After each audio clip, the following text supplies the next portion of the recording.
You are listening to High Stakes, Book 2 of the Nadia Wolf series, written by Nicolette Pierce. Copyright 2013. Audio copyright 2025 by Pierced Heart Publishing. Digitally narrated with full cast of voices.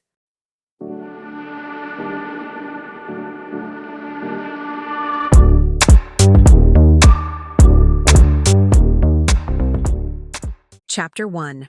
I wasn't paying attention to the 2 playing cards placed on the table in front of me. Instead, I was struggling to focus on a man whose left eye twitched as rapidly as a racing heartbeat. I debated whether his eye twitch was telling me something. Perhaps he was bluffing. Since he'd been twitching for the last hour, I suspected he might have gone a little loony. I didn't blame him one bit.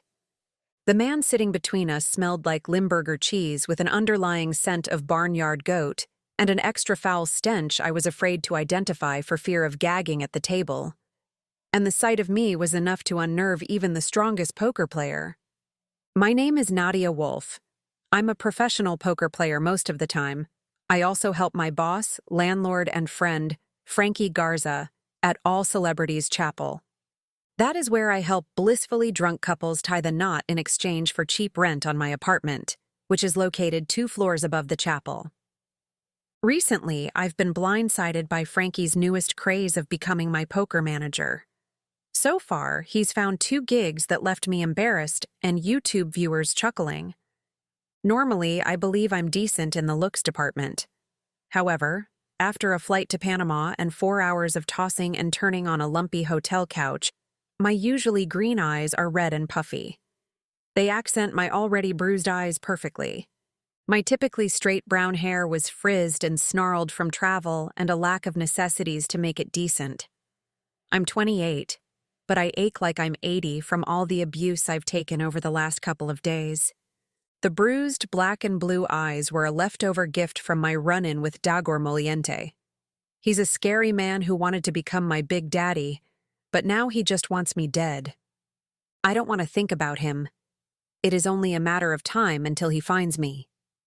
I lack the fortified stomach to turn to the last page of that playbook. My current focus was to make it through this damn poker tournament Frankie signed me up for. And then to find soap. Lots of it. Having had only a small window of time to make it to the plane, it had been necessary to either forget my bag or forget the trip. I had to forgo the winding baggage line and abandon my suitcase behind a large potted plant for Frankie to pick up. In hindsight, I should have stayed home because I am now in sheer hell. I've been wearing the same outfit I arrived in since there was no time to buy any clothing or necessities, and I can't recall taking a shower this morning. A sickening thought trudged through my sluggish mind. What if I'm the one who smells like Limburger cheese and dirty goat? I gave myself an undercover sniff. My nose was already so full of the foul stench that I couldn't tell. I had no idea how long I'd been sitting at this poker table or in what casino this poker table belonged. The last piece of news I had received from Frankie was that I was flying to South America to play in one segment of the Latin poker tour. Now I realize it's actually Central America. Panama City, to be specific. Frankie's geography knowledge stops at the Las Vegas city limits. Frankie had given me the news only a few hours before I was supposed to board the plane. This didn't surprise me about Frankie. What did surprise me was finding Caleb Usher in the plane seat next to me. Caleb Usher is my enemy at the poker table. He has an amazing talent for being able to read his opponents and catch them in a bluff. With his cavalier style, he tricks them to play hands they might not have otherwise played. His infallible luck finishes them off. I was on the demolished end of the table more times than I care to confess. But thankfully, or maybe not, I whittled my days down at the small stakes table while he sat in the high stakes room where only those with a 100 grand buy-in could play. Since he had entered this tournament as well, it was only a matter of time before Caleb and I would find ourselves at the same table again. The previous tournament we played together, he'd beaten me with the worst possible hand a player could get, a 7-2 offsuit. He then continued the tournament and won the $1 million prize along with the diamond bracelet. In the poker world, This was like winning the Super Bowl and being awarded a championship ring. Before he beat me in the soul-crushing hand, we had entered into a side wager. Most poker players love a good side wager. I was one of those suckers. My lesson learned: never enter into a wager with a man who can't lose. Did I learn this the first time? No, I had to repeat the same mistake. And now I technically owe Caleb a weekend of no-strings-attached lusty sex. The thought of a weekend alone with Caleb made my blood run hot, but it also made me jittery, which is why I couldn't sleep on the plane or on the lumpy sofa in Caleb's suite, where I took refuge. Frankie, in his infinite wisdom to cut costs, said I was sharing a room with another poker player. What he didn't tell me was that he never booked a room. He did some sneaky snooping and discovered what room Caleb was registered to stay in, and then wrote me a scribbled note as to which room I would be staying in. They were the same. Caleb hasn't officially said this was the time I had to pay up, but he's an opportunist. A setup like this would be a horrible waste if he didn't pounce on me. Pounce on it, I mean. On the plane ride, I had imagined all the wonderful ways I was going to kill Frankie when I returned. If I returned. Frankie assumed I would place high enough in the tournament to win money, thereby prompting him to save even more money by buying me only a one-way ticket. To put it mildly, Panama Customs was not happy. Seems there is a restriction on one-way flights to Panama. Leave it to Frankie to find the cheapskate's loophole through a country's restriction. After a brief detention with Customs, Caleb was able to smooth-talk the authorities to allow me to leave with him. I'm sure some money exchanged hands, but I wasn't there to witness it, as I was in the naughty tourist cell. But right now, I didn't want to worry about my lack of travel arrangements home, or how I was going to repay Caleb for his chivalrous bribery. I just wanted this day to be over. A shower would be divine too. A shower with Caleb would be even better, but I wouldn't allow him the satisfaction. Tonight, my damn morals and I will be sleeping on the couch again. Caleb Usher made my insides hum when he was near. He made the insides of most women hum. He was relaxed, easygoing, and had blue eyes that always had a hint of mischievousness in them. His hair was casually maintained and naturally highlighted by the sun. Its tousled brown and caramel waves made me want to rake my fingers through it. I scanned the room to see if I could spot him. Normally, I just had to look for a blonde with big bosoms, and Caleb wouldn't be too far away. It's not that he runs after women, but he certainly doesn't deter them. The buxom beauties radar into his studly frequency and hone in for the kill. His manager, Jessica, sometimes hires a model to be at his side for televised tournaments and events. She believes having a beautiful woman draped on his arm boosts his following with the average married male poker fanatic. I'm sure she's right, but she could save them both money because beautiful women seek him out. They'd drape on him for free. My eyes caught a flash of platinum blonde. Yep. There was Caleb, oblivious to the blonde who had a tray of drinks in her hand. He was staring down a man at his table. The blonde maneuvered closer to Caleb, positioning herself in his line of vision and tossing her hair over her shoulder. His eyes never left the man. She could shake her tatas in front of him, and he wouldn't blink. I smiled. That was the part of Caleb I liked. While he enjoyed the games women loved to play with him, they weren't even on the same playing field with him while he was working. Can I call a timer? A man asked. I blinked and scanned the table. 6 pairs of eyes were intently set on me. I gulped. I was off in La La Land, and I had a hand sitting in front of me. I didn't even know what cards I had. I shoved my hand back to the dealer. I could have had pocket aces for all I knew, but I threw it away. I was too embarrassed to even look at the cards. Where was my head? I already knew the answer. It was halfway between Caleb and sleep. There was another reason why I couldn't sleep. While Caleb was in the seat next to me on the plane, I had spotted Daigor Moliente a few rows behind me, fleeing the country to escape from the police. Daigor wanted me dead. And now that he was in the same country as I was, he'd be determined to hunt me down. My run-ins with Daegor were terrifying at best. I almost lost my life and the lives of Maya and Gus to him. After the tournament, I'll call the police and keep my eye out for him. But right now, I had to worry about keeping my eyes open so I could crawl my way through the tournament. Caleb uprooted me from my chair. You're dead to the world. I squinted at him through dry, blurry eyes. How long have we been playing? About 8 hours. No wonder my ass hurts. He chuckled. I squinted my eyes to help me focus, but I was going on 2 days with no sleep. I leaned onto Caleb for support. Are you hungry, or do you want to go to the hotel and sleep? I don't even know anymore. Everything hurts. Then let's go to the hotel. I'll call room service. Okay. I let him take charge of me. It was a risky thing to do. But if it was up to me, I'd have curled up under the poker table and passed out. He escorted me to a taxi, and we climbed into the back seat.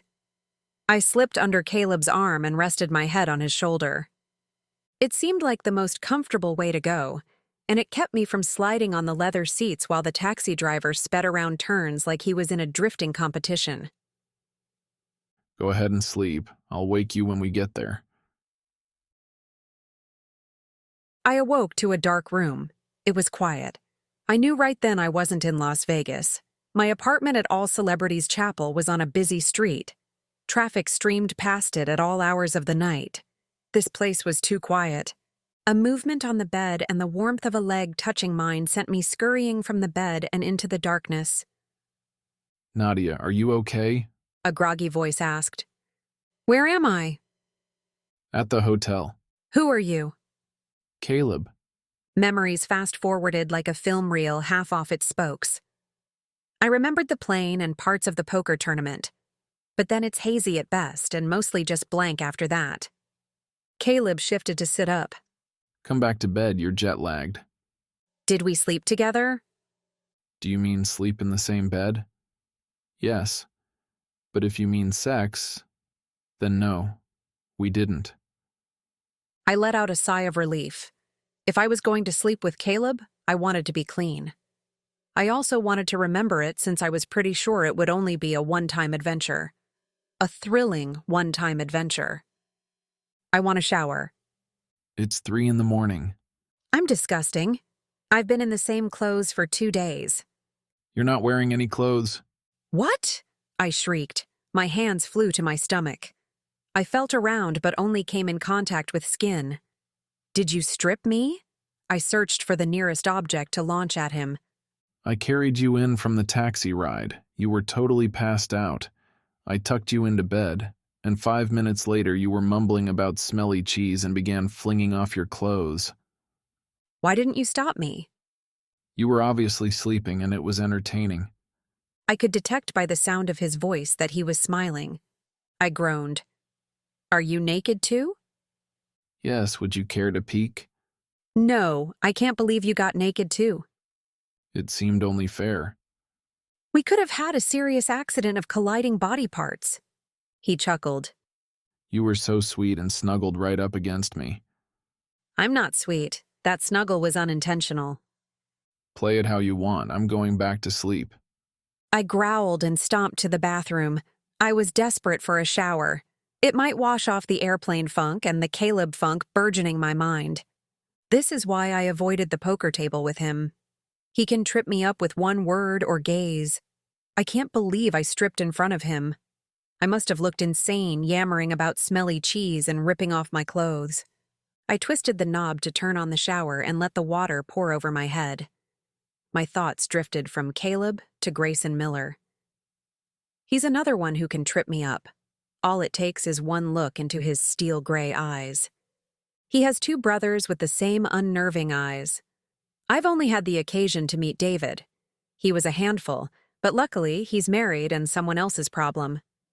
Ian, the other brother, travels to exotic countries. I'm glad we haven't met. I can only handle one Miller brother at a time. One good thing is I don't have to worry about Grayson at the tables since he never plays poker. He's the CEO of the Rotunda Casino Empire in Las Vegas and stays in the penthouse at his Lost City Casino. It's my preferred casino when I play, though that has nothing to do with him. At least it didn't. I left Grayson's bed 2 nights ago, thoroughly exhausted and extremely satisfied. Due to a counterfeit laundering scheme that happened in his casino and the media frenzy aftermath, he's given us a 6-month break so he can save his casino from possible ruin. The 6-month break was unnecessary since we weren't dating. I had only known Grayson for a little over a week, so we were hardly attached. Circumstances kept throwing us at each other, and then we had one big and unbelievably satisfying farewell before I boarded my plane and he withdrew to save his casino.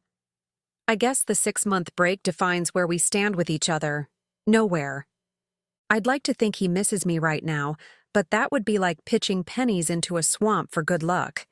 He's focused on his career. And if Frankie was allowed to marry people to their careers, Grayson would be pushed to the front of the line. However, even though he would marry his job, he gave me all of his attention when I was in the same room.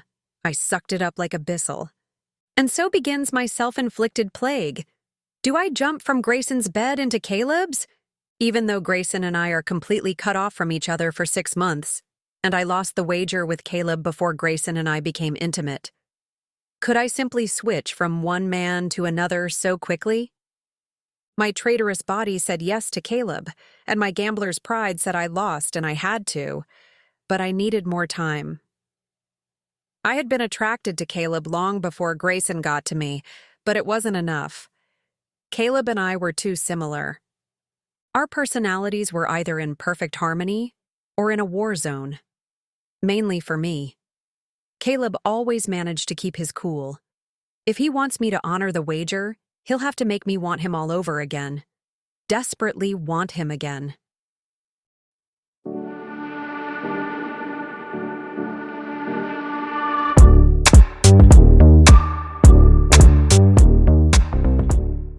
Chapter 2. I wrapped a robe around me as I stepped from the bathroom. The shower had hit the spot and so had my unexpected sound sleep. The bathroom light lit a sliver of the bed.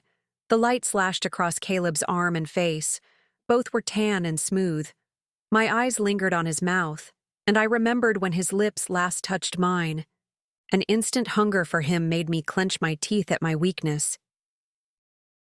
He wouldn't need to wake up until we had to leave for the tournament.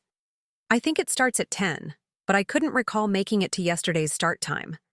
Come to think of it, I wonder if I have any chips left. My task for this morning was to buy clothes and personal products to last me through the rest of the week. However, it was only 3:30 in the morning. I peeked over at Caleb to make sure he was asleep. He was sleeping soundly, his jaw relaxed, lips slightly parted. I ignored his kissable lips and dug through his suitcase to select a t-shirt and jeans. I refused to dress in my skunky clothes. They should be burnt for health code violations. I pulled his shirt over my head and slipped into his pants. A tingly sensation excited my skin. I can't believe I'm getting turned on by wearing his clothes. Not to mention, they were way too big for me. I rolled the waist and ankles and let the t-shirt hang. I found my purse and headed to the lobby. A man with a bright button-down shirt was perched behind the front desk. "Do you speak English?" I asked the man.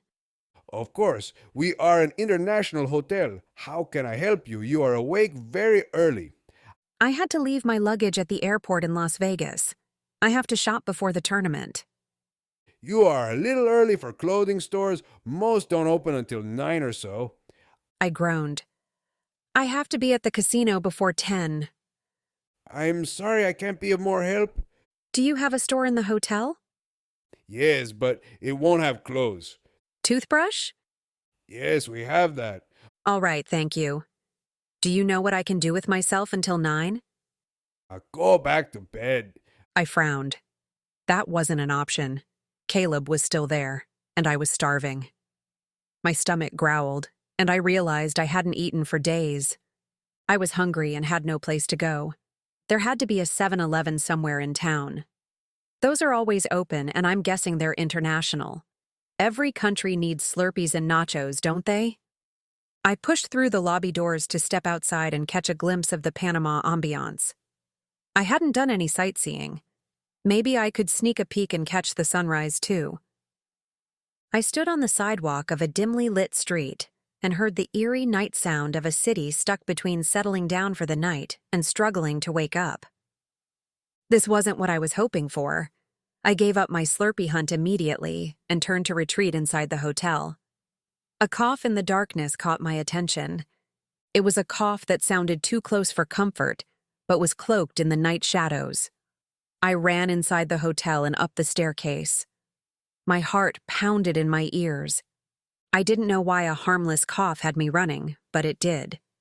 It was a cough skulking from a dark street. It was a deep, gravelly cough similar to Dagore's. I didn't want to ponder if it was Dagore. My heart and head had already condemned it to be so. I found my way to the suite. Realizing I didn't have a key to the room, I gave the handle a slight jiggle. I didn't want to knock and wake Caleb. He needed his sleep. I also didn't want to be alone with him with spare time on our hands. I'd have to go back to the front desk and request a key. I wasn't excited to go downstairs. It would mean getting closer to the unknown cough. I was about to turn when the door opened and an arm stretched out and yanked me into the room. Where were you? Caleb asked. He was groggy with sleep. His morning stubble blended into his tousled hair. I directed my eyes up to the ceiling. Caleb was still naked. His firm body beckoned to me. At the front desk, I wanted to see when the stores open. When do they open? 9. I'm totally screwed. I meant to rest my eyes on Caleb's face, but they traveled a little too far south. Get some clothes on. I would, but you're wearing them. These aren't your only clothes. You have a whole suitcase full. He smirked. But I want to wear this t-shirt. He said, pulling the front of the shirt to bring me closer. I scolded myself to keep my eyes averted. You can have it back when I buy my own clothes. I'll take it now. I scowled. He was testing me, always pushing one more button to discover my limits. His mouth curved into a grin. I'm going to take a shower. Want to join me? I already took a shower. It's too bad. We're in Panama. We have the tournament by day and sunsets by night. Get into the rhythm of the country. I will when I have clothes. I'll find you clothes to wear and have you to the tournament on time if you agree to dinner and wine on the beach with me tonight. That sounds harmless enough. I agree. It sounded romantic, too. Romance is a rarity in my life. I'm not a flower and mushy sentiment type of girl, but everyone needs a little romantic gallantry every now and again. And I needed some gallantry. Your clothes are hanging in the closet. My eyes popped open wide. You have my clothes? When you passed out last night, I figured you might need something for the morning, so I bought you a few things. You're lucky I like you. The sales girl kept pulling out very seductive clothing for me to buy, but perhaps it was because she wanted to model them for me. I was tempted to see if you'd wear them, but I didn't want you to make a scene at the casino. I opened the closet to find jeans and a t-shirt. I held up the shirt, raising my brow quizzically while reading the caption. Panama, my canal or yours. At least it was the right size. So were the jeans. I eyed him. Your clothes were on the ground, so I read the tags to find out what size you were. That's actually very nice. Thank you. Do I get a kiss? Maybe once you have clothes on. I'll be back for my kiss. Give me my t-shirt. You can have it when you're done showering. He moved closer to me. I want it now. I backed away, but he wasn't deterred. I didn't want his hands on me. That would have been a horribly bad idea, seeing as he was naked. I reluctantly pulled the shirt off and threw it at him. Pants, too. I glared at him, yanked the pants off, and flung them at him. He caught them with a smirk, raking his eyes over me in a thorough scan. That's better, he said, strolling to the bathroom with his confiscated clothing. My eyes glued to his naked, retreating form. He turned to catch me watching him and winked right before the bathroom door closed. I bit my lip. Damn. Caleb and I took a taxi to the casino. The driver dropped us off at the front entrance. Why didn't you book a room at the casino hotel? I asked him as we hopped out of the taxi. Because I live and breathe Las Vegas and casinos, when I'm away from home, I want to feel like I'm away. If we stayed at the casino hotel, it would be like we'd never left. He stopped before we entered the casino. And that would be a tragedy. Beaches, sunsets, wine, and love await us outside these walls tonight. I narrowed my eyes at him. Does that work on the bimbos? A sly smile escaped. I went too far with the love part, didn't I? You suck. I breezed through the casino door and found my way to the tournament room with pre-game jitters coursing through me. Caleb trailed behind me in a stroll that was relaxed and without concern. I heard my name called out and turned to see a man racing toward me with his arms stretched wide open. I didn't know who he was or why he was running toward me, but my feet were itching to sprint. I turned on my heel just as he latched onto me like a koala bear hugging a tree trunk. Oh, poker goddess. I can't believe it's you. I dreamed you'd be here. Get off me, I said, as I fought to pry myself from his clutches. He was my height and had slicked back dark hair that was long enough to put in a ponytail. He was unnaturally strong for a man of my height and weight. Look, He said as he released me to reveal his t-shirt. I bought your official t-shirt. I surveyed his shirt. It was me standing on stage for my first performance with Lupier, a gig I'll never forget, nor will YouTube let me. I was performing a card toss trick in a tight dress that Frankie had squeezed me into. I had heard a noise backstage and lost my grip on the cards. They flew out of my hand like snakes in a can. As I bent to pick up the cards, my dress popped up, revealing my posterior to the gasping audience and live television cameras. Frankie had created and uploaded a website for the world to see, and now my homepage is a picture of me alternating between standing and mooning. This man's t-shirt had me standing at least. I sighed a bit of relief until Caleb stifled a grin. He was smirking at the back of the man's shirt, biting his lip to contain a laugh. "Turn around," I instructed the man. He happily turned around, and I found myself mooning the world on the back of his t-shirt. There was a bold censor line covering most of the embarrassing parts with the website address in red letters. There was still too much of my bum hanging out the bottom. "Where did you get that shirt?" I gasped. On your website, I even bought your bobblehead. Well, I guess it will be a bobblebutt. Do you want to see it? I have it on my scooter. A bobblebutt? Frankie is so dead. No, thank you. I have to go. The tournament is about to start. My goddess, wait a moment. I want your autograph. He handed me a permanent marker. I reached for the marker with a sigh. "Where do you want it?" He lifted up his shirt and stuck out his chest. On my heart. Make it out to Sergio. I slid a glance at Caleb. He was turning red, biting back his laughter. I quickly signed the man's chest, handed back his marker, and fled into the tournament room. Caleb was on my heels. So that was entertaining. "Shut up, you sign women's chests all the time." Somehow I think it's different. I flustered. "That's because you're a chauvinist." He wasn't, but I couldn't think of anything witty to say.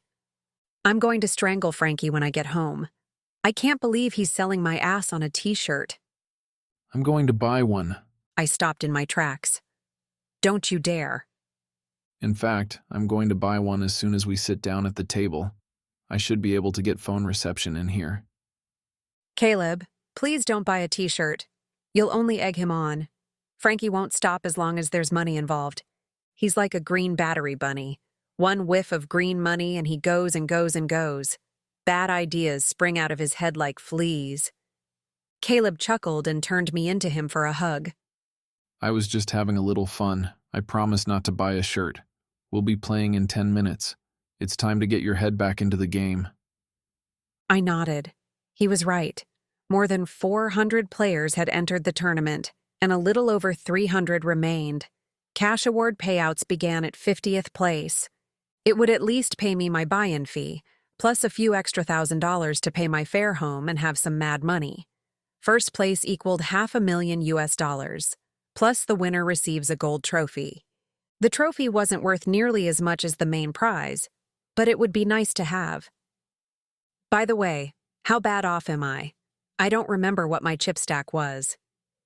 From the stack size, I think you'll be in decent shape. I breathed a little easier. I stepped over to the cashier and withdrew my chip bag from the previous day. Caleb's writing was on the outside of the bag. He must have taken care of counting and depositing my chips yesterday. I stood on my tiptoes and gave Caleb a quick kiss on the cheek. What's that for? He asked. For depositing my chips. For not letting me sleep under the poker table and for not letting me walk in here naked. Oh, I thought it was for luck. You don't need luck. You're a walking four-leaf clover. Then I'll give you some luck. He swooped down and planted a firm kiss on my lips. I pushed him away, not wanting my head befuddled by his promising lips. I hoped it was a good luck kiss. I was going to need it.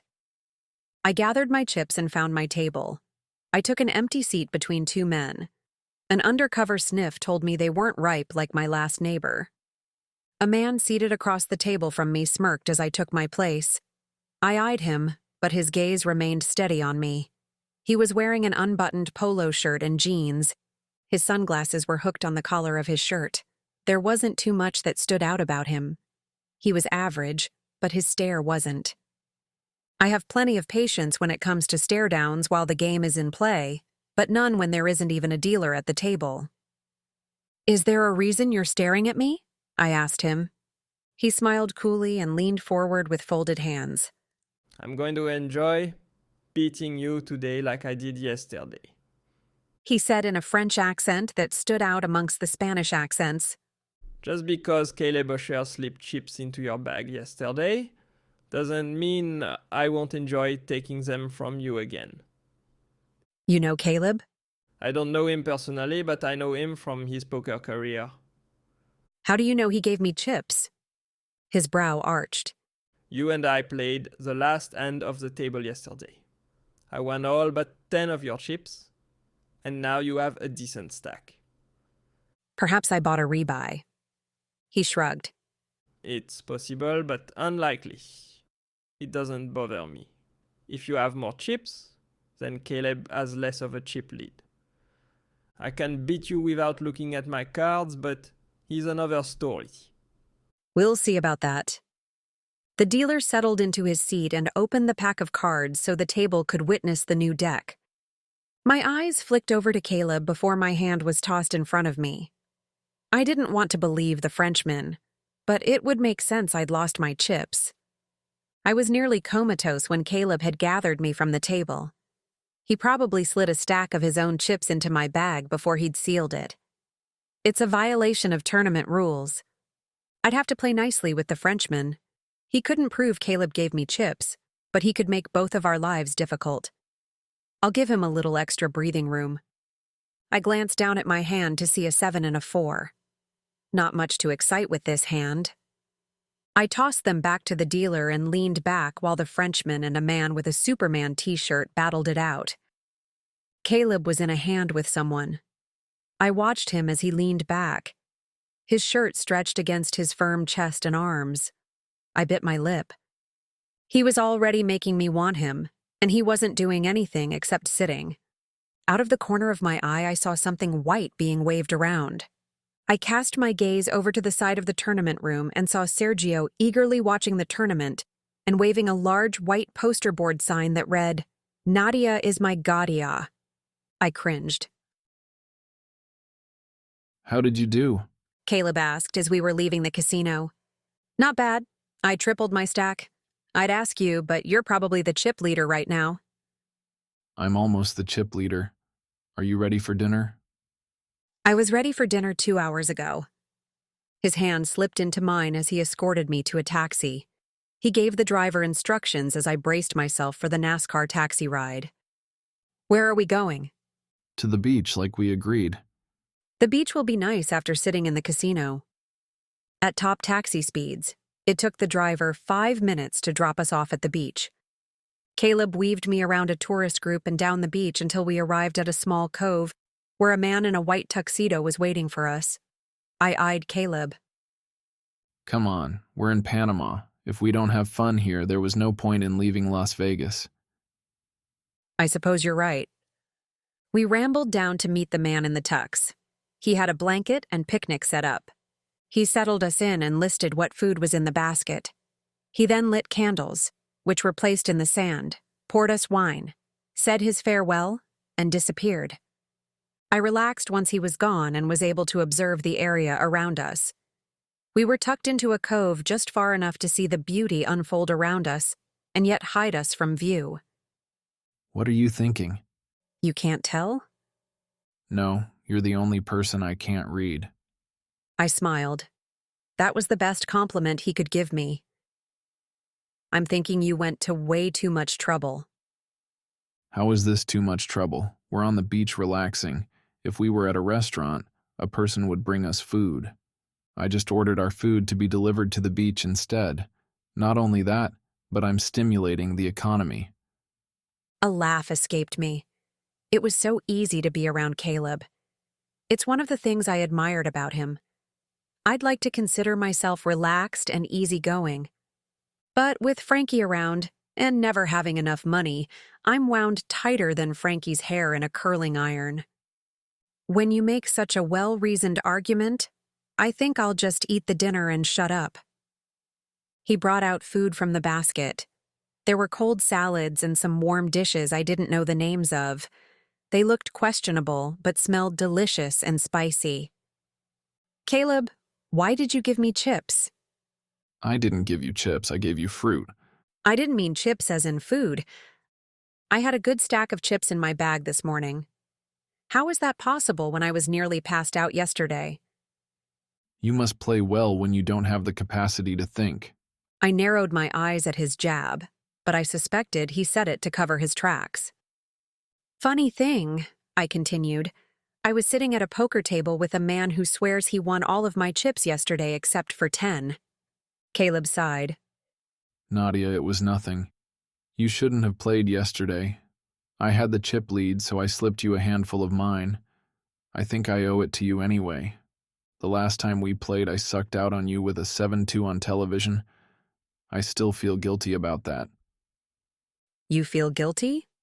I wouldn't if you were any other player. I was just having fun when I shoved all in with a 7-2. It wouldn't have broken me, and it would have added to your chip stack. Who would have thought I'd win that one? I would, and the rest of the poker world would. His lips curled. I always win. Exactly. The sun rested on the ocean edge. Orange and pink hues settled on Caleb's face, making his eyes shimmer. I had always believed he was a surfer in another life. He relaxed on the beach in total harmony with his surroundings. His shoes were already off, and his feet dug into the sand. He caught me staring at him. His eyes were fixed on mine, and I couldn't tear mine away no matter how much I scolded myself. I don't think I'm hungry anymore, he said, but his eyes said he was very hungry. I edged away from him, but I'm hungry. He reluctantly handed me a fork and scooted around behind me. He drew my shoulders back to lean against his chest. His fingers swept the hair off my shoulders. I ignored the tingling heat from his fingers and dug into the fruit bowl, allowing the flavors to play on my tongue. This is amazing. Do you want some? His lips pressed gently against my neck. My fork drooped as I let the sensation of his mouth and breath play upon my skin. Forget the food. I turned to him and gazed into his eyes. Poker goddess, I have found you at last. Sergio exclaimed as he jogged over to us and plopped himself down next to me. I jumped from his unexpected appearance. It was as if a cold bucket of water had splashed down on me, banishing Caleb's lingering heat. Please, you must come to my family's party. It will be much fun, and there will be music to boogie to. I'm busy right now. I said, returning to my food. You must come. I told everyone that you would. You are the guest of honor and a celebrity. I tried to scoot away from Sergio, but I was surrounded by Caleb's legs and arms. Perhaps some other time. He turned to Caleb. Tell her she should come, and you come too as a guest. Caleb cocked his head to the side to see my face better. Do you want to go? I need a decent night's sleep for tomorrow. I have to make sure I place in the tournament or I'll be stuck here with angry authorities. Caleb's eyes lit up with something that made me a little nervous. If that's your only concern, then don't worry about it. I can cover your ticket home. I'll just add it to what you owe me. I don't owe you anything.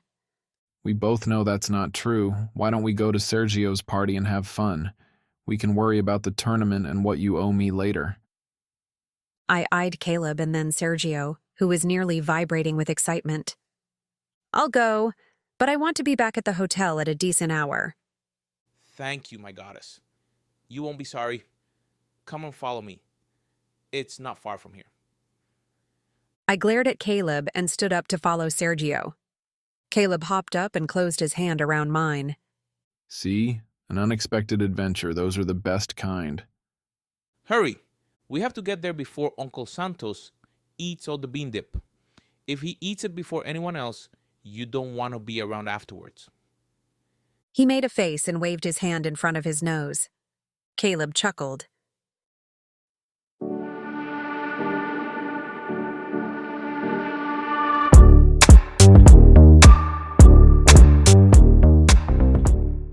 Chapter 3. Rise and shine, sleepyhead. My eyes blinked open to a fuzzy room. My arms struggled to lift myself from the bed. They were limp and unable to support my weight. A kiss fell upon my cheek. What happened? I asked, unable to detach my head from the pillow it was squashed on. You had a few drinks at Sergio's party. Just a few? Then why can't I move? Every time you turned your head, your glass was refilled. I whimpered. When do we have to be at the casino? In 20 minutes. Oh, shit! I flipped the covers off and scurried from the bed, stopping momentarily for the room to stop spinning. This tournament is going to be the death of me. Can't I lose today so I can return to my normal life? Then you'd owe me for your ticket home. I groaned. I'll get ready. I sped through my morning routine, even though my temples banged against the inside of my skull in protest. We were out the door in 7 minutes. My routine is rather simple and without much fuss. I normally don't have to worry about time limits or attracting too much attention from the opposite sex. And today, I would be far from attracting anything. I may even be able to deter Caleb. The play at the table was sluggish. I found myself with a dwindling stack of chips in front of me. This was not going to end well. The tournament director made his way to our table and moved my seat to the next table to consolidate. As I switched tables, I felt someone's eyes on me. I flicked my eyes up to find the Frenchman settled opposite of my new seat. He smirked at my chip stack, but didn't say anything. 10 hands later, I found myself in a hand with him, and we were both all in with the same amount of chips. Again, we are head-to-head. He said. My luck may have gone downhill in the last couple of hands, but I can still beat you. Your poker skills are pathetic. I was used to trash talk. It was a source of amusement when it came from someone who was getting annihilated at the table. He had begun the day with a decent stack, but was now left with a paltry pittance like I had. He cursed when I turned over my cards to reveal a pair of queens to his pair of jacks. It was a quick round, with the dealer placing all 5 cards in succession: the flop, turn, and river. I smiled. No jacks. His tournament was officially over. The vein in his neck bulged as he threw down his cards. He stood abruptly, knocking over his chair. You won't win the tournament. He sneered. I'll make sure of it. There was no doubt about it. He was on tilt and was letting his emotions control him. I watched with mild satisfaction as he stormed out of the tournament room. That wasn't my first threat. and I was sure it wouldn't be my last. Though I didn't know how in the world he would make me lose the tournament. As it was, my stack was tiny even after I collected his chips. 15 minutes later, I was packing up my belongings from the table. Not because the tournament was done for the day, but because I had lost all my chips to a guy with a rainbow mohawk. I was thankful it wasn't to Caleb again. Or the French guy.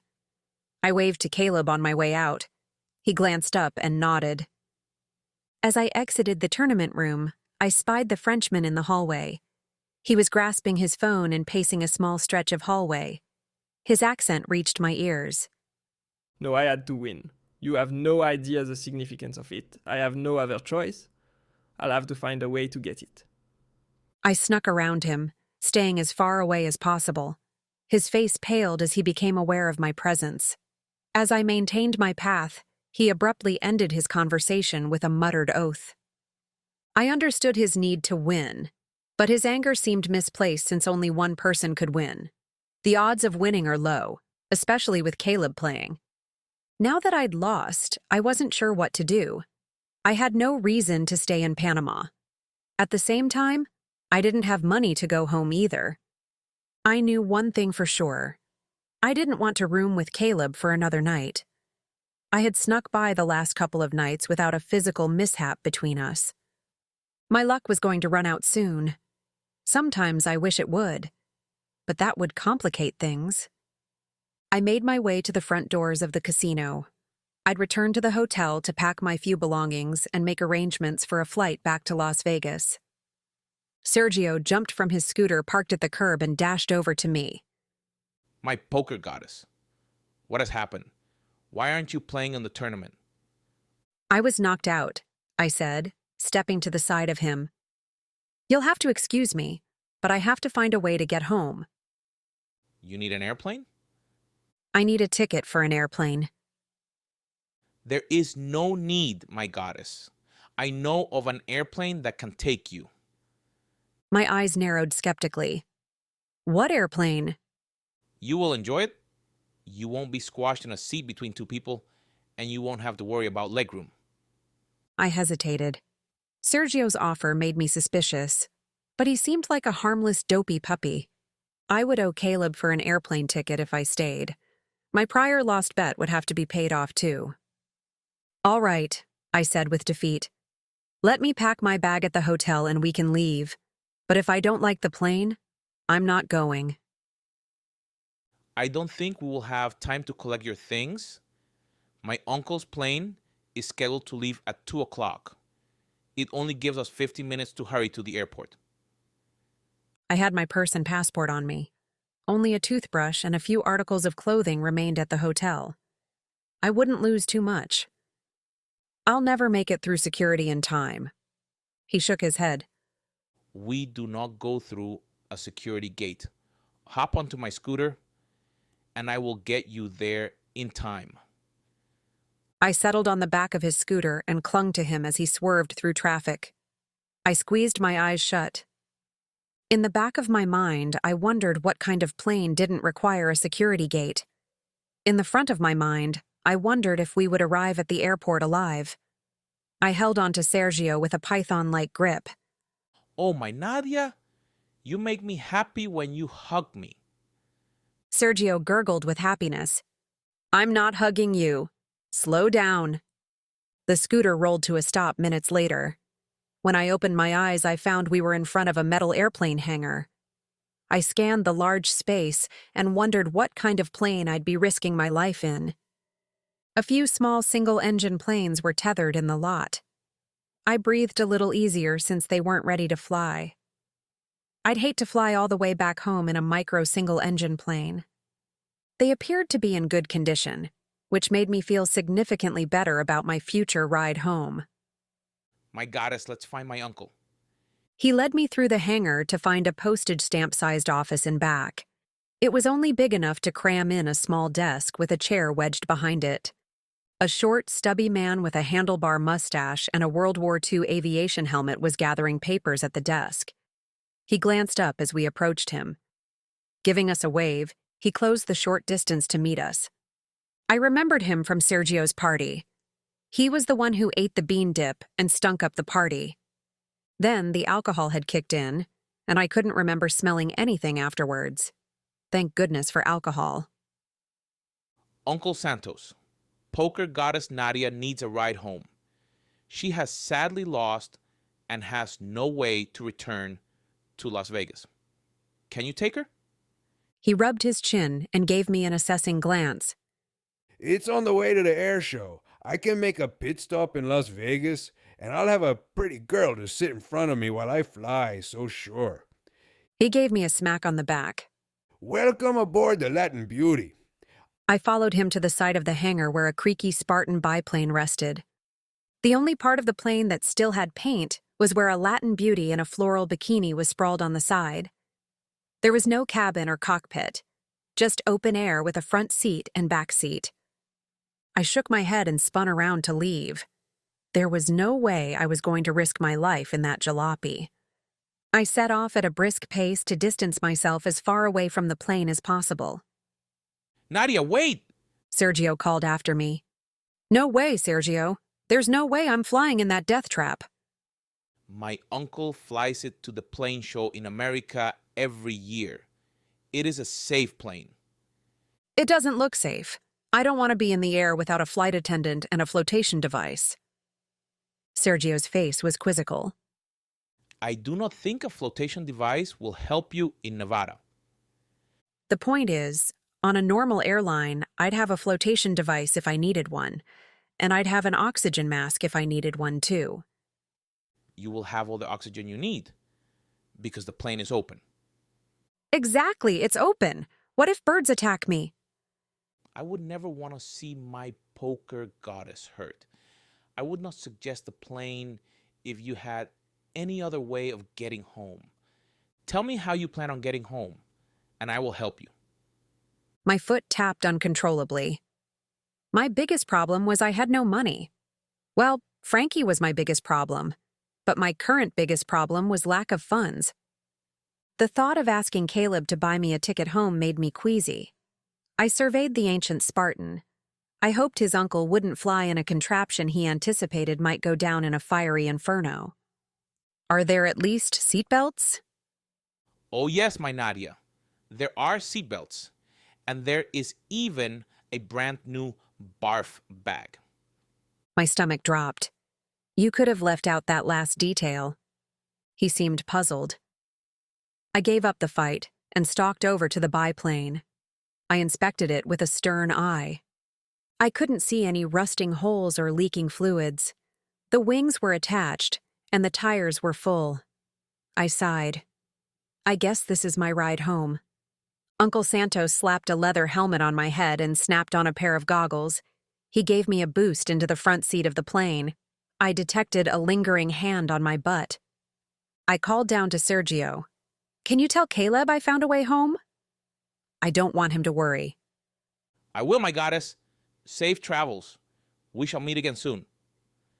As the plane bumped along the unpaved runway, I recited a prayer to ask forgiveness for killing Frankie when I returned home. If I returned home. The plane raced along the short runway straight at a dense forest of trees. I squeezed my eyes shut to block out the view of my impending doom. When I finally had the courage to open them, we were soaring into the open sky.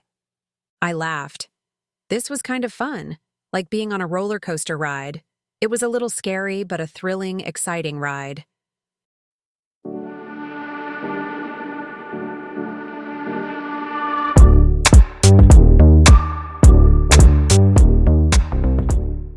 Chapter 4. I stormed into All Celebrities Chapel, nearly ripping the front door off its hinges.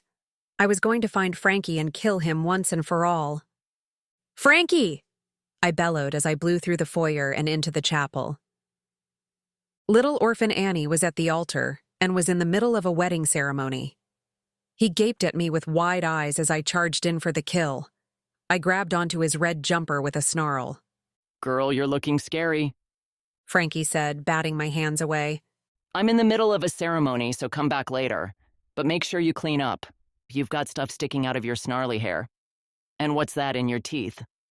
Bugs! Frankie, there are dead bugs in my teeth. Do you know how I had to get home? Bugs? Oh, that's just disgusting. I know how they died, too. Have you smelled your breath lately? You need better hygiene habits. And call me Annie, can't you tell? He spun around to show me his newest outfit. A bride standing at the altar inspected me with crossed eyes and tequila breath. I think there's something wrong with your clothes. They're all feathery. Are you a chicken? I ignored her. Frankie, I had to fly home in a jalopy biplane. It took us 4 days. I slept in airplane hangars and in a barn. I had no clothes and no money. I'm starving, angry, and my butt seriously hurts from sitting so long. Don't forget you smell. I think you brought the barn stench home with you. You would think with all the time in the air it would blow some of that stink off you. He took a small sniff at me. Do I detect some bean dip? That's from the pilot. Dude needs to cool it on the gastronomically intense foods. I'm going upstairs to shower for a day to scrub this scum off.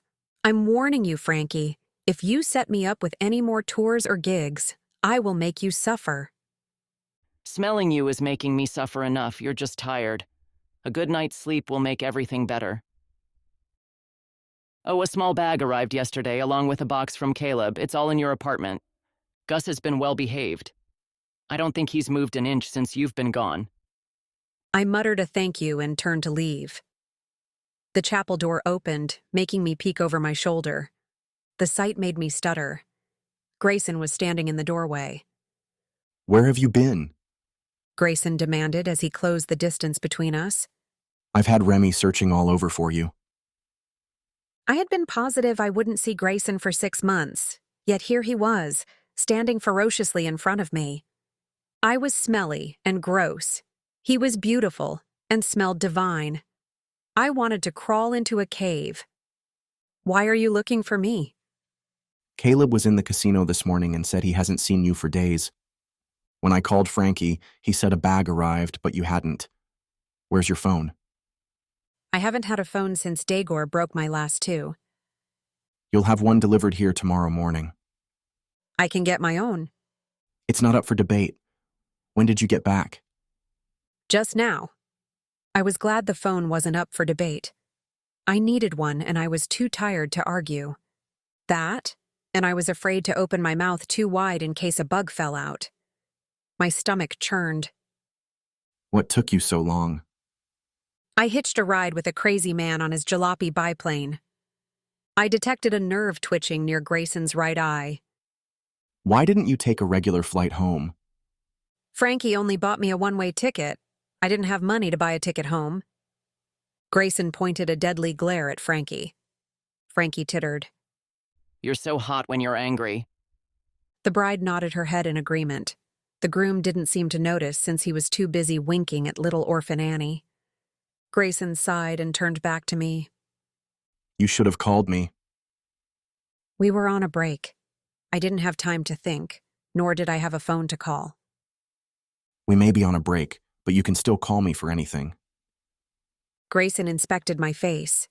His eyes drifted to my hair and then down to my shirt. What happened to you? I've had 4 days of hell. I just want a shower and my bed. Grayson nodded. You look like you could use both. Once you get the phone, call me to let me know.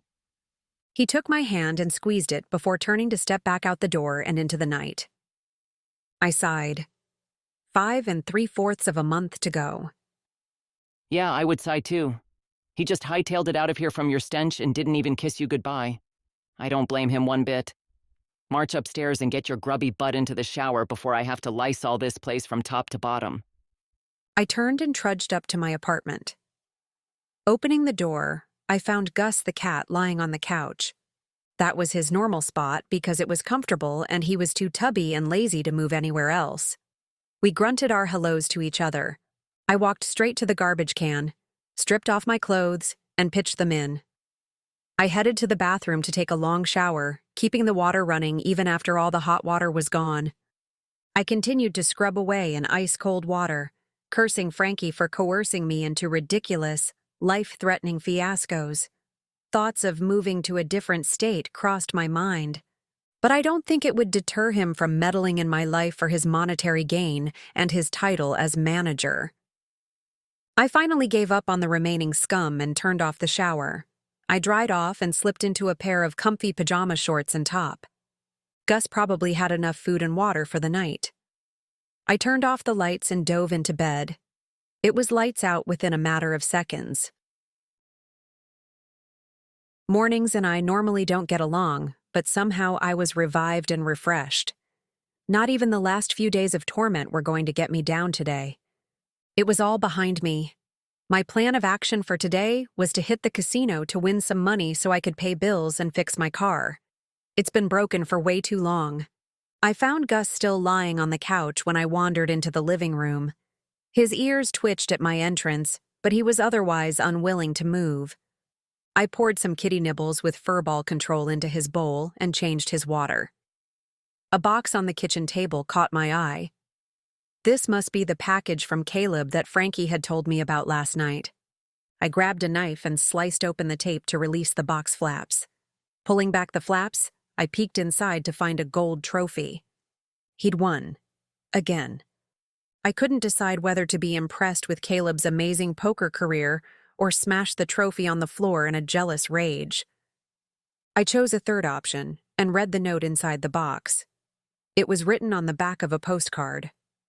The postcard's front photo was a topless woman propped on a beach lounge chair. Somehow I wasn't surprised this was the postcard he'd chosen to send. Nadia, Sergio gave me the message that you found a way home. That's not fair, denying me the pleasure of making you owe me yet again. Anyway, I didn't want to lug the trophy on the plane. I'll come and pick it up in a few days. Caleb. P.S. It's too bad we didn't go to this beach for dinner. The view looks titillating. I snorted a small laugh, tossed the note into the box with the trophy, and closed the flaps. Since I had a small apartment without much storage space, I shoved the box into my oven. I never use the oven anyway. It may as well be useful for storage. I ran downstairs and picked up the phone in the foyer to call a taxi. The taxi company was becoming my most used contact, and I had its number memorized. I was on my way out the door to wait for the taxi when I noticed a man across the street. He seemed familiar, but I couldn't place where I had seen him. Though I only had to wait a moment for the taxi to arrive, it was an uncomfortable wait. The man diverted his gaze, trying to hide that he was watching me, but I could tell he was. It was the tingling sense of lurking eyes that made me notice. Each time my eyes caught his, he looked away. As soon as I turned to face the road, his eyes returned to me. When the taxi finally arrived, I dashed for the door and slid in. As the taxi drove away, I scrutinized the man. There was something so average and nondescript about him. He was wearing a regular polo shirt and jeans. A pair of sunglasses rested on the top of his head. Who was he? I had been sitting at Lost City Casino for an hour. I was up $100 already. I'd consider this one of my better days. I just had to keep going for another 7 hours, and I'd have a nice fat paycheck at the end of the day. I was waiting for my hand when a drink was placed next to me. I could tell by the fruity celebrity designer perfume that it was Maya. I peeked up to see Maya in her cocktail waitress uniform. Her lively blonde hair swayed as she moved. Nadia, you're back home. I missed you, she said with a bright smile. How did you know I was here? I didn't. Grayson called me and said to bring you a drink. He wanted to know why you haven't called him on your new phone yet. How was the tournament? I won, and I have a trophy to prove it. Maya bounced up and down. You won? I know a poker champion. I chuckled. No, it was just a joke. I didn't win. Caleb did. I have his trophy until he comes and collects it, but you're welcome to come and glare at it with me. Oh, that's too bad. I was hoping you'd win so I could throw a party. I've been itching to have a party, but there never seems to be an occasion. You could have a party for fun. True, but I like parties with a reason. You could throw a party for Caleb since he won? Maya shook her head. No, but you gave me an idea. I'm going to throw a party for you. But I lost. It would be a pathetic party. I don't think anyone's ever held a loser party before. It will be a revival party, a Nadia revival party. Maya's eyes lit up and sparkled, which gave me cause for alarm. I'll invite everyone, and they can give you moral support for losing. See? Now that sounds horribly pathetic. Let me keep my loss and my remaining dignity to myself. I don't want a party to rub my nose in my continuous defeats. I heard a bristly laugh behind me. I turned to find Katerina hovering. Her long, dark hair pulled into a sleek ponytail accentuated her high cheekbones and perfect nose. You may as well let Maya throw you a loser party. It's not like you'll ever win a tournament. Your poker skills are shoddy. I'm surprised you have enough money left to sit at this chump change table. Katerina was my enemy at the poker table. Whereas Caleb also was my enemy at the poker table, I still liked him as a person. Katerina, on the other hand, was my enemy at the table and every time I saw her. And now she was standing near me in her floozy designer outfit that she'd paid a fortune for.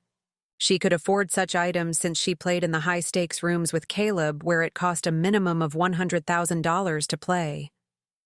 I sat on the regular casino floor. A rumor was circling that she was down on her luck, and her money was sifting through her fingers faster than her fingers ran through the hair of every male she came in contact with. I could only hope the rumors were true. Even though it would mean she would have to return to the regular casino floor, I'd gladly put up with her at my table to see her crushed. Not very sportswomanly of me, but I believe most people think she deserved a little attitude crushing. It was said that Caleb and Katerina were intimate at one point and may have had a relationship. While I believe Caleb would sleep with her, I doubt he could stand her grating personality for longer than it took him to hop out of bed and run out the door. I didn't like to think about Caleb sleeping with other women. We aren't compatible, but that didn't stop my imagination from thinking about naughty scenarios with him in my bed. His lips on mine, his hands on my body. I shook the images from my head. This was getting me nowhere. "Kat, don't you have a mouse to chase?" I asked, attempting to shoo her away. No, but I do have to chase after a rich, handsome man. Want to know who? She asked with a sly grin. No, I don't care who you're trying to snare your meat hooks into. If he's smart, he'll run away. If he doesn't run away, then you may as well take all his money before some other bimbo does. I'm going to enjoy telling you his name since you're being so snarky. I have my own money, so I don't need any man's money to make me happy. Rumor has it that you're tapped out. Katerina bristled. I don't know what lies you were fed. I just hit a few bumps. Every good poker player has slumps. With a level head, they can bounce right back on top. Well, maybe not you. You're always in a slump, so it's more everyday life. I just need one more buy-in and I'll be back on top. Interesting. I detected the click of her high-heeled foot stomping on the floor. What's interesting? I grinned. It's interesting that you said you need one more buy-in. That means you're tapped out. You have no money. I knew I was going to enjoy telling you who I was meeting.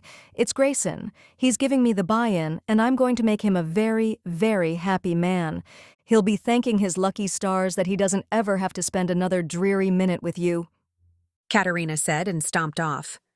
As I watched her depart, I contemplated. I couldn't see Grayson giving her money, so why would he agree to see her? They had lunch together a while back. Maybe she's hoping she can weasel her way in. Do you think Grayson will give her money? Maya asked. A body crushed against mine and arms clamped around me, squeezing the air out. Oh, my poker goddess, I have missed you. I peeked over at my shoulder and winced. Sergio, what are you doing here? And get off me! I am here to be your follower, your groupie, your star chaser. I don't need any of those, but thank you for creeping me out. Let me get back to work.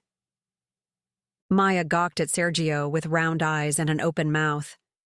Not until you tell your Sergio what he can do to make his goddess happy. I'll be happy when you leave me alone. By the way, your uncle is insane. Yes, we think it may be his love of the bean dip. He eats so much of it, we think it might stink out his brain. Icky. Maya said with a scrunched nose. Try spending 4 days traveling with him.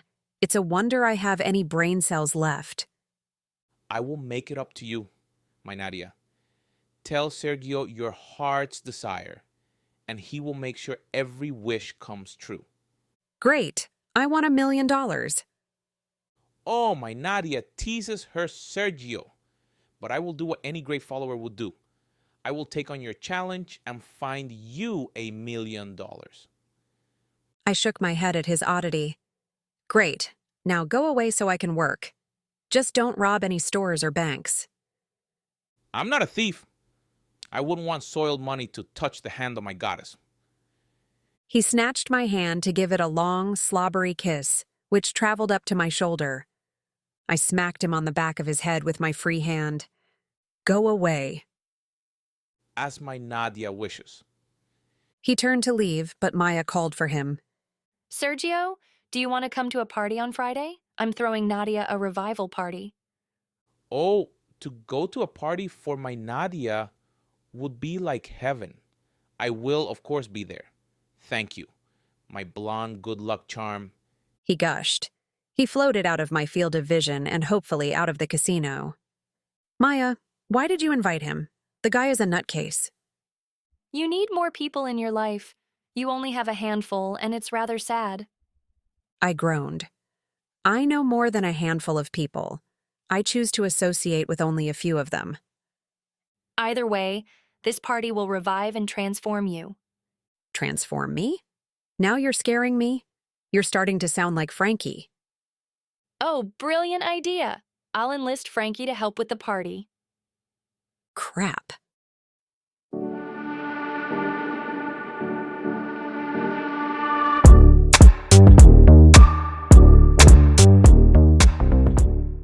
Chapter 5. I plopped into the back of a taxi. It had been a long day hunkered at the poker table. I'd managed to scrape up $300 and hoped it was enough to cover the cost to repair my clunker car. Paying for taxis was becoming expensive. The taxi pulled in front of All Celebrities Chapel. It's an old brick building painted white with gold bells and wedding decals that frame a monstrous mural of famous celebrities' caricatures, both new and old. And when I say monstrous, I don't just mean big. Frankie had his breast-loving cousin paint the mural. It's barely recognizable celebrities sporting jumbo jugs. But I do have to admit, after seeing painted flowing locks of hair on Frank Sinatra's caricature, he might make a fabulous-looking lady. As I stepped out of the taxi, I noticed the man in the polo shirt leaning against a light pole on the other side of the street. This time he didn't hide from watching me. He stared straight at me without the slightest blink or hesitation. That's when I remembered him. The Frenchman from the poker tournament had the same undistinguishable qualities and a poker stare that could rival mine. "Are you still mad about losing?" I called to him from across the street. I'm not here because of you. Really? You've been standing here all day, and this is where I live and work. I think I should call the cops and get a restraining order. Do whatever you want. I'm not leaving until I find what I'm looking for. I narrowed my gaze at him but didn't have time to stay and play games. I had to change for my chapel shift. I gave him one last glance, then turned to go inside. I didn't like that he was here. It made me nervous knowing I had a man who despised me standing outside my front door.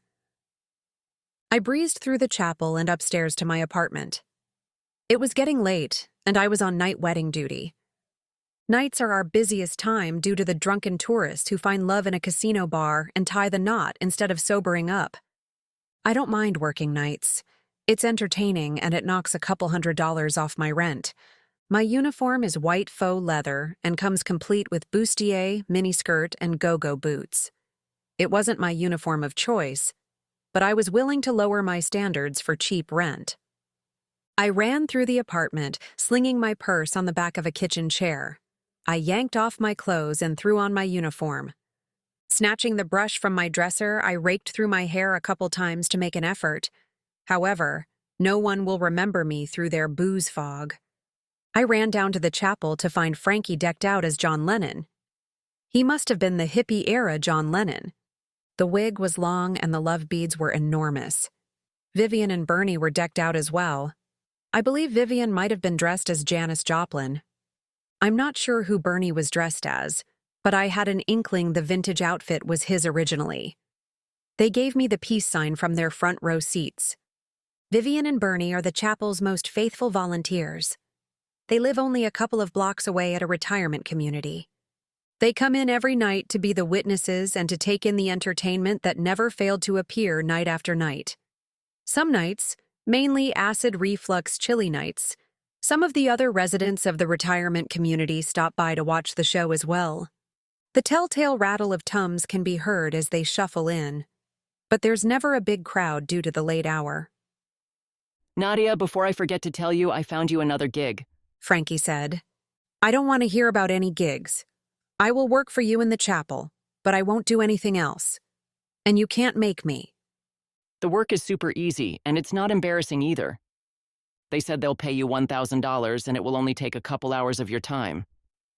The $1,000 sparked my interest. What's the gig? I asked while kicking myself. A party needs a card dealer for a couple of hours. They said you'll sit and deal for them. Maybe show off a few of your card-tossing tricks. That seemed too easy of a gig for $1,000. If life was geared to include a soundtrack, I'm sure mine would play the few notes just before Jaws attacks. There was a missing element. Since rent was almost due, I decided to go ahead with the gig and hope for the best. When's the gig? It's tomorrow night. I'll give you the information later. Do I need a uniform or costume? They said you didn't need one. I was about to quiz him for more information when the chapel door opened and Lenny walked in with his newest batch of couples. Lenny is the driver of the All Celebrities Chapel wedding bus. It's a retired school bus painted white with gold trim. Caricatures similar to those that marred the chapel building were painted on the side of the bus. Neon lights pulsed in the interior, and cheap champagne flowed freely. The bus reminded me of its driver. Annoying and in bad taste. Lenny's job was simple. Drive couples who didn't have their marriage license to the Clark County Marriage Bureau. The Bureau's quick service and late hours allowed the chapel to keep couples marching down the aisle until the wee hours. Frankie pays Lenny on commission, so when Lenny leaves the chapel with one couple, he somehow returns with more. As long as they have their marriage license, Frankie doesn't question where Lenny finds these extra couples. I've got a haul tonight. Lenny announced as he herded swaying couples into the chapel. I hurried over to show them to the waiting room seats before anyone fell. As I helped the couples, I was left with one woman without a mate. Lenny, where's her groom? Lenny scratched his thick belly and twitched his mustache. I'll go back and find one. Did you pick her up from the street? I glared at him. She probably trailed in with the other couples. Take her back to where you found her. The front door burst open. A frail, thin man who was ghost white stood in the doorframe. He initiated a step forward but fainted and took a nosedive. He was sprawled out on the floor face first. A Neanderthal woman, who appeared as though she could be a contender for the next weightlifting championship, squeezed past the doorway and stepped over the man. If she was on a football team, she wouldn't be known as the refrigerator. She'd be known as the walk-in cooler.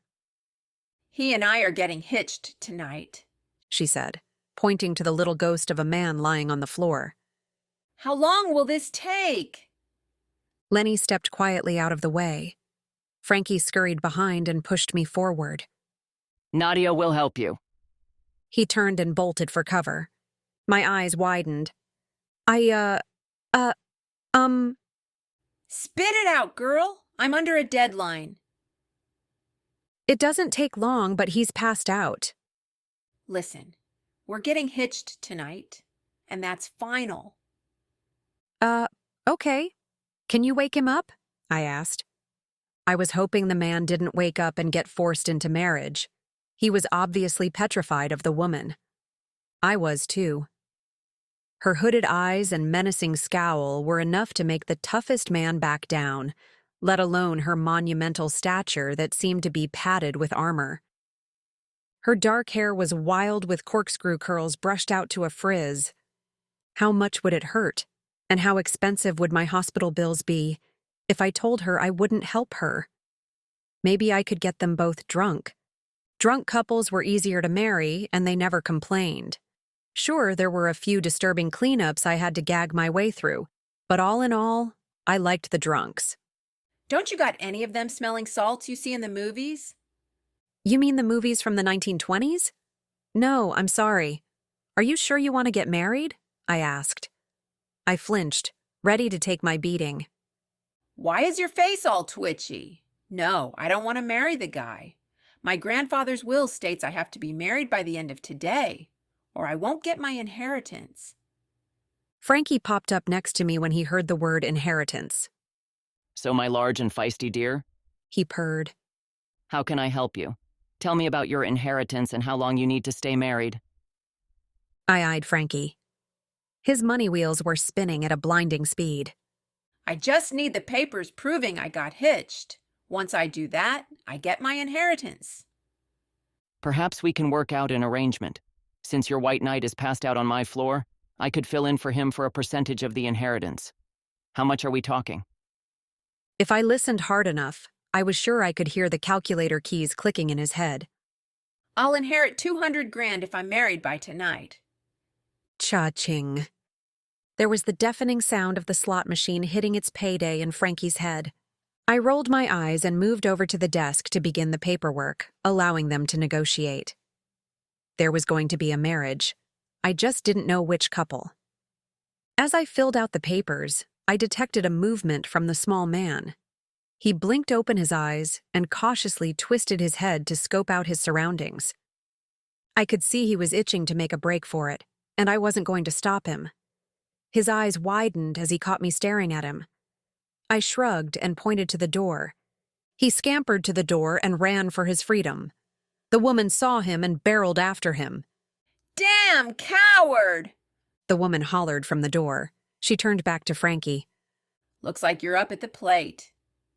I get 50%, right? Frankie asked. You get 20% like we agreed. I'll stay here until my inheritance check clears. Then we'll get the marriage annulled. My big-boned beauty, allow me to escort you to the wedding bus. We can obtain the license now if we hurry. Frankie, I yanked him to the side. Have you lost your mind? Have you forgotten you don't like women? I like women just fine. I just don't like them in my bed. But she's not a woman, more like an Amazon jungle warrior on steroids. And this is a fake marriage, so she won't be in my bed. She's my ticket to a yacht. A yacht? Yeah, I've always wanted one. I even have a sailor suit and hat hanging in my closet. I love a man in uniform, especially if that man is me.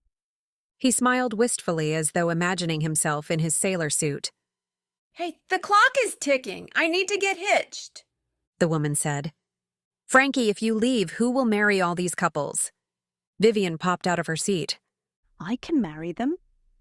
She hobbled to the altar as fast as her bum hip would allow. Her love beads rattled as she hurried up the aisle.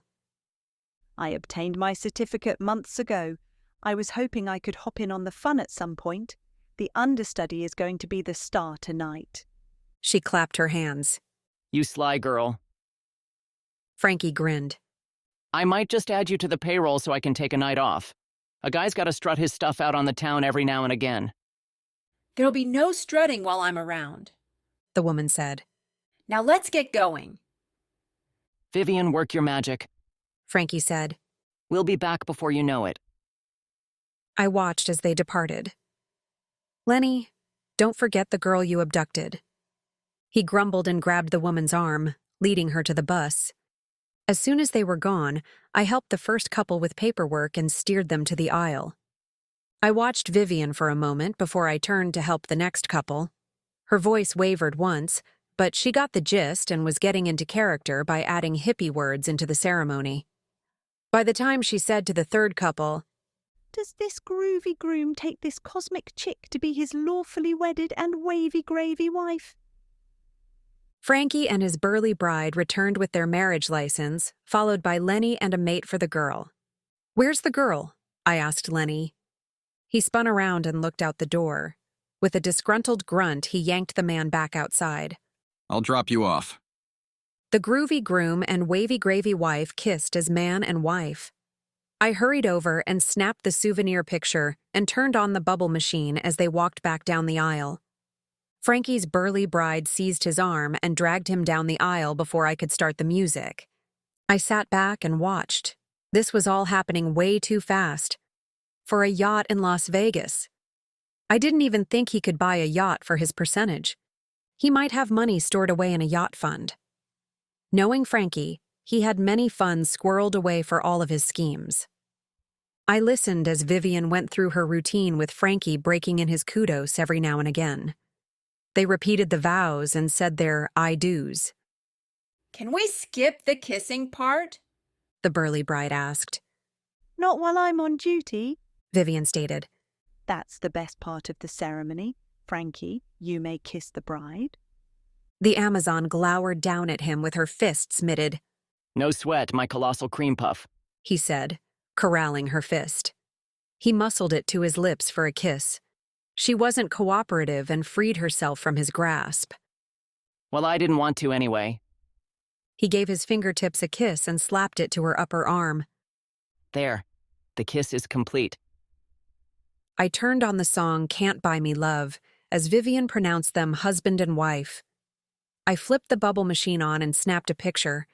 The frame wasn't big enough to fit everyone in, so I improvised and captured most of Frankie, all of Vivian, and from the nose down and through the center of the bride. Enough with the festivities, the Amazon said. Where do I sleep? You'll be sleeping in Nadia's apartment, Frankie said. Excuse me a moment, I said to the Amazon, yanking Frankie aside. No way! She's your wife. You have to sleep with her. This is all for show. She won't be staying long, and I don't like women messing up my bed. I don't like women messing up my bed either.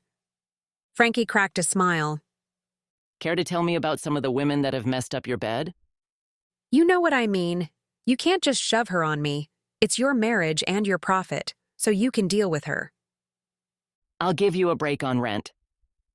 I don't want anything to do with this. I have a double bed, and she'll take up the whole thing. Not to mention she scares me.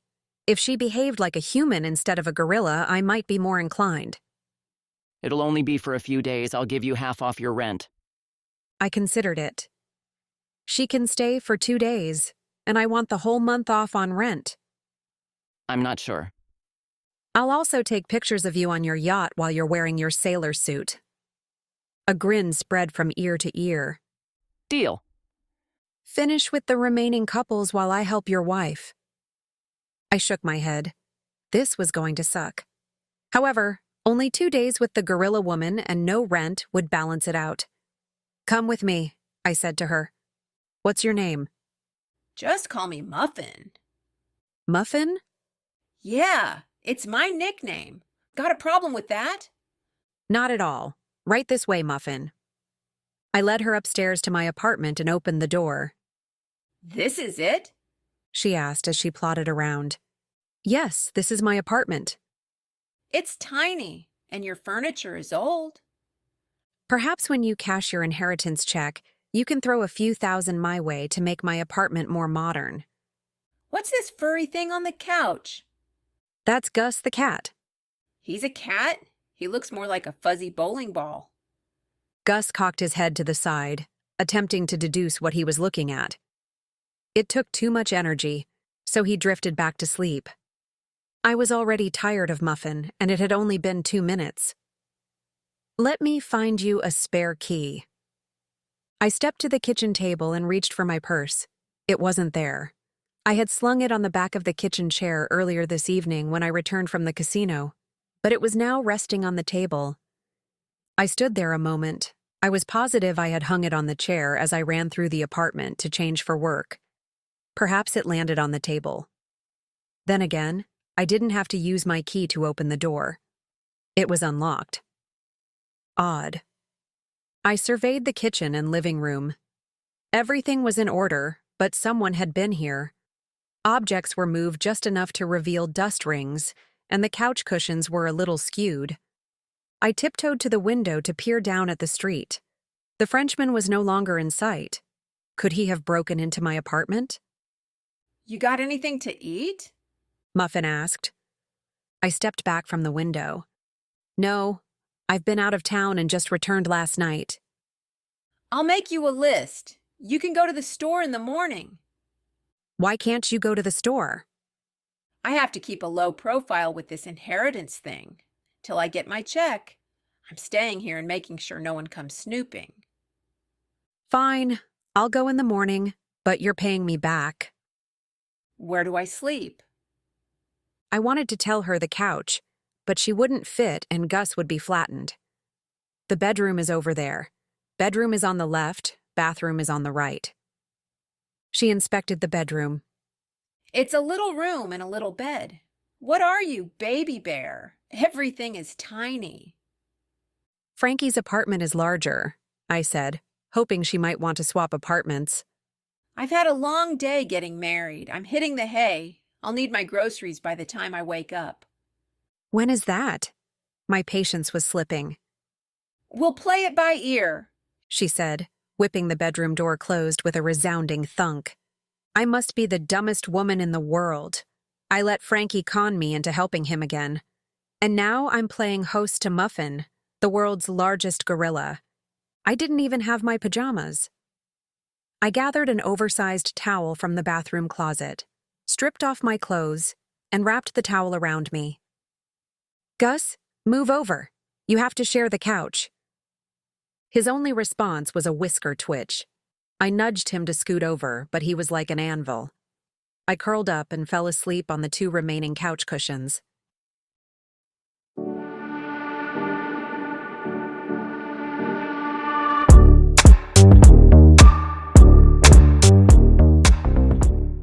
Chapter 6.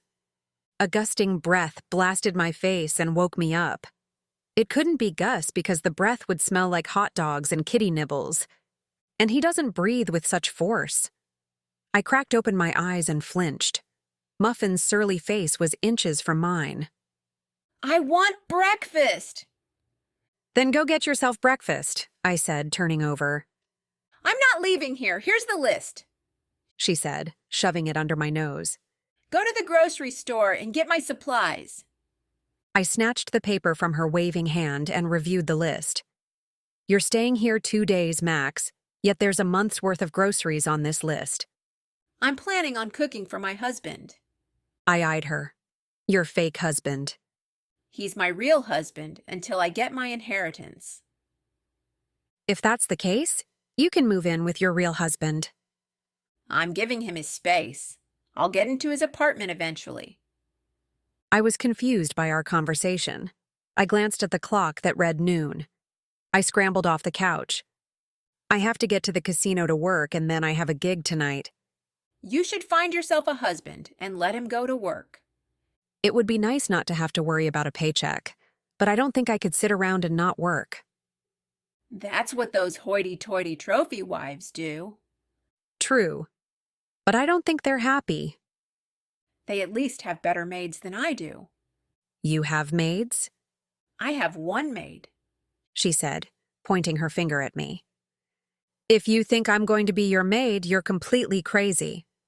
We'll see. Right now you need to buy my groceries. In 20 minutes, your furry bowling ball is going to be the main course if I don't eat something soon. I hurried and changed. I plucked my purse off the chair. How did it move from the table to the chair? Did you move my purse? I asked Muffin. No, she said, squeezing into the living room chair. It groaned in protest. Your bowling ball is looking mighty tasty. I dashed out the door and down to Frankie's apartment. I banged on the door. The sound of shuffling slippered feet came to the door. He opened the door with a yawn that sucked in most of the air in Vegas. His red silk robe draped around him, and his hair was tucked into a net. This better be important. I fell asleep only a few hours ago. I have to borrow your car. Nuh-uh. No one borrows Lucille. Your wife is making me buy her groceries. I'm not taking a taxi. Tell her to buy her own groceries. You tell her to buy her own groceries. Right now she's eyeing Gus as breakfast. I don't want to become lunch. You're being dramatic. Frankie, you better help me out or she's coming to live with you today. Don't get your cotton granny panties in a bind. I'll drive you there. But you have to do the shopping. Deal. He swiped his keys from the side table and locked the door behind us. Don't you want to change? No, I'm going back to bed after this. It's already noon. Girl, you need to remember you're in Vegas, not Idaho or wherever the hell you're from. Noon is like 6 in the morning Vegas time. I hauled grocery bags to my apartment. It was only the first trip, and there were several more to go. I opened the door to the apartment and stumbled in from the wait. Nadia! I heard my name followed by a squeal. I directed my attention to the location of the squeal. Let him go, I groaned. Muffin released Sergio from an optimal noogie hold. He rubbed his throat and scurried to me for cover. What's going on? I asked. I caught this little pipsqueak spying, Muffin said. I wasn't spying. I was coming to visit my poker goddess. I didn't want to wake her, so I peeked in the window. I'm 3 floors up. That's creepy, I said. You have a ladder around back, which made it easy. I didn't want to disturb you. I heard a knock on the door. It was still open from when I came in with the groceries. My heart tap-danced a few beats while I took in the handsome form standing in the doorframe. Am I interrupting?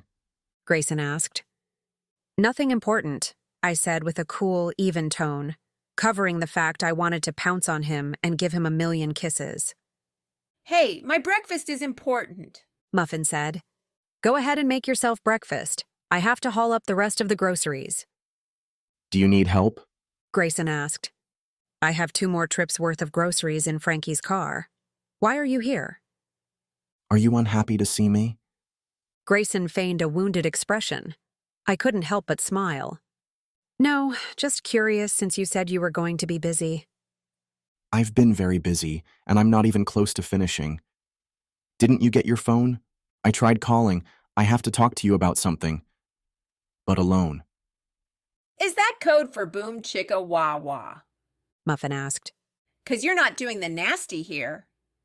It's not code for sex, I barked at Muffin. Is it? I turned to Grayson. Grayson raised his eyebrow. No. Bummer. I didn't receive a phone, and I'm not alone right now. But I wanted to be. Desperately. I can see that. Why don't I give you a hand, and then we can talk? Yeah, okay. I don't care who is helping who. I want my damn breakfast.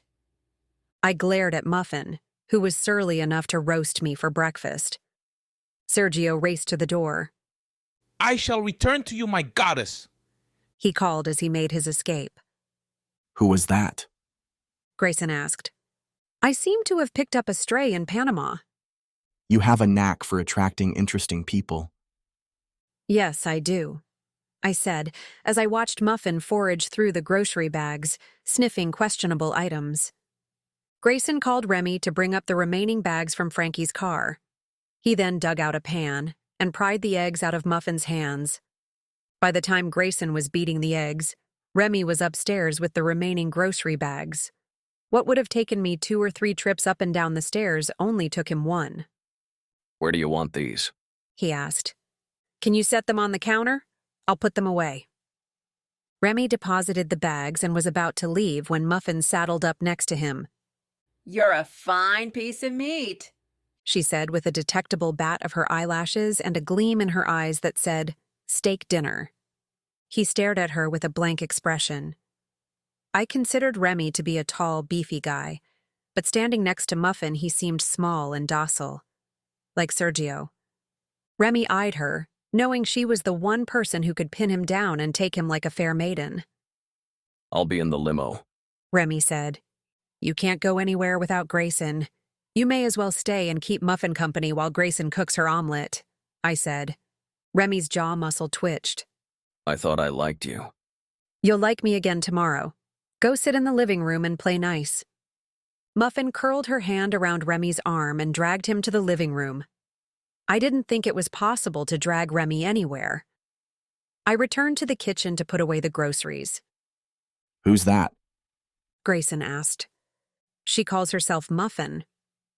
Is she a relative? I punched him on the arm.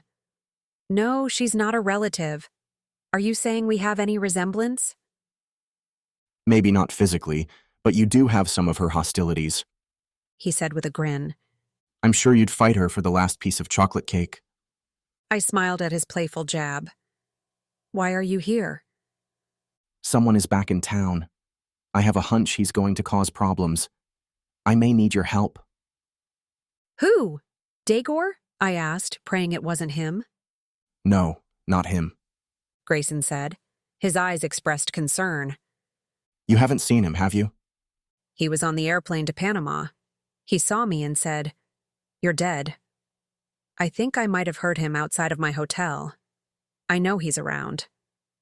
Did you call the police? No, too much was going on. Then I lost the tournament and spent 4 days flying home. You should have called me. I'd rather not talk about it. Tell me who you think is back.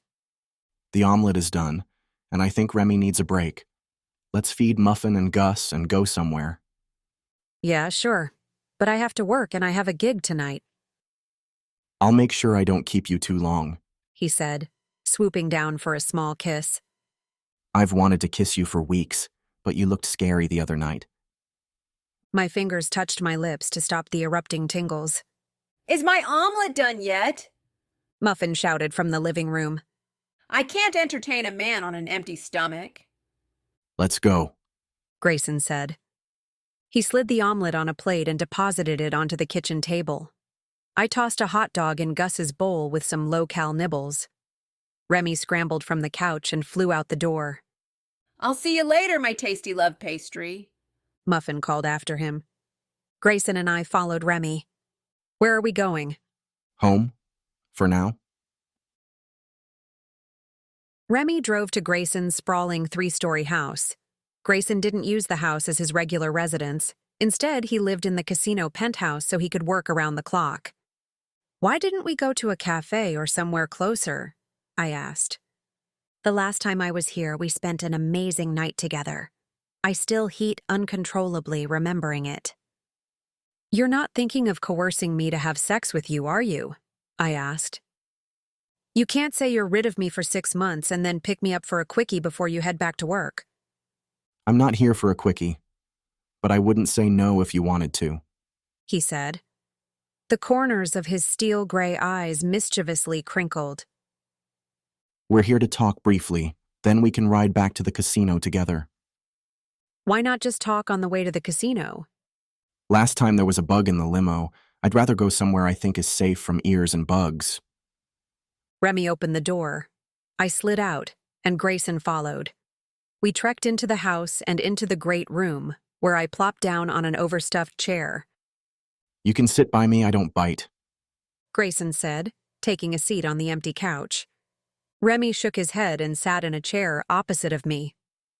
I feel like we've done this before, but we're missing David. When I said David's name, it dawned on me who Grayson might think reappeared. It's David, isn't it? I think so. What's the big deal? Why do you care if he returns? Wasn't that the hope? For him to return to Maya? David and Maya married shortly before David mysteriously disappeared 2 years ago. No one knew if he was dead or alive. It's only been recently that David reappeared to help Grayson catch the culprit behind the counterfeiting scheme. David continued to keep a low profile since he wasn't finished with his original assignment, which was unknown to us. Maya thinks David is still missing since we weren't allowed to include her on the details for her own protection. I think something happened at the Panama tournament, Grayson said. Phone calls have been streaming in, asking where David is. They're all foreign phone numbers and no one gives their names. Nothing happened as far as I know.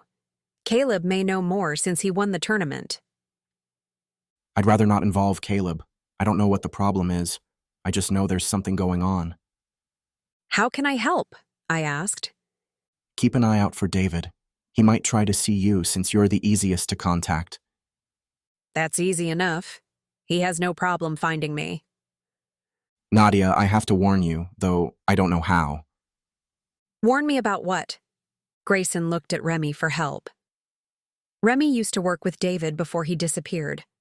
After the disappearance, Remy decided to work for Grayson in case he needed protection from whatever influenced David's departure. Remy shrugged. His mission comes first. We don't know what assignment he has or whether it's legal. We hope it is. But David has his own ideas about where the line falls. Be cautious if he contacts you. Don't give him information and don't help him. In fact, you should probably call the police. Are you serious? Grayson nodded his head. I can't believe you're telling me your brother's involved with something illegal when he came out of hiding to help you. People change. Grayson said. David's changed before. He can change again. I'm very thankful he helped me when I needed it. But until I know what he's working on and why foreign people are searching for him, I don't want you or anyone else to trust him. At least for now. I took my seat at a poker table, struggling to grasp what I'd heard. I didn't want to worry about whether to trust David. When he was around, he treated me like a little sister. He was protective and kind, yet he teased me too. I couldn't imagine him working on something that would place his family or me in harm's way. However, David is skilled at disappearing and climbing out of windows. He even blew up Dagor's properties in a fiery explosion. I guess having those types of skills isn't something the average person has. I'm sure they came with years of training and assignments. Grayson said David changed before. I didn't know what that meant. I should have asked him for more information. I mean, does he go through crazy changes like Dr. Jekyll and Mr. Hyde? Because then I wouldn't want to know. That type of information could give me nightmares for a month. Welcome back, kid. I peeked up to see Roy and smiled. I'd adopted Roy as my Las Vegas father. He's about 30 years older than I am and is old-school Vegas, complete with a gold-plated pinky ring and a hubcap-sized belt buckle. I met him when I first moved to Las Vegas. He showed me the ropes and helped me out of a few scrapes. He quickly became my friend and poker ally. Most of the time I like to play against him in a round.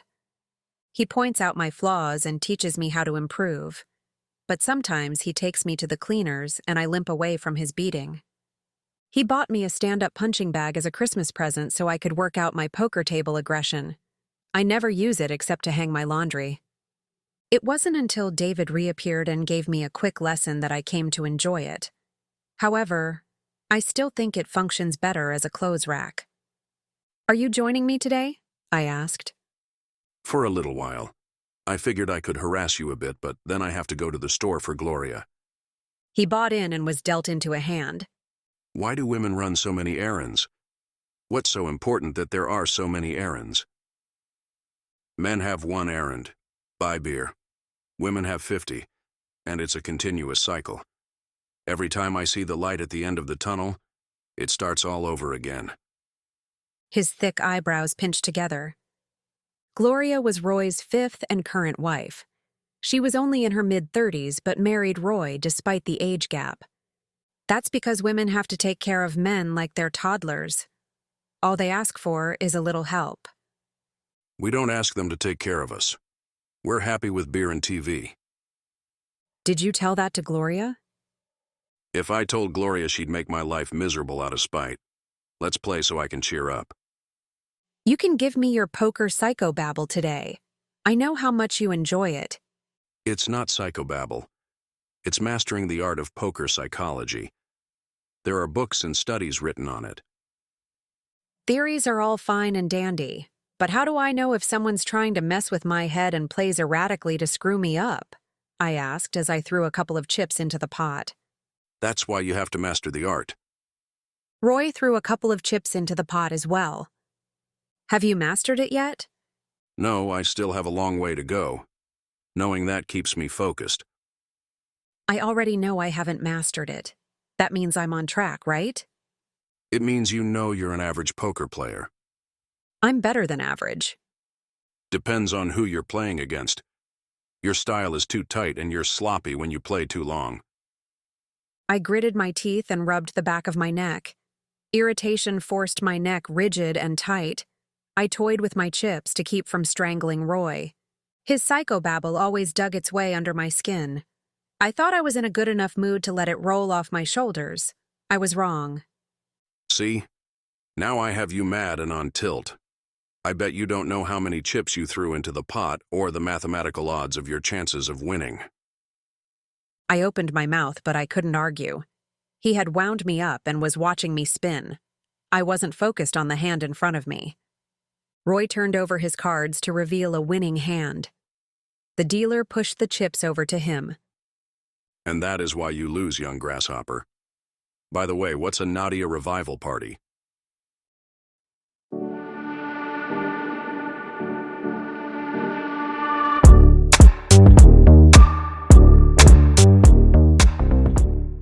Chapter 7.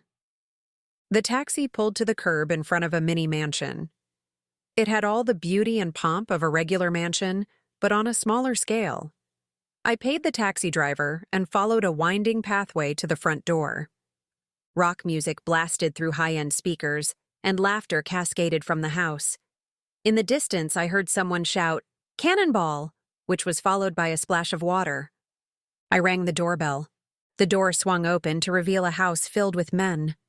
The man at the door was in a swimsuit and armed with a beer in his hand. Only then did it dawn on me that Frankie had sent me to a gig at a bachelor party. A bachelor party filled with drunk men. My palms clammed up with sweat. "Hey, are you the entertainment?" The guy asked. I was hired to be a card dealer. "Oh, yeah, come on in." He said, letting me step past him into the tiled entrance. "Hey, the entertainment is here!" He shouted. A cheer erupted, followed by a few whistles.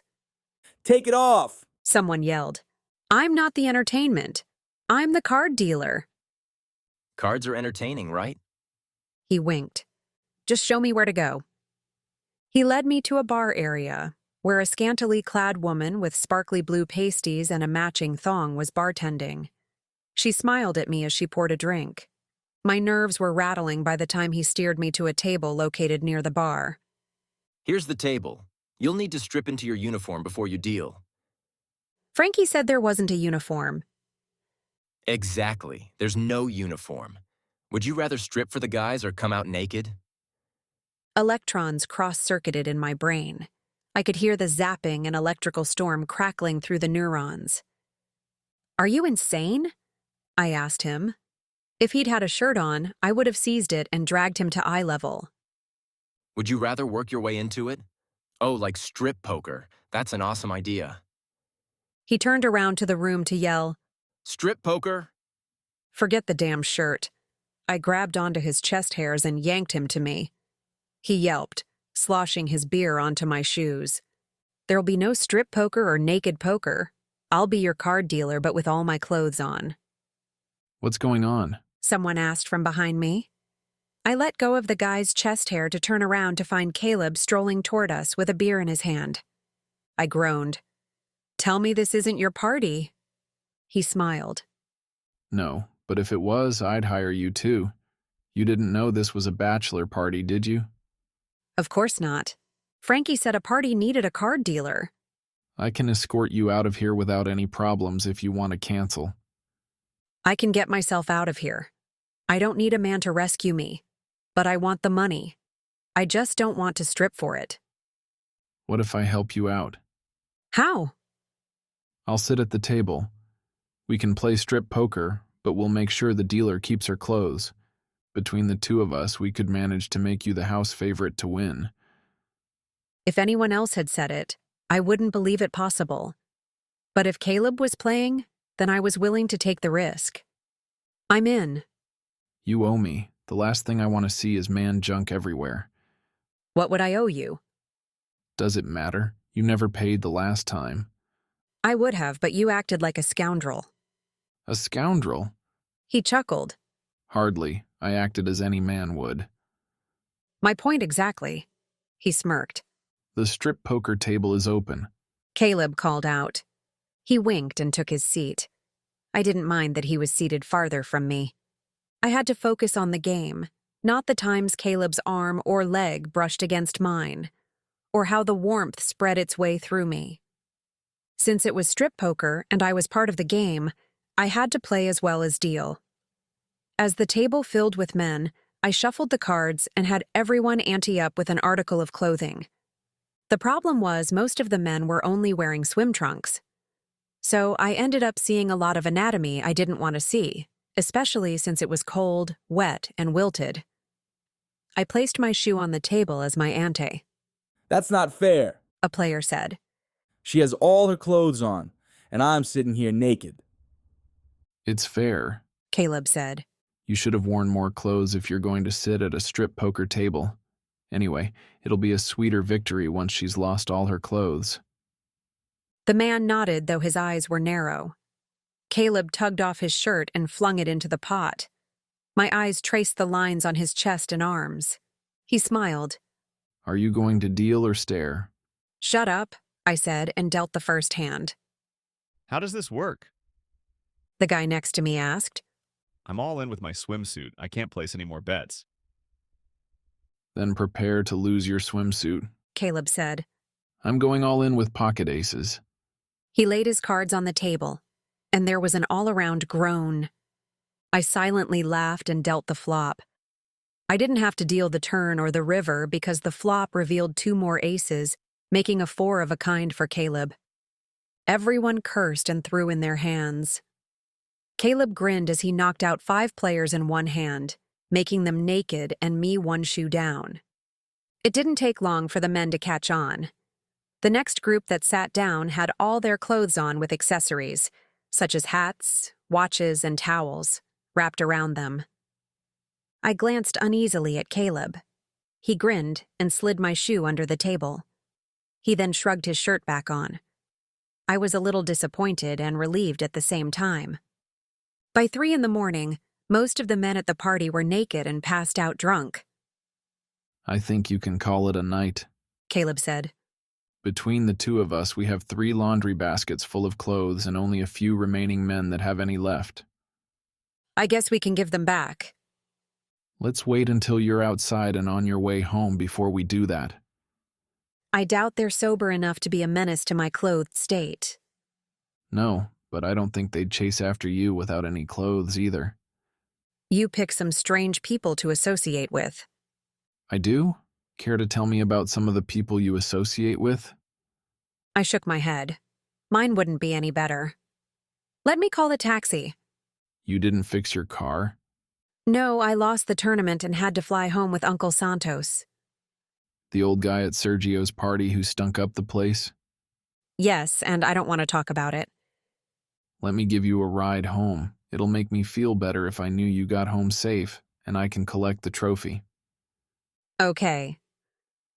Then maybe you could give me a tour of your bedroom. You don't give up, do you? All I'm asking for is a tour. If you can't keep your hands off me, that's your problem. After seeing all the interesting anatomy here, I don't want to see any more. It's disturbing. In fact, I might have to join a convent to hide from the horror. Caleb grinned. It has been a disturbing evening, hasn't it? But you have yet to witness my full power of seduction. Power of seduction? He lifted his finger to touch my lower lip. You know you'd love it. Care to wager? Oh boy. I shook my head. No wagers. I will never wager with you again. His blue eyes glinted with something other than alcohol. You haven't even heard the wager. No way. He'll make the stakes too tempting to pass up, and I'll lose like I always do.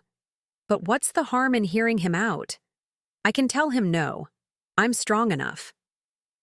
What's the wager? I asked flatly. He smirked. Couldn't resist, could you? I cocked my head to the side and waited for his answer. He wrapped me in his arms, and I lost all ability to stay cool. He was warm and firm. My thighs burned from his contact. Would you get on with it? I asked. I might have fooled him with my aloofness had my voice not cracked from the strain of keeping my body vertical. His eyes darkened as his voice deepened. I will take my time and seduce all of your senses. Believe me, you will never have been so thoroughly entranced by the time I'm finished with you, he said. A soft, promising kiss brushed across my lips before he whispered, I wager I can make you beg for me. If I succeed, then I win. If you don't want me after my attempt, then you win. Afterwards, I might let you have me either way. He grinned. I think I just drooled. What are you putting up for this wager? I asked. Other than allowing you to take me however you want, I'll put up $1 million. I coughed and sputtered. Holy crap. Are you okay? He asked innocently while rubbing my back to help alleviate my coughing attack. Are you insane? Not at all. I have money and I know what I want. I love a good wager. You seem to be a sucker for them as well. It's what I like about you. Not many women are able to throw themselves into a wager like you do. What would I be putting up? I obviously can't put up money. For a year. I coughed and sputtered again. He's going to give me a heart attack. You want me as a sex slave for a year? I squeaked, shocked that I could even think the words, let alone say them. His head dropped back with a laugh. Not a sex slave, although it does sound very intriguing. Just so you know, I wouldn't say no. So feel free to counter the wager. Then what do you mean? That you'd be mine for an entire year. Think of it as being a girlfriend with a lot of perks. Why? We wouldn't be good together. By the end of the year, we would hate each other. And you can find a girlfriend just by walking into a room. Already thinking you're going to lose, aren't you? You must be pretty sure about my capabilities at seducing a woman. And you're the one that's high-strung. I've never once been mad at you. Even the time I borrowed your car. If you don't ask for it and you don't bring it back, it's called stealing.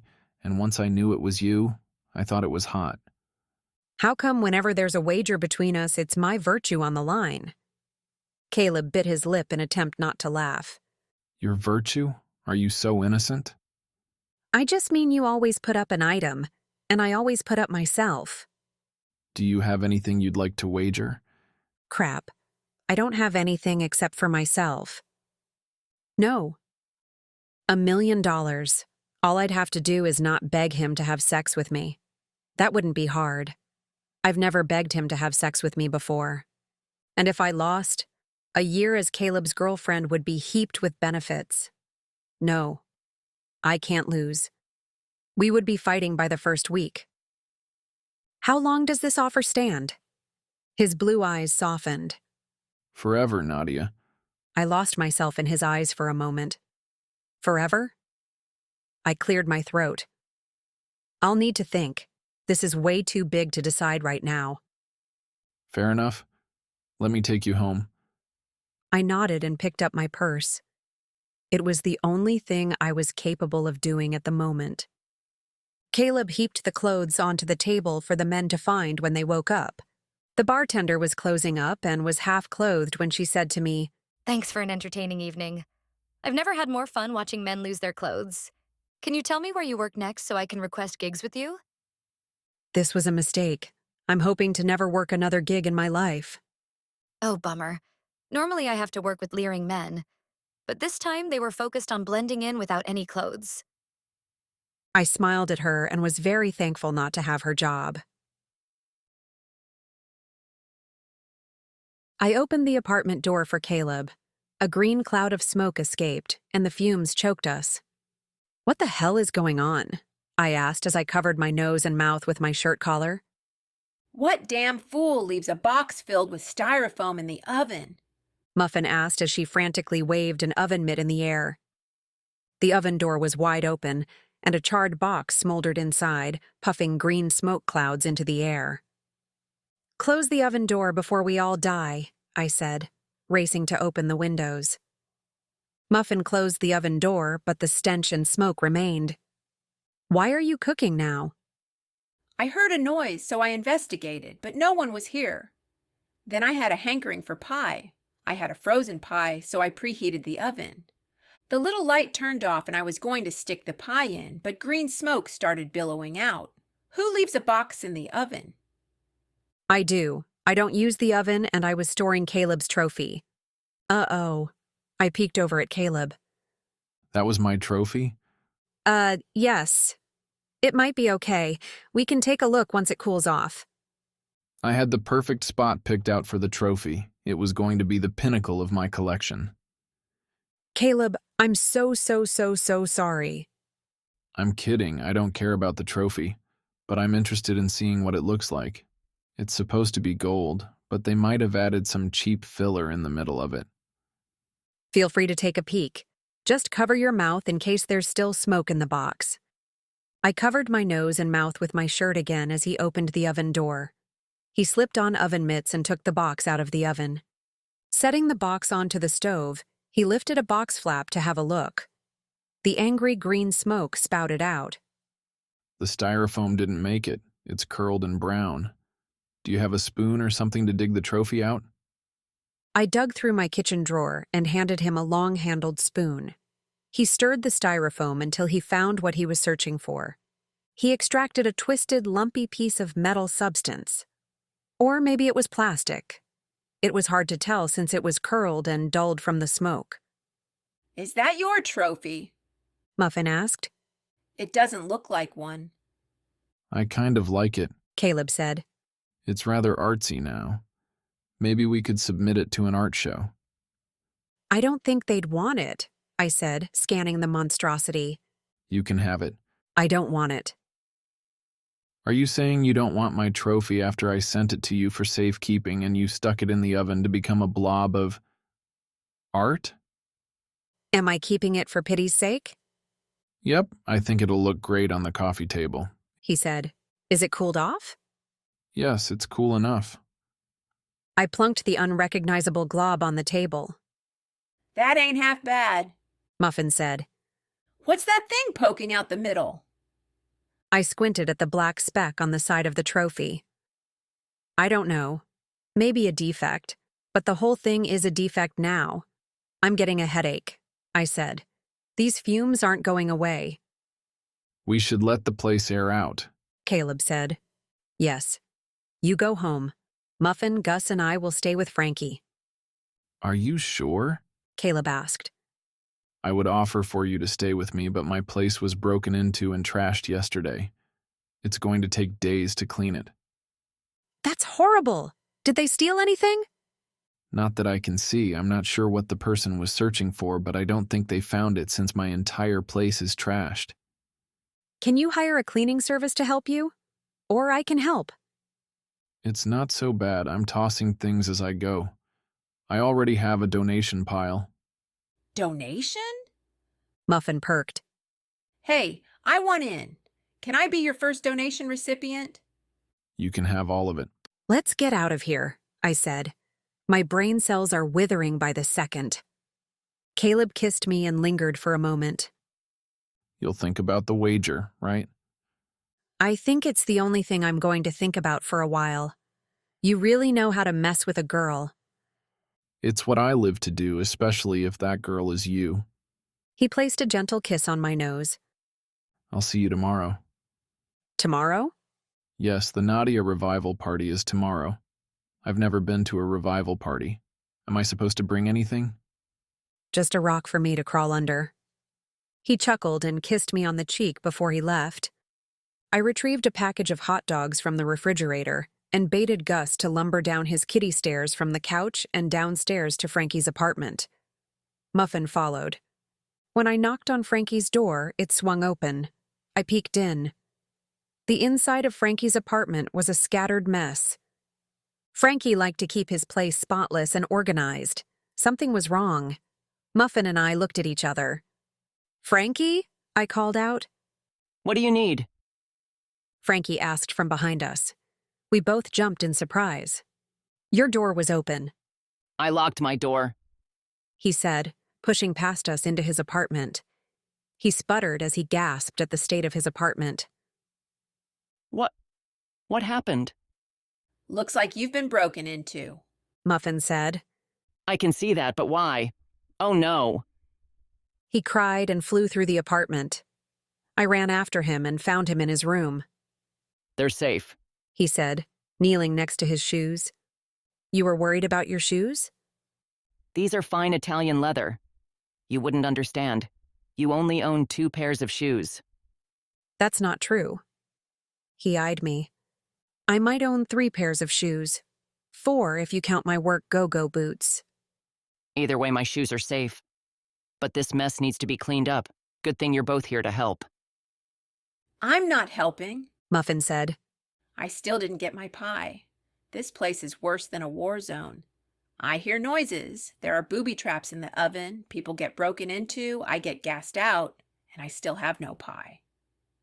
You could always go to your place, I said. Not until I get my inheritance. It better be before the annulment period ends because I can't be married. I'm a vibrant bachelor, Frankie said. Don't worry about it, sweet cheeks. Clean up this mess and I'll make pie. Why can't you go upstairs and make pie? He asked. Nadia booby-trapped the oven, and now there are swirling green toxic fumes. I didn't booby-trap the oven. I just don't use it. Where are you sleeping tonight? He asked. Here. Oh no. I can't have 2 women and a cat staying with me.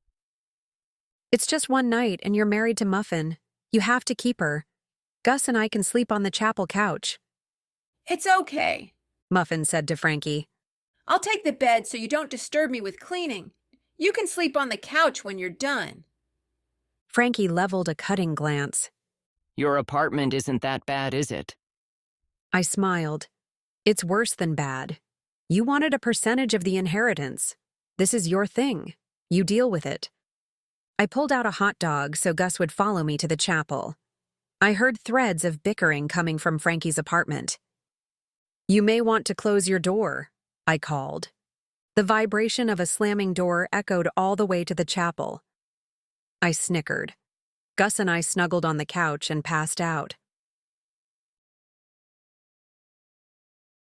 It was still dark when I opened my eyes. Gus was stretched next to me. He was too tubby to curl up like a normal cat, so he tended to suck up more space. In order for us to both fit on the couch, I curled around him. After an hour, I switched my position and ended throwing one of my legs over the back of the couch so Gus could remain where he was. My leg had no blood flowing through it. The tingles and needle spikes rampaged through my leg as I placed it on the ground. Ow! Ow! I yelped.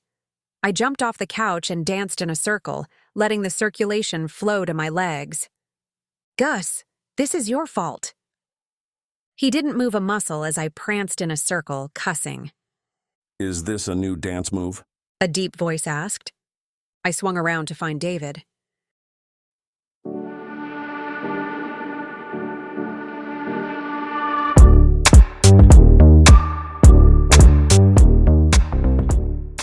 Chapter 8. It's not a new dance move. I danced around more. Why the hell do you always sneak up behind me?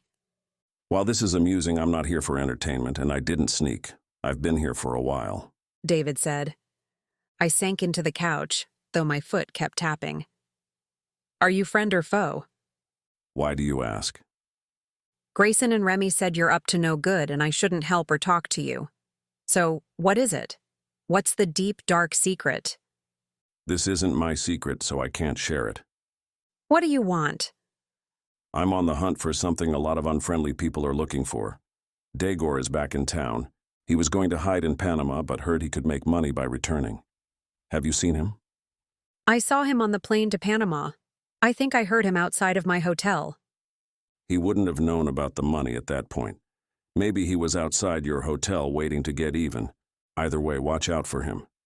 He doesn't have his hired thugs like he used to, but he'll still have some friends that'll help him. I'll be careful. I'm not sure who the other people are. For right now, don't trust anyone and make sure to always watch your back. Why would I have to? Do I have the object? That's why I'm here. People are sniffing around Caleb's place and yours. I can't figure out the connection yet other than you were at the tournament together. So, I may or may not have something because Caleb and I were in a tournament together. Yes, in a nutshell. I think you all came from a nutshell. I'm not going to help you. Grayson said you could be playing for the wrong team. David rubbed his forehead with his fingertips. For the lack of a better explanation, there's a good team, a bad team, and a neutral team. I'm part of the neutral team. My job is to find this object and make sure nothing happens to it. What if the good team finds it first? I want it. I will find it first. What is it? I can't tell you. Then how do I know if I have it? Caleb's apartment has been searched. I think they got into Frankie's apartment too. But not yours? I think my place was searched, but they left it the way it was. It wasn't trashed, but I could tell it was searched because things were moved out of place. Since my place was searched first, maybe they're getting desperate and trashing the places. It's possible. Did you bring anything home with you? Other than a foul smell? No, I was knocked out of the tournament and had to catch a plane with Sergio's uncle, which I'll never do again. I didn't take anything with me because I didn't have any luggage. My few remaining items I left at the hotel for Caleb to bring back. They were here waiting for me when I returned. What kind of things? Just a few articles of clothing. I don't think he would have kept my toothbrush or personal products. David leaned against the wall. Okay, so we know you don't have anything. I guess the only reason they're watching you is because you were staying with Caleb. Maybe they thought he gave you something. I guess. If you figure out who they are, can you tell them I don't have it? I'll make sure they know it. Did anything happen with Caleb? Did he get his weekend with you yet? No, nothing happened, nor will it, I said confidently, even though I was still mulling over Caleb's latest wager. There was no way I was going to confide in David. I didn't know if he'd hurt Caleb or tie me up with a big red bow and place me on Caleb's front doorstep. David smiled. That's because you like Grayson. Yes, I like him, but nothing more. David chuckled. I'll give you a break. I'm glad you aren't the bad guy. How do you know I'm not? Would you hurt Maya if she had the mystery object, and you had to take it by force? I'd show her a shiny new credit card and take it while she was busy shopping. And what if your brother had it? I would create a scandal or project for him so he'd forget about it. And what if I had it? I'd ask you nicely for it. And if I said no? I would fix your car in exchange for the item. I smiled. I'd take the shiny new credit card too, but I need my car fixed. See, you're not a bad guy.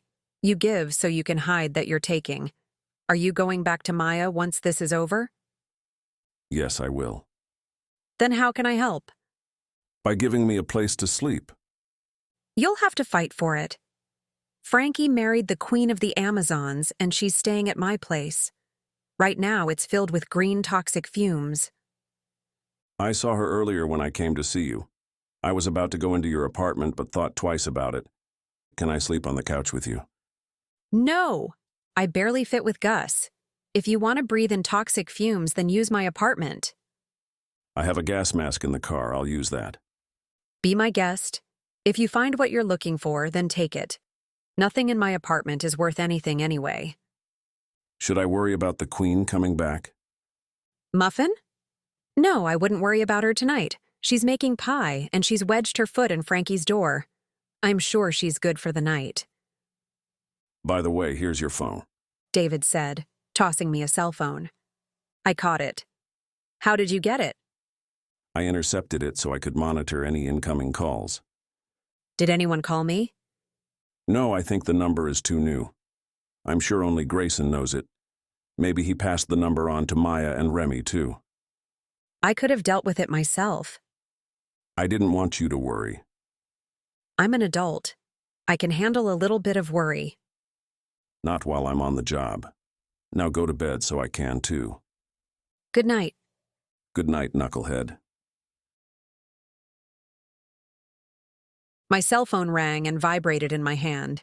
It was morning, and I was groggy with sleep.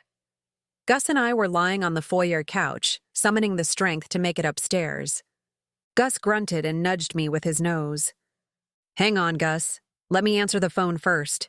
Hello? Are you excited? From the perkiness at this hour, it could only be Maya. For what? Your Nadia revival party, silly. Will you be mad if I say no? I'll be sad. Then yes, I'm super excited, I said dryly. Great. I can't wait. I want to give you all the information. Can you be at my house at 5 o'clock? I know it's early, but then you're prepared and we can talk. I can be there. You're not going to dress me again, are you? I was thinking about it, but you can come as you are. Tonight is about Nadia. How many people are coming? Oh, everyone wants to come. This is going to be the best party I've ever thrown. At least 50 people said yes, and 50 more will get back to me. Maya, I don't know 100 people. Who are they? You're a website celebrity. Frankie gave me a list of everyone who should be there. I added a few names as well. All I had to hear was Frankie, and the message is understood. He's not so bad. He's looking out for your well-being and trying to make a name for you. Please, whatever you do, don't help him with any of his projects or gigs. I can't control him. And if you're helping him, it would be scary. My life is already a mess. Your life is only a little messy, and I'm not scary. Not normally, but you both have the same problem. What's that? You're unstoppable once you get an idea into your head. That's a good trait to have. For you, but not for me. I knocked on Frankie's door. I had already baited Gus to lumber his way up the 2 flights of steps and into my apartment. The smoke was gone, but the burnt chemical smell remained. The windows were still open. David was long gone. Frankie? I asked, knocking on the door again. The door swung open and Muffin filled the frame. He's sleeping. He's a busy man today. He's got the party tonight in the chapel after. I want to see him about my gig money. I have to fix my car. Come back when he wakes up. I just want money and then I'll leave him alone. If you can get past me, you can see him. I eyed her. She completely filled the door frame. There was no inch of space I could squeeze past. Who was I kidding? I'd need a lot more than an inch to squeeze past anything. Give me his car keys so I can borrow Lucille. I'm only going to the casino and I'll be back before he needs it. No, I'm his wife now. It's my job to protect his property. A creepy crawly alarm warned me about Muffin. Something wasn't right. You mean his temporary wife? You're leaving once you get your inheritance, right? Oh yeah, but until then, his property belongs to me, and I'm protecting it. Fine, I'll take a taxi. Can you pick up a dozen donuts while you're out? Frankie doesn't eat donuts. He says they're bad for his complexion and waistline. Who said anything about Frankie? I want the donuts. I especially like the Boston cream ones. Get me lots of those. I turned to leave. Hang on. I think I might want a dozen Boston creams and also a dozen assorted. I rolled my eyes and jogged down the stairs. As I stepped outside, I found Sergio waiting at the curb with a powder blue moped. My goddess, I have been waiting for you, he said as he scurried over to my side. Today's your day, the day of Nadia's revival. I groaned. It's not my day. It's just a party. Your humble words give you astonishing beauty, my Nadia. Don't you have something to do besides follow me? Why, yes. I'm in search of $1 million for my goddess. You know I was kidding, right? What makes my Nadia happy makes Sergio happy. Yeah, well, I have to get to the casino to earn a living. Your chariot awaits you. Sergio gestured with wide arms to his moped. It's a 2-seater with central air. How could a moped have central air? When we take off, the air will move all around us. I think you have a screw loose, but I'll take you up on your offer. I'm running out of money to pay for taxis. Sergio jumped onto his scooter and motioned for me to follow. Hop on and hug your Sergio. I rolled my eyes and straddled the moped behind him. My fingertips lightly grazed his shoulders for a moment, but I wasn't about to leave them there. I think I'd rather fall off the moped than hold on to Sergio for support. Where does my goddess desire to go? Can you take me to the Lost City Casino? As you wish. I am quoting from my new favorite American movie, The Princess Bride. I'm going to make a t-shirt that is worthy of naming my Nadia as my princess bride. Please don't think too hard about it. In fact, don't think of it at all. You have enough t-shirts. Plus, that movie is from the 80s. He sped down the roasting Vegas roads as fast as the moped would take us. The sun glinted on his hair, making it sparkle. In fact, his hair sparkled so much I wished I'd brought my sunglasses. Sergio, what do you have in your hair? Oh, that Frankie of yours has some amazing ideas. He said to add glitter to my hair oil, and girls will dig the shine and allure. Do you dig it? No, I don't dig sparkly hair on men. When did you talk to Frankie? We talk all the time while I'm waiting for you to make your grand entrance. He's becoming my new American BBF. I think you mean BFF. No, Frankie told me BBF. What does that stand for? He said he calls himself BBF because he's bronze, beautiful, and fabulous. I chuckled. I wouldn't take everything you hear from Frankie as truth. Minutes later, Sergio pulled up to the Lost City Casino. Out of the corner of my eye, I saw Remy leaning against the limo. Even when leaning, he appeared way too tall and muscular to be able to fit into the driver's seat properly. And he wasn't holding back his disapproving scowl at the moped and the shiny-haired man driving it. His dark eyes surveyed the man intensely, while his olive skin grew rigid under the strain of his fierce frown. I couldn't recall ever seeing Remy with such a fierce face and was completely confused at what would cause such a reaction, especially since it was directed at Sergio, who was a powder puff compared to Remy. I quickly thanked Sergio for the ride, shooing him away while keeping my eye on Remy. Sergio didn't take the hint that I wanted him to leave, so I ended up promising him he could pick me up at the casino later to escort me to the party. He was so excited when he left, he used too much throttle on the moped and popped a wheelie, jumping the curb a couple of times before he headed down the road and out of sight. Remy was next to me before I could head into the casino. Who was that? Remy demanded. Sergio, what's with the evil stares? You're supposed to be playing it safe and watching your back, not hopping on the back of a stranger's scooter. How do you know he's a stranger? You don't have a very long list of people you know. I think I should be insulted, but I'm too hot from standing outside. Remy seized my arm and ushered me up the walkway to the front entrance. Remy, you have serious issues. I growled, snatching my arm free. I rubbed the tenderness away from his iron grip. I've been hearing about some dangerous men showing up in Las Vegas. They all have the same agenda. You're being watched and followed, and you don't even have a clue. You need to get smart and quick. Aren't you being a little overdramatic? My house was already searched and nothing was taken. If I had whatever they wanted, they would have taken it. Exactly. They'd take it and leave the country, but they didn't get it and will be more anxious to find it. Which means every day they don't find it, you're more at risk. I sighed. It made sense. But at the same time, I didn't even know what the people were searching for, nor did I understand why they thought I had it. I'll try to be more careful. I have to work.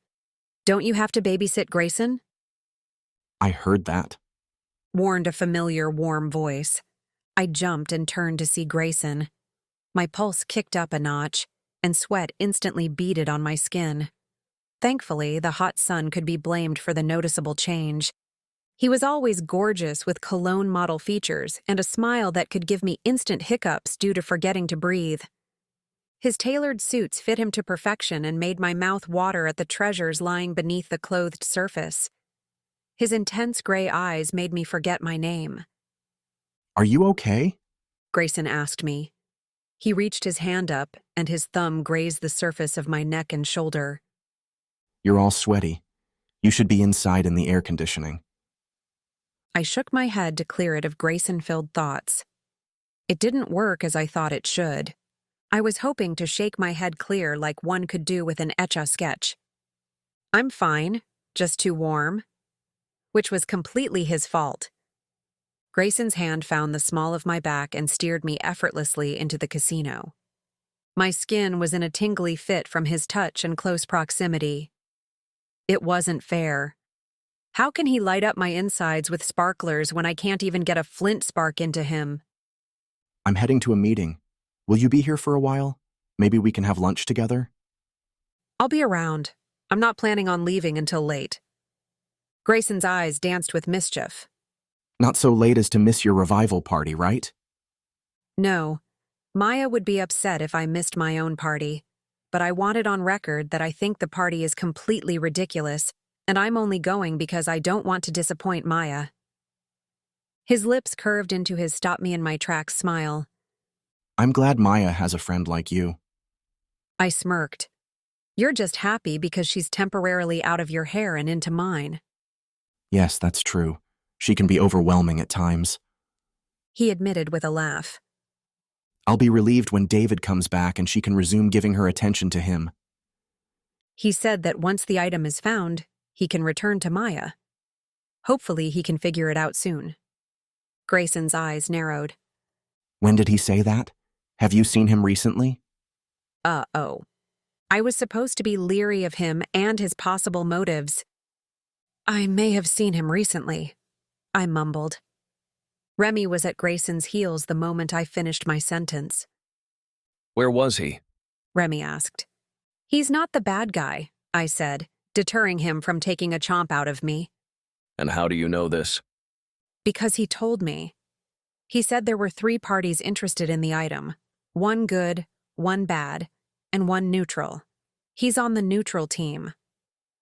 Remy groaned and shot a knowing glance at Grayson. What? I asked, expecting they would be happy he wasn't on the bad guy team. Grayson sighed and gave a small shrug. It's hard to know for sure. But in this case, we're figuring the good guys to be some form of government officials, the bad guys to be a part of a terrorist movement, and the neutral party might be hired mercenaries. In most cases, it's the mercenaries you want to be extra careful around. You don't know who's funding them or what their real agenda is. This is all hypothetical, but it fits the scenario a little too neatly not to have some truths. I told him he could have anything in my apartment he wanted. At least that will get him out of your hair for a little while. Did he stay long? I'm not sure. I was in the chapel and he slept in my apartment. He had to sleep with a gas mask due to all the toxic fumes. Grayson and Remy simultaneously groaned and began a very scary reenactment of my mom and dad scolding me in unison. Their voices began to blend in a harmonious tongue-lashing I wasn't prepared for. Didn't I tell you not to talk to him? You let him sleep in your apartment? Why were there toxic fumes in your apartment? I'm trying to keep you safe, and you're doing the exact opposite of what I told you. And you got a ride with a stranger. That's not smart. Did David give you any clues as to what he was looking for? Don't talk to him again. I swiveled back and forth between the 2 men towering above me. After they were done pelting me with words, I did what any normal person in my situation would do. I stuck my tongue out at them and stalked to the casino to find my poker table. We'll finish this after my meeting. Grayson threatened as I retreated into the poker room. I settled into a chair between a woman who glittered with gold-plated jewelry and smelled like a gallon of eye-watering cheap perfume, and a man who actually seemed like a regular guy. Sometimes finding normal people at the poker table was a rare sighting. It made me wonder about my normal ranking. I wasn't sure I wanted to know the answer. Hi, The man said to me as I made myself comfortable and stacked my chips. Hi. I returned his greeting, hoping he wasn't a player who liked to chit-chat non-stop at the table. I could only handle friendly banter for so long. I was more of the shut-up-and-play type. I saw you talking to Grayson Miller. Do you know him? Not very well. Okay, it was a little bit of a lie and a little bit of the truth. I did know him well enough to sleep with him and want to spend every waking minute staring at him. But if you asked me about his personal history, I wouldn't have a clue. I've wanted to meet him for a while. Why? I asked, not really caring and having second thoughts about asking in the first place. The dealer tossed 2 cards in front of me. I peeked and was not excited to see a 10 and a 3. Externally, I was impassive. I heard there was an opening for an assistant director. I want it. I shivered at the remembrance of Jason Biggs, the previous assistant director, who printed counterfeit bills inside the casino. He was in jail and was awaiting trial for several counts against him, including murder and attempted murder. Thankfully, I missed most of the media frenzy while I was flying to Panama. Grayson had to clean up the mess, and he's still cleaning up from what I could tell. I folded my 10-3 and surveyed the casino. The crowds of happy tourists didn't dwindle from the aftermath, and that's where this casino made a big chunk of their money. The casino might have taken a small hit from regular patrons who were leery, but with tourist dollars to make up for it, it was still profitable. I smiled at my casino knowledge and chuckled for being smart at something other than poker. Maybe I should apply for the assistant director job. I'm all kinds of casino genius. As I pondered my new career and speculated if Grayson spanked naughty assistant directors, I realized the man was still talking. I nodded as he told me his job was cut by a company merger. It sounded rather tedious with numbers, spreadsheets, and meetings. I yawned before I could stop myself. I suspected it would be a life of endless yawning if I had to work in corporate America. Good thing there were others who kept America running, because I wouldn't last 2 days.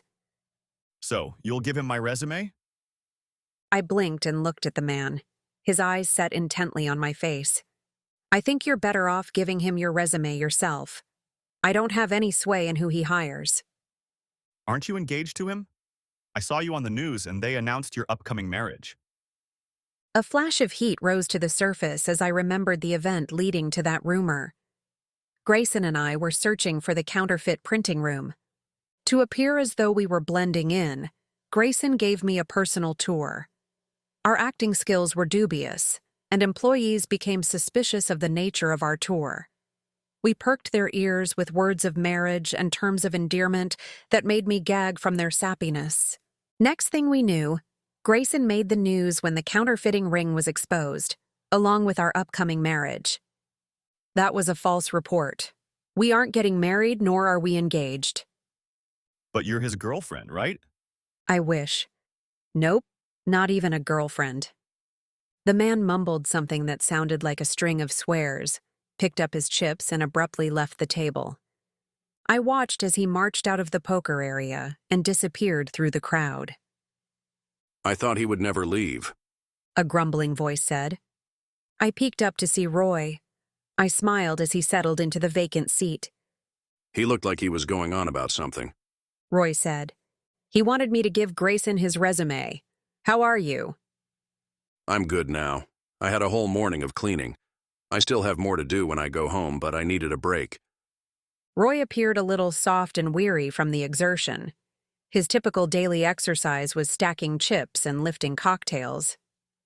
Why so much cleaning? I asked. We were broken into last night while Gloria and I were out. My eyes widened. Was anything taken? No, but they made a huge mess. He shook his head with a sigh. I think I'd rather have them steal the stuff instead of dumping it all over the floor. It doesn't make sense to go to all the trouble of ripping apart a man's home and then not steal anything. Gloria is in an uproar. I've never seen her so mad. Not even the time I used her lipstick to write a note. We both peeked at our cards and threw a few chips into the pot. It seems a lot of people are getting broken into, I said, puzzling if his break-in was for the same reason as mine. Almost everyone I knew in Vegas had been broken into. I didn't think Grayson had to worry since his main residence was in the penthouse on the casino's top floor, with cameras monitoring every inch of the casino and hallways. Do you need help cleaning up? I asked Roy, throwing my hand away after he raised the pot. Not really. The majority is done. Just reorganizing some of the drawers and closets. We played several hands together. I barely spoke 2 words and remained as silent as possible during the hands. Roy was acquainted with my playing style and could easily wipe me out if I wasn't careful. I studied his face to see if there were any signs I could go by, but he wasn't giving away anything. His hands were steady, his eyes didn't twitch, his laugh lines didn't crinkle. The man was solid. I threw in my last hand in disgust. I'd sat at the table for hours and came up $40 ahead, while Roy was up nearly $300. He winked at me as I scowled at the stack piled neatly in front of him. I've been playing poker since before you were born. Roy said with a smirk. I tell you time and time again you have to play the player, not the cards. My eye twitched. He was both my friend and my teacher, but I'm taking every last chip he has the next time we play. I threw a chip to the dealer for a tip and stood. Collecting my belongings, I narrowed my eyes at Roy. Prepare yourself, old man. Next time your chips are mine, I said. He laughed. That'll be the day. Should I give you a trophy if you manage to win a few chips off me? I scowled at him, but it made me speculate about the significance of the mangled trophy sitting in my apartment. Could Caleb's trophy have anything to do with the break-in? How could a trophy stir up so much trouble? And now that it doesn't look like a trophy but a twisted piece of lumpy, plasticky metal, no one would think to take it. Maybe that's why these men were still lingering around. I needed to go home and inspect the trophy. Also, I had to change for the party. I groaned. I headed to the casino lobby. A taxi should be waiting at this time of day, and with my measly $40 win, it should just cover the cost of the fare home and to the party. Maybe I should ask to borrow one of Grayson's cars. I shook my head. Even though he had a garage filled with cars, they weren't mine, and I wouldn't want him in the awkward position of saying no. Or, worse yet, Grayson might start up a new relationship with a woman and then send Remy to collect his car. My stomach dropped. I should stop thinking altogether. It's not a healthy habit. When my stomach gurgled from missing lunch, I realized that Grayson didn't show up to have lunch with me like he had said. I hadn't thought about it at the time because I was busy losing to Roy. With Grayson's hectic schedule, I'm sure he was derailed by a project somewhere along the way. He's probably equally as hungry wherever he is. I breezed through the automatic doors and out to the taxis. There was no one around and no taxis. I waited a few minutes before deciding to try the casino down the street. As I made my way down the sidewalk, I heard a zipping motor behind me.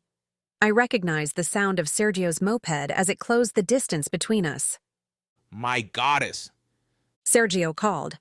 I peeked around to see if anyone might have heard, but there wasn't a crowd on the sidewalk, still too early and hot. Sergio rolled to a stop and beamed. Your chariot awaits, my goddess. I'm not riding with you until you stop calling me names. But they are names of love. We are not in love.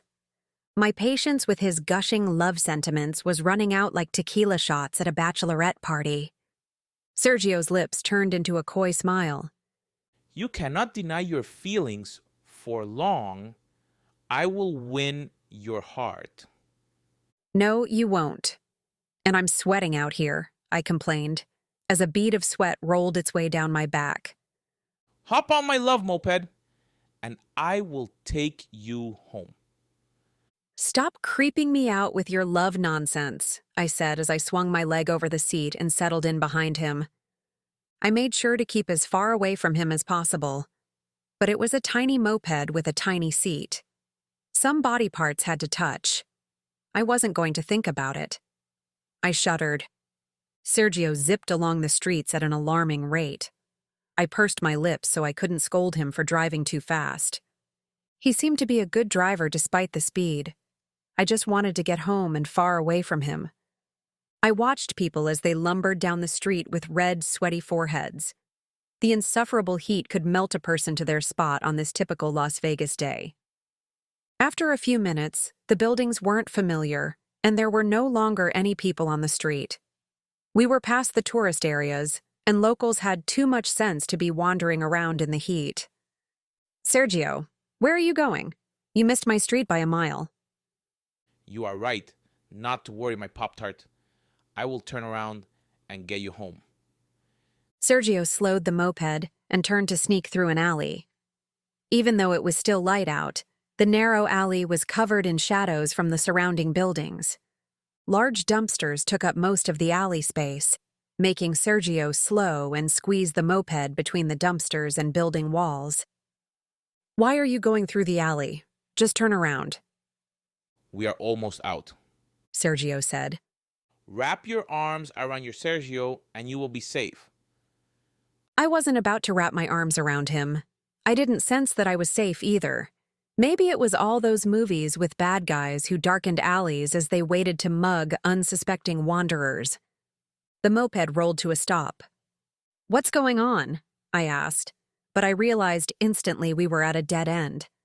Leave it to Sergio to turn us into a blind alley. Turn around and get us out of here.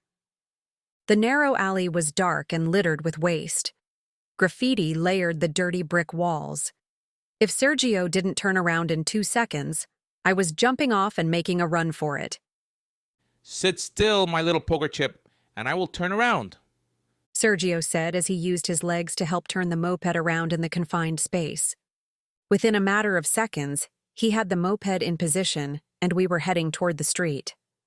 As we squeezed by the dumpster, I noticed a black SUV looming at the alley entrance, blocking our path. Sergio slowed as we neared the SUV. Even though the moped was small, there was no way we could squeeze past it. I was twitching like a lab rat. The black SUV and blocked alley had horror movie written all over them. Movie victims never see it coming. They advance blindly forward only to die in a violent bloodbath while movie viewers scream at them to run. And that was what I was going to do. I scrambled off the moped. If I sucked in my stomach, I might be able to squish past the SUV. If not, I'd jump the hood. Where are you going? Sergio called. I was already running for it and was on my way to squeezing past the SUV. I had more room than I estimated and made a dash for it. As I was shimmying past the alley wall and the passenger door, it suddenly opened. The door slammed into me, pinning me against the wall. The edge of the door caught me. I felt an extra push against the door, making the edge cut into my sternum. I cried out as air was pushed from me. I couldn't escape from the door, and the person on the other side wasn't letting up. "Close the door," I wheezed. I don't think so, bitch, A deep, gravelly voice said.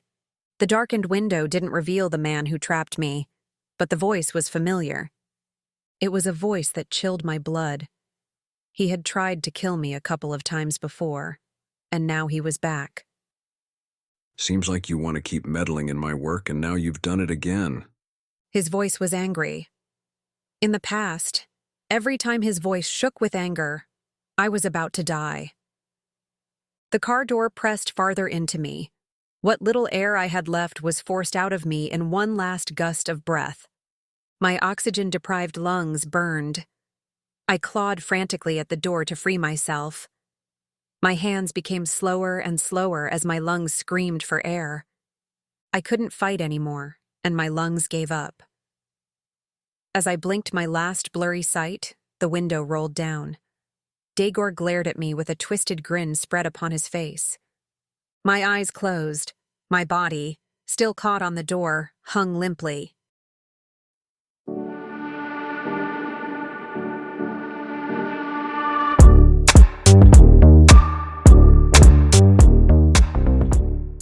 Chapter 9. My lungs felt scorched like red, glowing coals. It was the first realization I was alive. My breath was shallow from the searing pain. I groaned, but even my voice was hoarse and brittle. Finally, Daegor said. I hate waiting, especially if it's for you. You don't know how many times I could have snapped your neck. How many times I stood over you thinking how wonderful it'd be to smash your skull in. My eyes fluttered open. The subdued lighting made it easier to keep them open. My heart quickened at Daegor's voice. I could hear the hatred in every word he uttered. I quickly recalled the events that seemed to have been only minutes ago, but I had no idea how long I had been unconscious. I was lying on a sofa in a small room. I couldn't tell if it was a living room or perhaps a studio. My hands and feet were bound with rope. I gave them a small tug that went unnoticed by Daegor. He was reading his watch. The knots were tight. If they were anything like my knots, they would come loose easily. I hoped Daegor hadn't been a Boy Scout, but if he was, they would have kicked him out for killing small woodland creatures. Hopefully they kicked him out before he learned to tie knots. He was no longer violently angry like he had been in the alley, but I could sense his impatience. I'm sick of you. Daegor said as he swirled amber liquid in an oversized goblet. I had to leave Vegas because of you. I left the country to make sure I didn't get busted. He glared down at me. I lost everything because of you. I wanted to tell him it was stolen property, but Daegor liked to dole out black eyes, and my eyes had finally returned to normal from our last round. I kept quiet and let him do the talking. He liked to hear himself talk, and the more he talked, the more I might understand what the heck was going on and why fate dragged me into it. We were on the same plane together. I thought for sure that was a gift from God, placing you back in my path so I could finish you. Why else would we be on the same flight? I followed you. He said as if he was retelling a story. You weren't hard to track, but you were always with Caleb or in public. I had to find a way to get you alone, so I hired a private detective. He tracked and reported your movements, but he took it one step further and acted like a buffoon to make you trust him and make you think he was harmless. Little did I know he was part of the family. I'd never have hired him had I known. Daegor watched me as realization dawned in my mind. Sergio. It couldn't be Sergio. He was a bumbling idiot. Everything he did was awkward and made me want to run. Perhaps it was an act, like Daegor said. If so, he portrayed it too well, and even went over the top.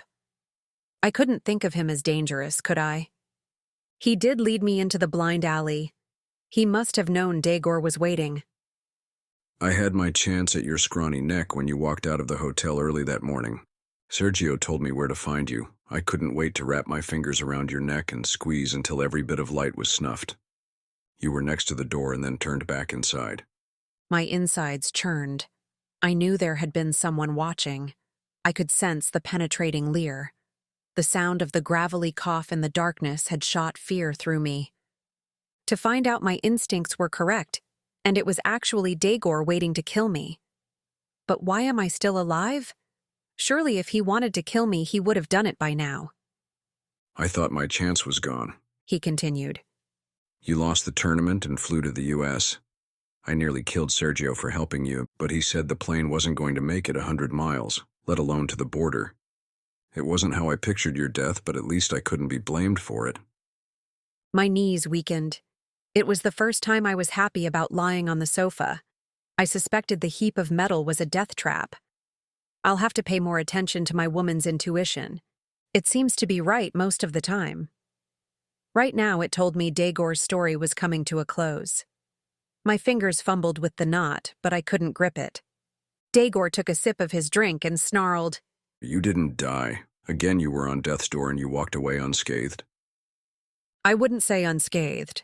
It was a horrendous experience, and I reeked by the end. I didn't spend too much time dwelling on it.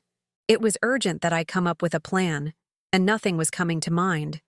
Not even a shred of a plan. Not even a hope that Grayson, David, or Remy would find me. Grayson and Remy would be at the party thinking I'd ditched it. It wouldn't be a far-off theory. They all knew I didn't want to go. But once again, you were thrown my way, He said. His snarl decreased into a slight growl. Since I lost everything, thanks to you, I went to see the boss. I needed cash and he needed a job done. Seems like he needed me to get to Caleb and you. At first my target was Caleb, but then they threw you in too. Like a bonus, He said. His slippery smile grew with meaning. Time was slipping away. Since he was in the talkative mood, I had to keep him talking. There had to be a way out. If Caleb and I were the targets, they might want us alive. Why would anyone want to kill Caleb? He's a professional poker player, and his death would be publicized and investigated. My death would be hidden in the obituaries. It gave me a small spark of hope. They must be after the object that everyone else and their mother are looking for. Could it actually be the trophy? What does your boss want from us? How could he profit from my death? Your death is merely an incentive. Once I finish my job, I can kill you. You could have killed me already, I said, not liking the churning sensation it caused. Yes, but then I don't get the money. He said. His eyes narrowed and his lips thinned. Don't think for 1 second I won't kill you if I think I won't collect the money. Killing you far outweighs the pile of money I'll get paid. Then there's no reason for me to help you since I will die in both outcomes. It took every ounce of nerves to keep my voice steady. Oh, you'll help me. I know where your friends are right now. He smirked. They're at the little blonde's house waiting for you. Even Sergio is there right now to make sure any trail to you is destroyed. If you don't cooperate, he has a bomb planted and ready to go. It's a crude bomb. Not the sophisticated kind I like. But it will do the job and blow the house and everyone inside to cinders. I think you should cooperate. He took his last sip of amber liquid and placed the glass on an end table. He was done talking. I knew it as soon as he set the glass down. I envisioned everyone at the party. I had known Roy the longest, but everyone else, including Frankie, had grown on me. They were now my friends and family. The thought of losing one person was horrendously gut-wrenching, but to lose all of them in one single moment was beyond soul-crushing. I can see you understand that I'm deadly serious. So, tell me where it is and we can move on to your death. There's a time limit, so you should hurry. They won't wait for you all night and will either search for you or head home. If Sergio hears the slightest whisper of anyone leaving, he'll quickly escape and detonate the bomb before anyone can leave. My eyes scanned the room for a clock. There was none in sight. I had no idea what time it was, and the curtains were closed. I couldn't tell if it was dark. You were unconscious for longer than I expected. It would be wise to hurry and tell me everything you know. I don't know anything. All I know is my house has been searched, and so has Caleb's, Frankie's, and Roy's. But nothing was found.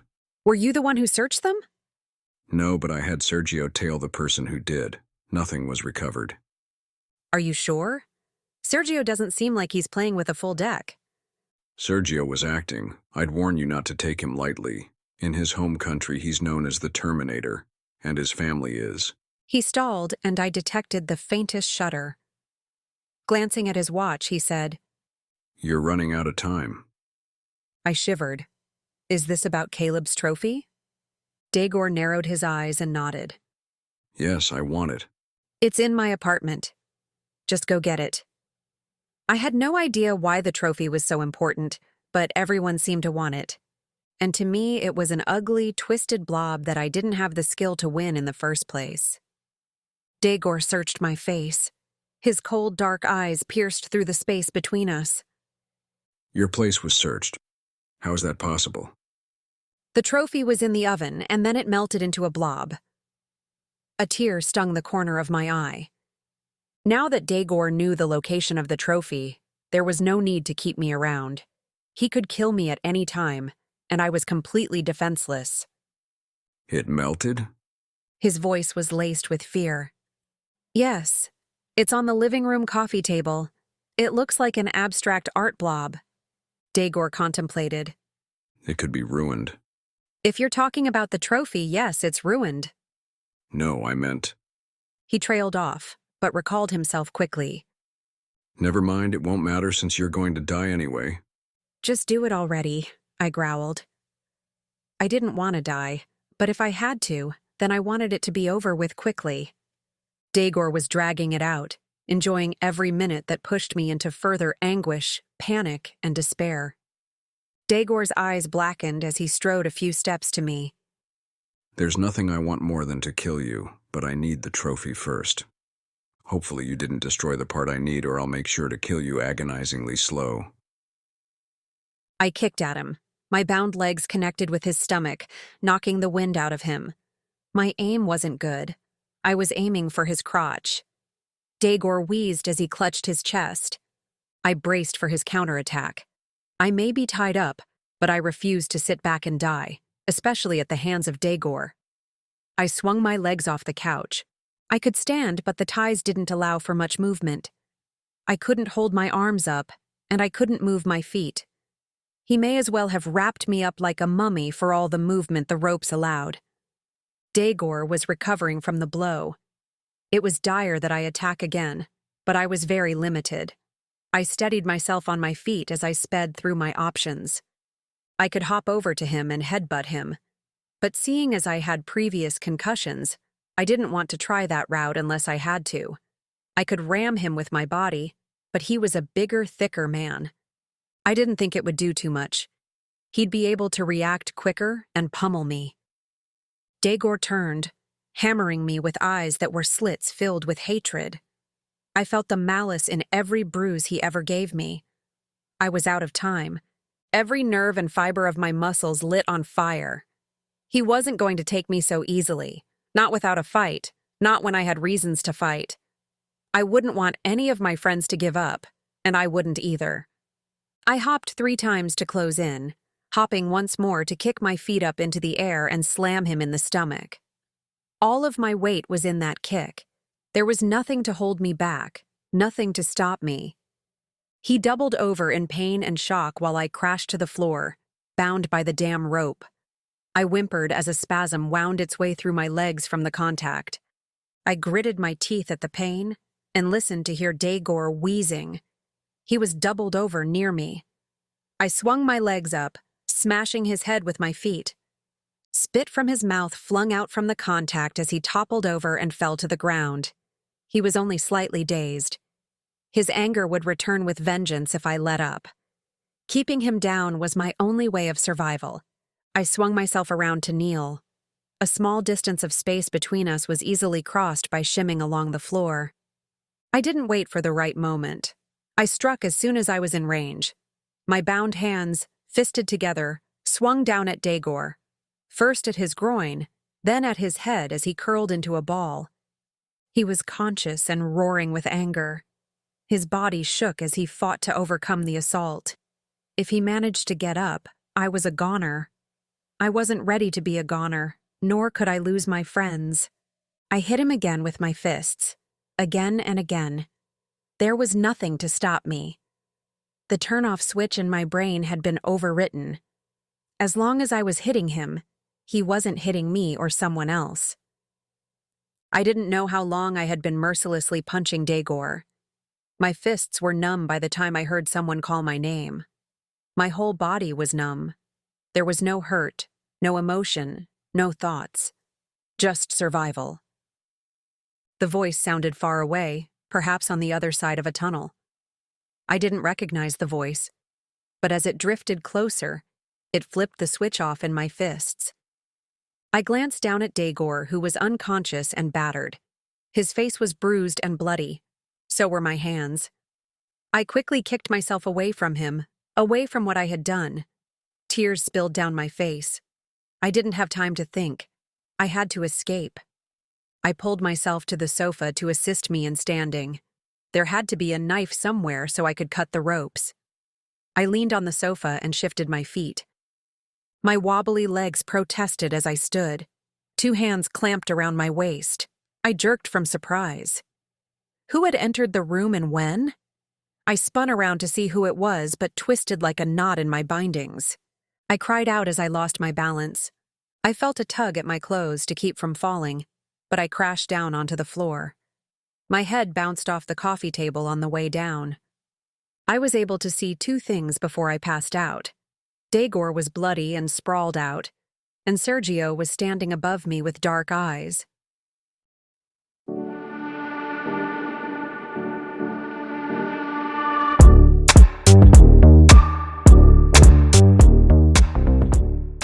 Chapter 10. Icy water blasted my face, popping my eyes open. I gasped from the freezing assault. Sputtering and wiping my face with my hands, I noticed the rope binding was off. I was free to move around.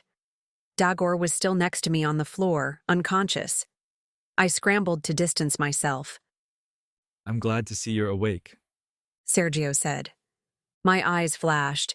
He was still holding the pitcher that had sent water splashing down on me. There was something different about him. His goofy puppy look was gone. Instead, he was serious and dark. His eyes betrayed nothing that could give me a clue about his presence, or whether he was going to help me or lead me into further danger. You led me into a blind alley for Daegor, I growled. Come with me, or stay and die. Daegor's waking up. He won't be happy when he does. I'll leave, but not with you. I'll make sure you're safe. You did a fine job of that. Are you going to handcuff me to your moped if I don't do what you say? I argued. His presence irritated me more than anything else. I was fine on my own without his help, if that's what you could call it. He was false with a cotton candy coating. And why didn't he have an accent anymore? He cracked a brief smile, making me stop for a moment. It was an unexpected smile. As much as I love to cuff you to my ridiculous moped, it wouldn't be for the purpose of escorting you. His eyes danced with mischievousness. My eyes widened, and my pulse skipped a few beats. What happened to silly, annoying Sergio? Somehow Sergio became enthralling and scary all at the same time. It didn't seem right. It didn't make sense to see two completely different men in the same body. His presence now caused me to be tongue-tied and awkward. I'm leaving, I said, making it clear I was going alone. He clutched my wrist. A sting from his touch made me wince. Wrenching my hand from Sergio's grip, I saw my wrists were red and raw. He inspected my wrists. I can fix you up at my place. If we stay here much longer, I'll have to protect you from Daegor, and that won't be easy. I followed Sergio out the door. I wanted to distance myself as far away from Daegor as possible. I'd deal with Sergio later. I didn't know if my senses were numbed by my encounter with Daegor, but Sergio, while different and a little menacing, was not nearly as frightening as Daegor. Not that I need your protection, but why wouldn't it be easy to protect me? Are you afraid of Daegor? We were outside the apartment in a darkly lit hallway. An old staircase wound down 4 floors. I followed Sergio downstairs at a brisk pace. I'll explain everything when we get to my place. We were nearly at the bottom of the stairs when I remembered the bomb. I punched him in the back of the head. It didn't do much. It only produced a quizzical look. I massaged the tenderness away from my throbbing hand. Ow. Sergio said, rubbing the back of his head. What was that for? Where's the bomb? There's no bomb. I don't work for Daegor. Well, not really. It's complicated. A violent voice boomed from above us. I'll kill her. My heart stopped, and my eyes widened. We fled down the last couple of stairs, bursting through the front door. I ran with Sergio until we reached a black truck. I clambered into the passenger side while Sergio swung into the driver's seat and revved the engine. I watched the building door as he floored the gas, sending us speeding down the road. When I lost sight of the door and didn't see Daegor barreling after us, I turned to Sergio. He was the same hair, same clothes. It was his personality that changed, which made his whole aura change. This was going to take some getting used to, but I didn't intend to be around him too much longer. I had to stick to business. He didn't seem to be loyal to Daegor, but I didn't want to be caught blindsided either. Do you want the trophy now, or will you pick it up later? I asked, knowing I may as well finalize the business transaction. The trophy in exchange for my freedom. His face didn't change. No muscle even twitched. I think it's safer where it is. You know where it is? I've always known. Then why didn't you take it? I couldn't take it. Daegor would have wanted it. You'd rather he killed me for it instead? My patience was slipping. My head hurt. My hands and wrists were covered with bruises and sores. And truthfully, I never had patience. No one is going to kill you. Could you tell that to Daegor? Daegor won't leave you alone. An insane vendetta is festering inside him. It's either his death or yours. My mouth opened, but nothing came out. My heart had suspected as much. I never wanted to believe something so dark and horrible. His death or mine. My fate in a nutshell. I did beat him to a pulp, but I could never kill someone. His death or my death wasn't an option. Maybe I could move far away. Like to France. I do like French food. French fries, French bread, French toast. Oh, and my favorite, French onion soup. They have casinos there too. I could easily make money and eat my way to bliss. As I was forming my brilliant plan, Sergio's phone rang. Yes, He asked. I'll be there. I have a tag-along. I watched his face, but it didn't betray who he was talking to. The only thing his face told me was that I had no idea who this man was. I surmised Sergio must have a twin and I was in the truck with him. Don't worry about it. I'll be there soon. He said, ending the call. He noticed that he was under my watchful surveillance. A smile crept to the side of his mouth, and he gave me a small wink. If Sergio 1.0 had given me that wink, I would have broken out with instant willies, but Sergio 2.0 was able to pull it off with a fluttering butterfly effect. This wasn't right. "What's with you?" I asked, irked by his new personality. Sergio 1.0 was harmless and goofy. Sergio 2.0 was unnerving. I had to follow you around like a puppy and act like a love-starved fan. I'm glad you're not a fan. It was embarrassing. But I am a fan. I saw your hysterical YouTube footage. He said, adding. No offense. I glared at him. No offense taken. After watching the video, I wanted to know more about the woman who made me laugh so hard my stomach hurt. I tapped my foot.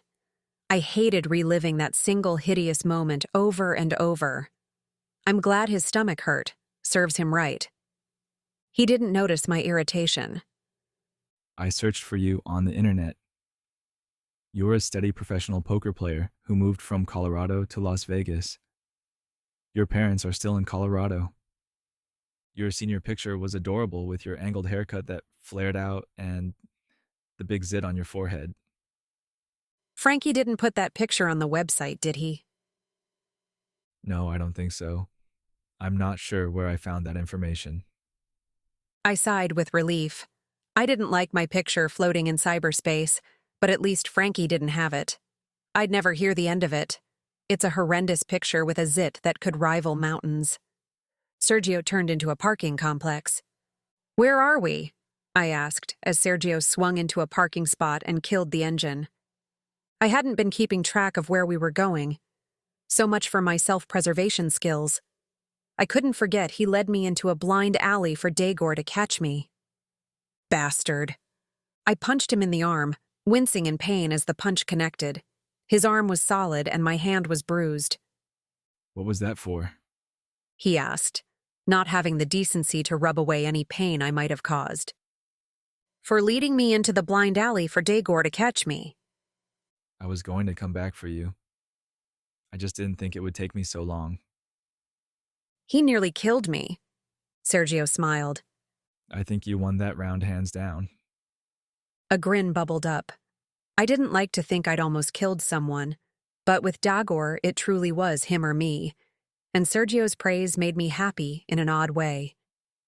Dagor said the plane should have gone down. He smirked. I told him that. It's not true. My uncle may smell, but he's an excellent pilot and doesn't have a death wish. We have to go.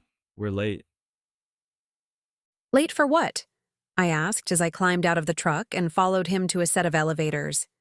He pressed the elevator call button. You don't have a clue, do you? No, I've never been here before. I eyed him suspiciously. Maybe he was tricking me into believing he was a good guy who just happened to work for Dagor. This whole scenario didn't make any sense. Why are there so many people after the trophy? I knew for sure that Dagor was a bad guy, but what about the rest of the people? There was Sergio, David, and the French guy. Maybe he wasn't even French. Everyone keeps adjusting their accents willy-nilly. David and Dagor were working for a third party, so there were definitely more people involved. It was making my head swim. Are you taking me hostage? I asked as the elevator door slid open. I didn't move forward into the elevator. Sergio chuckled. Only if you let me. My eyes widened, giving him ammunition to laugh. Come on, Nadia. He said, still amused. Sergio ushered me into the elevator before I could protest. As the door slid shut, I realized I was in a confined space with Sergio. I edged over to the wall farthest away from him. He pressed number 6 and turned to me. You're not afraid of me, are you? He asked. I don't know who you are or what your motives are. Right now, you're not my friend. He nodded. His face was solemn. The elevator bell chimed, and the door slid open to reveal a hallway with a door at the end. He motioned for me to follow. I took one step, but was about to step back and push the close button when I heard music and laughter. The door at the end of the hallway flung open, and Maya, in all her energetic glory, burst from the room and raced down the hallway. It's about time you got here. Her blonde curls bounced. She latched on and dragged me to the door. Everyone is here and waiting for you. What took you so long? There was a bit of a delay. Sergio explained, but Maya was already off on another subject. You should have dressed up a little more. She scolded me. Is that blood on you? You're such a tomboy sometimes. It's okay because I have the perfect outfit for you. You can change into it as soon as you make your appearance. She bounced into the room with me in tow. She's finally here. I heard a round of applause and looked around to find myself in a large flat with 80 or so people staring back at me with smiles on their faces. I didn't recognize half of them, but it was heartwarming to see. A little nerve-wracking, too. The room was sparsely furnished, which made it spacious despite all the guests. Folding chairs and tables were set around in strategic areas. The hardwood floors were rustic old planks. Twinkling light strands were strung on the ceiling so the room sparkled as if 1,000 stars descended to earth. It was Maya's doing, I was sure. The lights illuminated a banner that read, "Nadia keeps losing. Her spirit is bruising. Don't be smug. Just give her a hug." The room was simple and beautiful, except for the banner. Roy and Gloria smiled and waved. Frankie stood next to Muffin. His arms were crossed and his eyes were pinched together as he glared at Muffin. She'd found her happiness at the food buffet and was fending off any guests who might be hungry.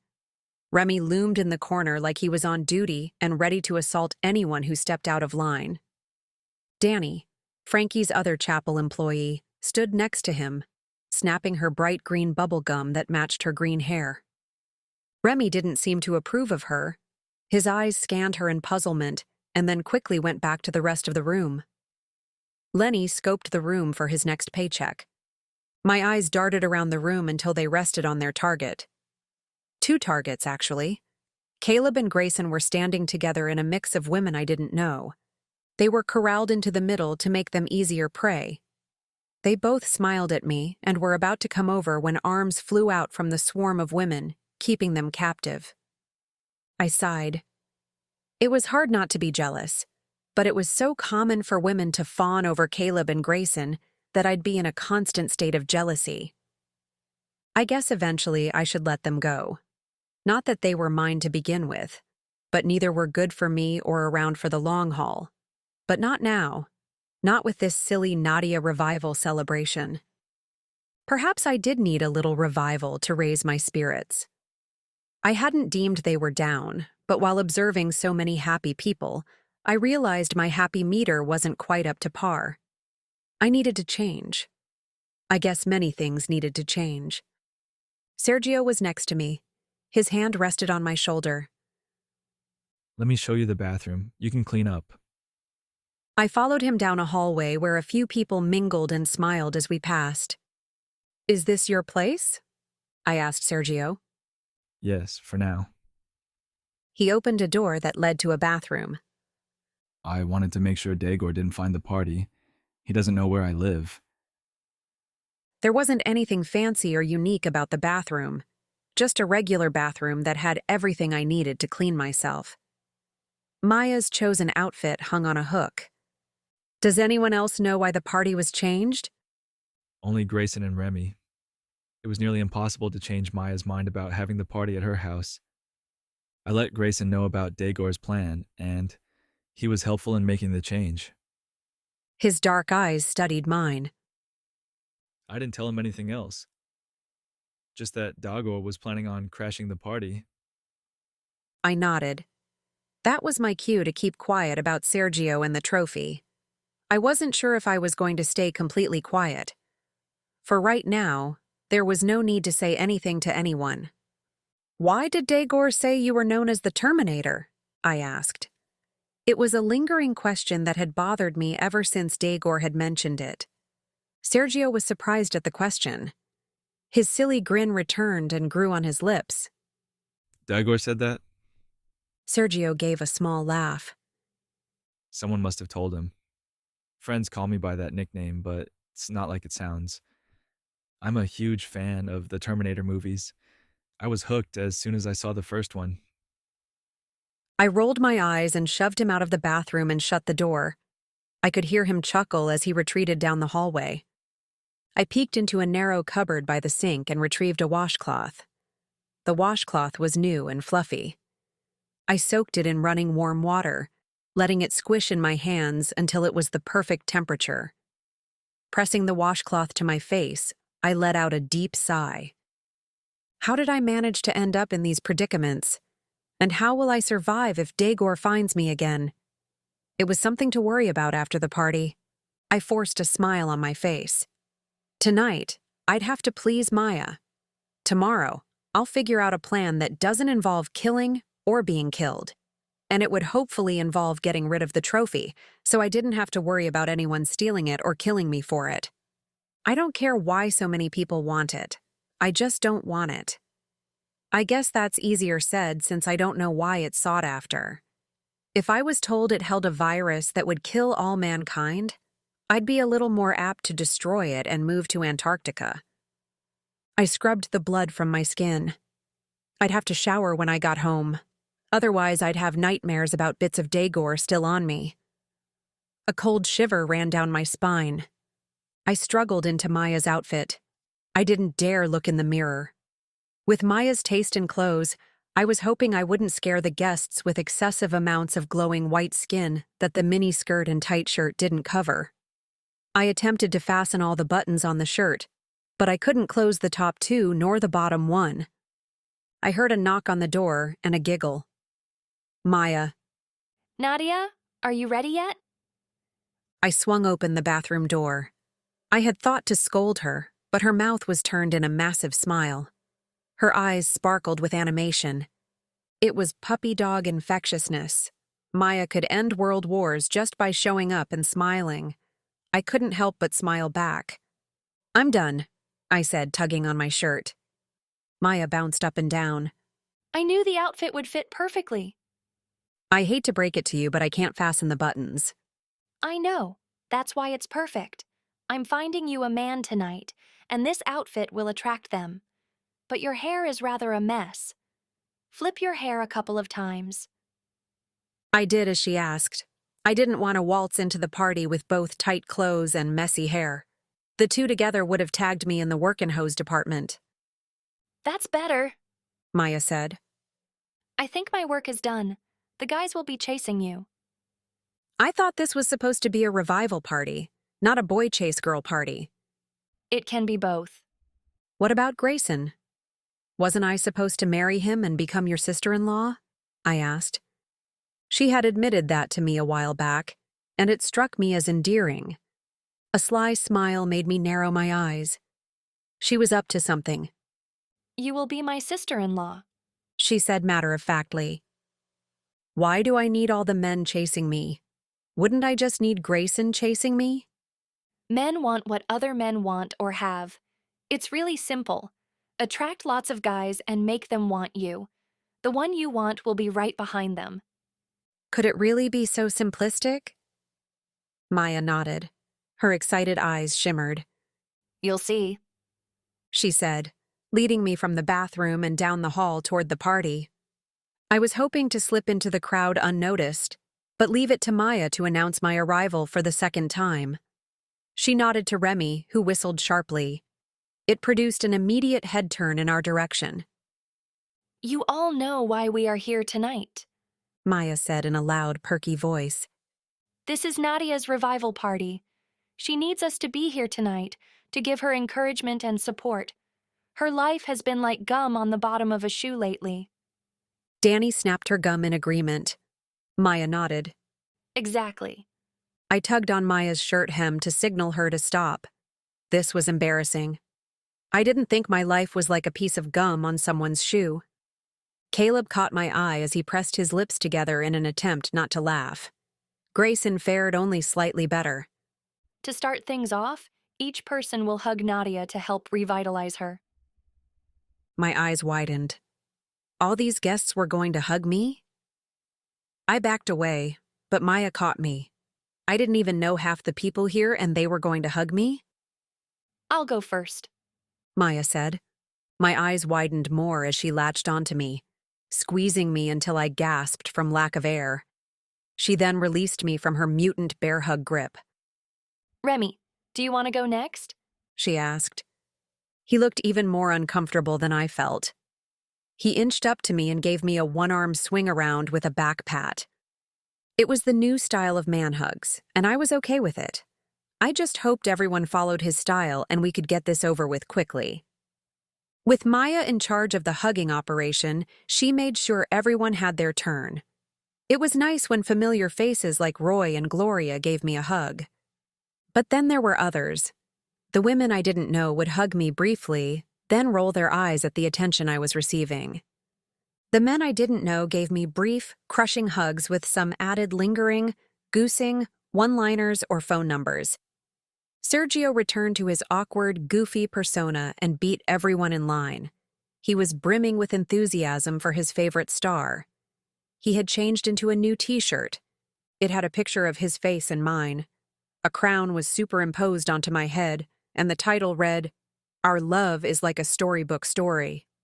Nadia, my poker princess. He squeezed me with the equal mutant bear strength of Maya. I will always be here for you. You can lay off the dorkiness, I wheezed from his hug. And your shirt is terrible. Is that from the Princess Bride? He kissed my cheek with a knowing smile and nodded. As you wish, my poker princess. Muffin was next in line and gave me a man hug-pat combo. I was thankful, because she truly did have mutant bear syndrome. Caleb was able to hug me halfway through. He had to swat off a woman in order to take his turn.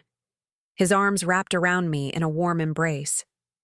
Some of the huggers kept a small space between us when we hugged, but he had full-body contact. It was warm, spicy, and produced countless tingles. He smiled down at me as he continued his hug. I'm trying to rub some of my luck onto you. We could continue this hug for as long as you want. We could even try it naked. That way, more luck will rub off. And if there happened to be an activity that involved friction, I'm sure even more luck would rub off. A playful smile danced on his lips. Wouldn't you be afraid of rubbing all your luck off on me? I have an endless supply and I'm willing to share. We would have to do it properly, though. Say, over a weekend on a beach somewhere. He grinned. Unless you take me up on my new wager, in which case we'd have a whole year to devote to making you lucky. Have you decided if you're going to brave it yet? Maya nudged Caleb to move on. We have a lot more hugging to do. You can get your weekend with her later. My eyebrows flew up. Maya shrugged. Everyone knows. Caleb grinned and kissed my cheek. I'll hug you later. I nodded as Maya lined up the next victim. This was going to be a long night. I was waiting for Grayson's hug so I could scold him for standing me up at lunch, and then be happy in his arms. It turned out I had to wait until the very end. He was the last person in a long, tedious line of huggers. Every time I had a moment to look away, my eyes found him. He was always surrounded by women far prettier than I could hope to be. And to make matters worse, he could snatch them up in an instant. They were panting over him. It was so painfully obvious to anyone who stopped and observed. One woman in particular leaned way too close to Grayson and would constantly touch his arm. I couldn't see her entirely from where I was standing, but I could make out her strawberry blonde hair and blue dress. Maybe Maya was right. We want what others want. I was nearing the end of the hugging line when Maya tugged on Grayson's arm to signal it was his turn. He nodded and made his way over. I was frozen in an embrace with a man I didn't know. His hands slipped lower and lower. May I cut in?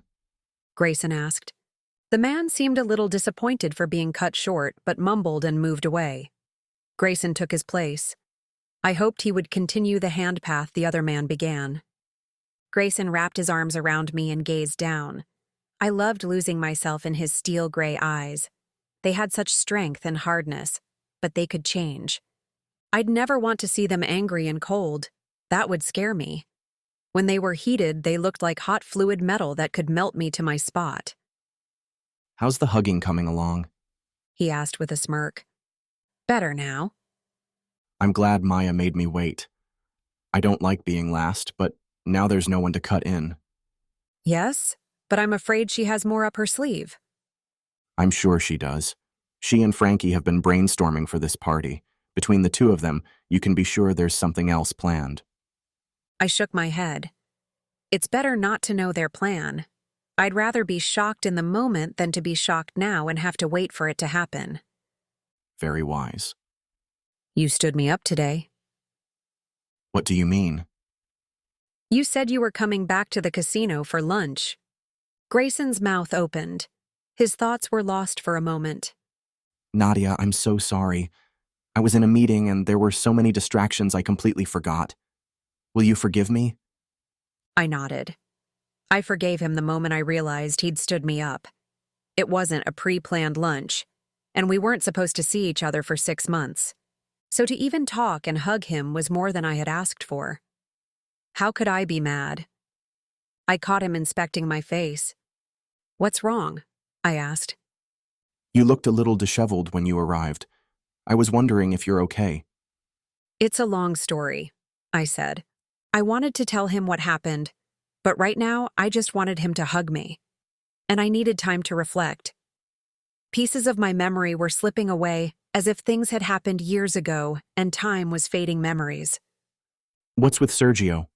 He seems like a love-struck fan most of the time, and then he tells me the party needs to be moved because of Dagor. Is Dagor back in town? I wasn't sure if I believed Sergio, but I didn't want to take a chance either. I nodded. He's back in town. You can believe Sergio. He's only trying to help. At least I think he is. Have you seen him? Has he threatened you? Grayson's hands slipped. His face drew serious. Do I tell him now and possibly ruin the party? I wasn't sure what Grayson's reaction would be. I didn't want to take the chance of him canceling the party for something that couldn't be changed. I've seen him, and I'm fine. I'll tell you everything after the party. I could tell from the way Grayson shifted in my arms that he was not happy with my answer. I have to leave in a few minutes. Tell me now so I know if I have to worry. What am I saying? I'm going to be worried either way, but I need to know. I said I'd tell you after the party. Do you want me to stop by the casino tomorrow? I have to play the tables, so it won't be a problem. Has he threatened you? Grayson's eyes narrowed. His questions were wearing on me. I was tired, beaten, and I just wanted the party to end so I could go home and be alone. Snuggling with a quiet Grayson would be acceptable too. That scenario wasn't playing out too well. Grayson, I'll explain everything to you later. I don't want to get into it right now. His jaw muscles twitched. I could see he wasn't willing to let the subject drop. I let my arms drop in defeat. He followed suit but grasped at my hand. I winced at his touch. What? He asked, lifting my hand. What happened to your hands? And your wrists? Please, I don't want to talk about it. I can't even form the words. Can I tell you tomorrow? He glared at me. Will you be safe until tomorrow? Yes, but can you reserve a room for Maya at the hotel? Dagor knows where she lives and has abducted her before. I don't want to have to worry. Where are you staying? I hadn't thought about that. I guess my place wouldn't be safe. I bit my lip, thinking of an answer. The strawberry blonde gazelle approached us. Grayson, it's time to leave if we want to stay on deadline, she said in a sweet tone. But I had the suspicion it was fake from the way her eyes cut through me. Something about her made me instantly dislike her. I didn't know if it was my jealousy of her perfect hair, her long eyelashes, or maybe it was her pouty lips and almond-shaped eyes. But one thing for sure, I could sense her mutual dislike for me rolling off her in waves. As she touched his arm again, I resisted the urge to slap it away. Grayson glanced at her. Okay, I'll be there in a moment. Find Remy and wait by the door. She smiled at him, shot me a cutting glance, and turned to find Remy. Who's she? I asked. My new assistant director, Fiona Watkins. I hired her today and she insisted on starting immediately. I agreed since I need the help. I've been briefing her all day. Listen, I do need to leave, but call if you need anything. I expect to see you in the casino tomorrow. I nodded. He cupped the back of my neck, bringing his lips to my forehead. It was warm and tender. His fingertips touched mine as he turned to leave. Fiona was smiling and waiting for him at the door. As they strolled out, she turned her head to give me a slick grin, tucking her arm in his. So he'd briefed her all day, I mused, and completely forgot about lunch. I hadn't been angry about the forgotten lunch, but now I was bristling. What was as clear as glass? Fiona wanted Grayson, and I was in her way.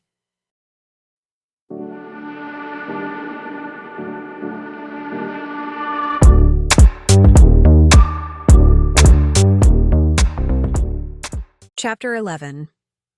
I was supposed to talk to Grayson today, but I didn't want to. I was still ruffled from my encounter with Fiona.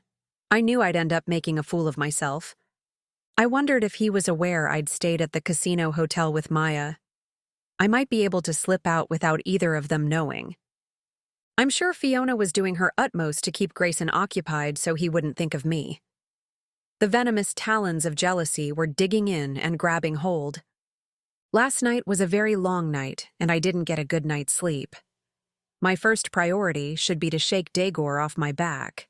But I was tired, and frankly, scared to death I may have to face him again. I stretched and stifled my sigh. I didn't want to wake Maya for fear we'd eat breakfast at the hotel and inevitably be caught by Grayson, or she might drag me out shopping again. I shuddered. Shopping with Maya was torture of its own nature. I watched her sleep for a few moments while I gathered enough energy to lumber out of bed. She had her own unique beauty. Sure, the bouncy blonde hair and big blue eyes were classic and pretty, but her constant happy demeanor was beauty in itself. Since I met her, I've often wished I could be more like her and wondered at her secret. What makes her so outwardly happy?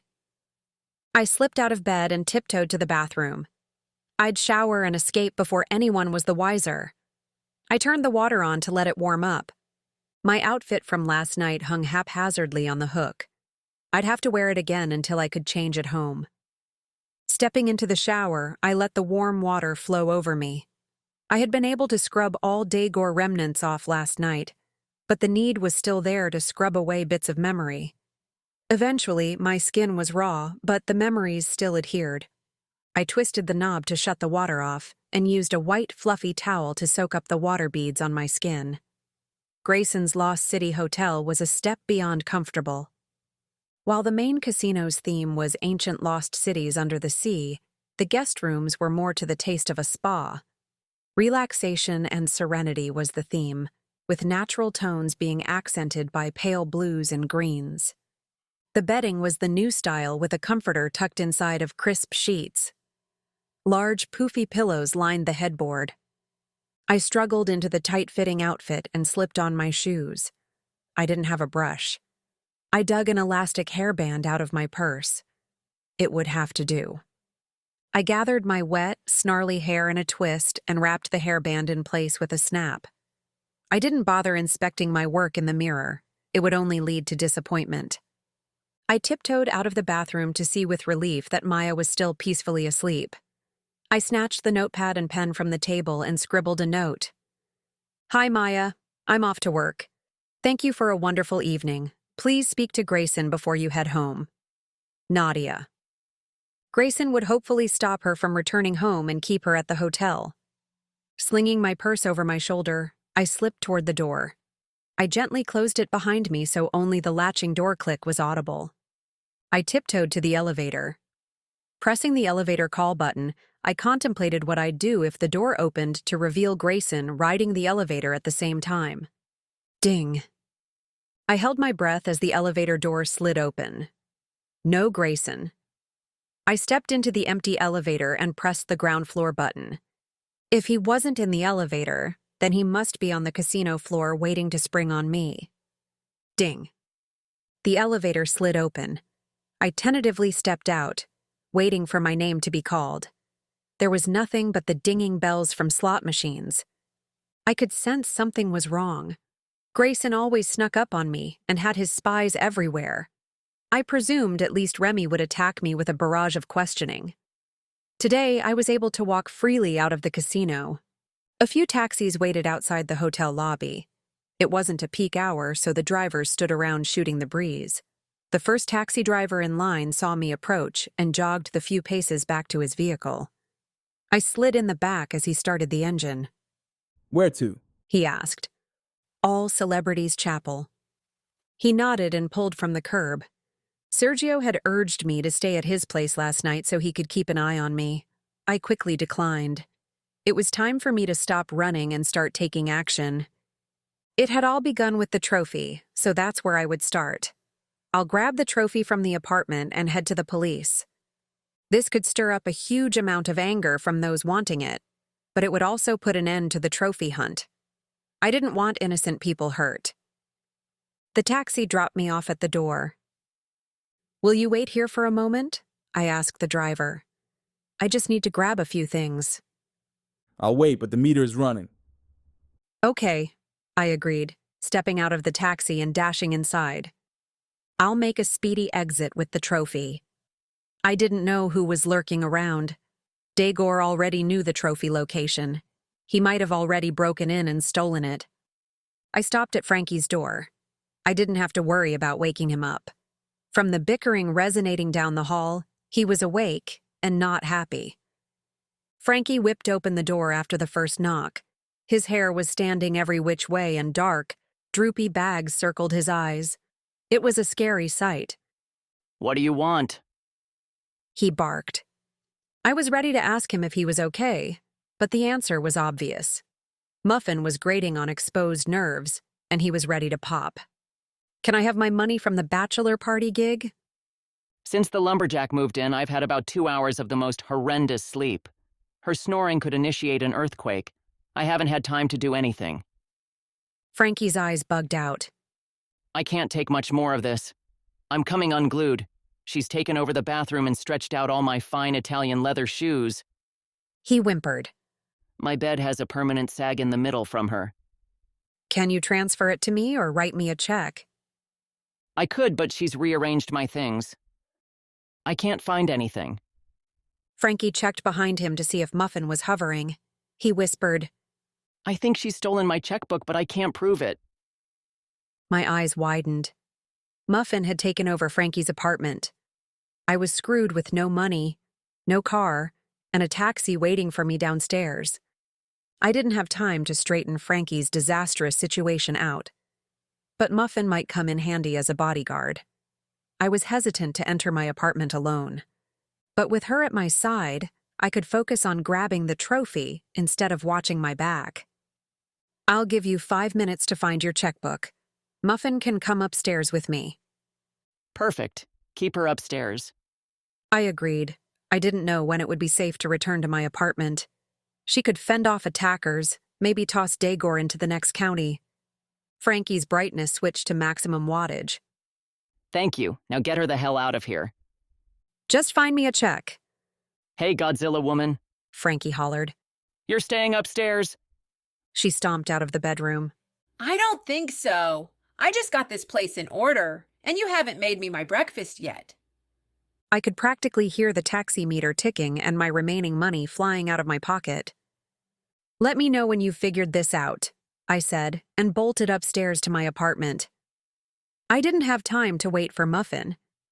As I reached my door, I found it was already open.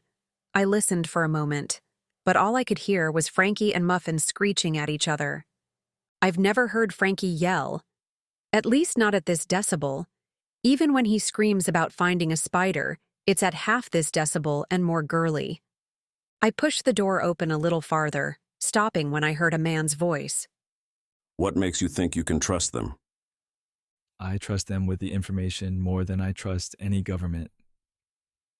The voices were familiar. I peeked around the door to see David and Sergio. They were face to face, pointing guns at each other. I stepped back from the door. I didn't want either of them to hurt the other, and the trophy was sitting too close for me to snatch and run without them noticing. I was in a tangled mess, and my taxi was waiting. Either David or Sergio was bound to confiscate the trophy and run with it. I could leave them to battle it out, but again, I'd hate for either of them to get hurt.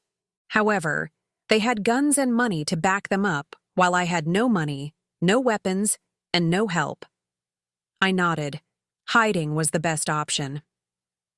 I turned to head downstairs when Frankie barreled up the stairs. He was bellowing at Muffin as he made his way up. You better collect the inheritance fast, woman. I'm ready to break, and next time use your own damn tweezers to pluck out your nose hair. Shh, I whispered. I stared at my door, waiting for it to fling open. Frankie blew past me and into my apartment. I'm staying at your place for a while. My breath caught. He just stomped into my apartment while guns were drawn. I scurried in after him. Frankie stormed past David and Sergio. They watched him as he disappeared into my bedroom. Crazy-ass woman, he yelled, slamming the door and shutting me out with David and Sergio. Their guns remained pointed at each other, but their eyes targeted me. I retreated slowly toward the front door. Nadia, where are you going? David asked. Away from here, I said, continuing my retreat. You're coming with me, Sergio said. Dagor is furious. He sent me to pick up the trophy and kill you. I have a safe place you can go. She's not going with you. Do you think I'm going to trust a double agent to keep Nadia alive? They both wanted me alive, and they both wanted the trophy. At least keeping me alive was a good thing. But the trophy needed to go because I wanted to keep both of them alive. This was getting out of hand. I crept toward the trophy on the coffee table. David's back was to it, but Sergio could see me in his peripheral vision. A distraction would give me a split second to swipe it. Where's my coffee? A voice boomed from the floor below. And my magazine? Vibrations of stomping feet carried to the outer hallway. The stairs groaned as she climbed them quicker than I conceived possible. Her eyes twitched and bulged as she barged and stomped into the apartment. Come out here with the coffee, Muffin growled. You know I can't start my day without it. Frankie didn't dare open the bedroom door. I could hear his voice strain. Get your own damn coffee, woman. This is my special hand-roasted blend, and you drink a gallon of it. You know I need it to get my plumbing going. I need to stay regular. She banged on the bedroom door. You've taken over my apartment. You can't have my coffee, too. David, Sergio, and I watched as Muffin charged at the door. It was as if a bizarre nature show was unfolding in my apartment. Would the hunter capture its prey? The bedroom door groaned under Muffin's assault. The splintering door bent and cracked. You break that door and you pay for it. Frankie squealed. The door was about to give way. David and Sergio watched the scene with confusion, lined with intrigue and amusement.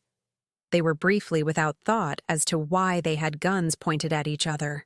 I snuck up and confiscated the trophy. Crack! The wood by the door hinges splintered, and Muffin crashed into the bedroom. Frankie screamed as Muffin charged at him. David's mouth dropped open. I wanted to see how this played out, but I had the trophy and the perfect distraction, so I ran. Racing to the bottom of the stairs, I clutched the trophy firmly. Coffee now! Muffin bellowed. A distinct crash resonated through the building, followed by a high-pitched, girly scream from Frankie. I dashed through the chapel and out the front door to the taxi. Flinging the back door open, I jumped in. "The police station quickly," I said. I thought I'd have to come in and find you. You're running up a big meter, he said as he pulled out of the chapel's parking lot. I glanced at the meter and gulped. He was right. I'd be able to pay for the ride to the police station, but I was stranded after that. I'd think about it later. Right now, I had a blob that held a secret in my hands. I didn't care what the secret was. I just wanted it far away from me. I counted the money in my purse and watched the meter tick its way higher and higher. By the time the taxi reached the police station, I was tapped out. After I paid and tipped the taxi driver, I had $2 left. I jogged up the police station walkway and entered the front doors. A man in uniform was at the front desk. He peered up and gave a nod of greeting. I don't know where to begin." I stumbled with my thoughts. Perhaps coming to the police was a bad idea. He was going to think I was crazy. I had a blob of twisted substance in my hand, and I was going to tell him it was wanted by a lot of bad foreign men. Tell me what kind of problem and I'll direct you to the right person. Is it theft, vandalism, or maybe a domestic disturbance? I shook my head no. "Do you have anyone to help with a foreign problem?" Give me a little more to go on, please. "I have an object that was given to me, but dangerous men from foreign countries are after it, and I want to live. So can I give it to you?" Can I see the object? I lifted the blob so he could take a look. What could have been a look of concern dropped from his face? All I could see now was him mulling over whether he should call the psychiatric hospital. Why don't you take a seat? I'll find someone to talk to you. I think that was code for someone will be around to collect you and bring you to a padded cell. A padded cell was safer than my apartment. I nodded and headed to a small grouping of chairs. It was near the main entrance doors, but around the corner, so I couldn't see the doors and no one could see me. That made me relax.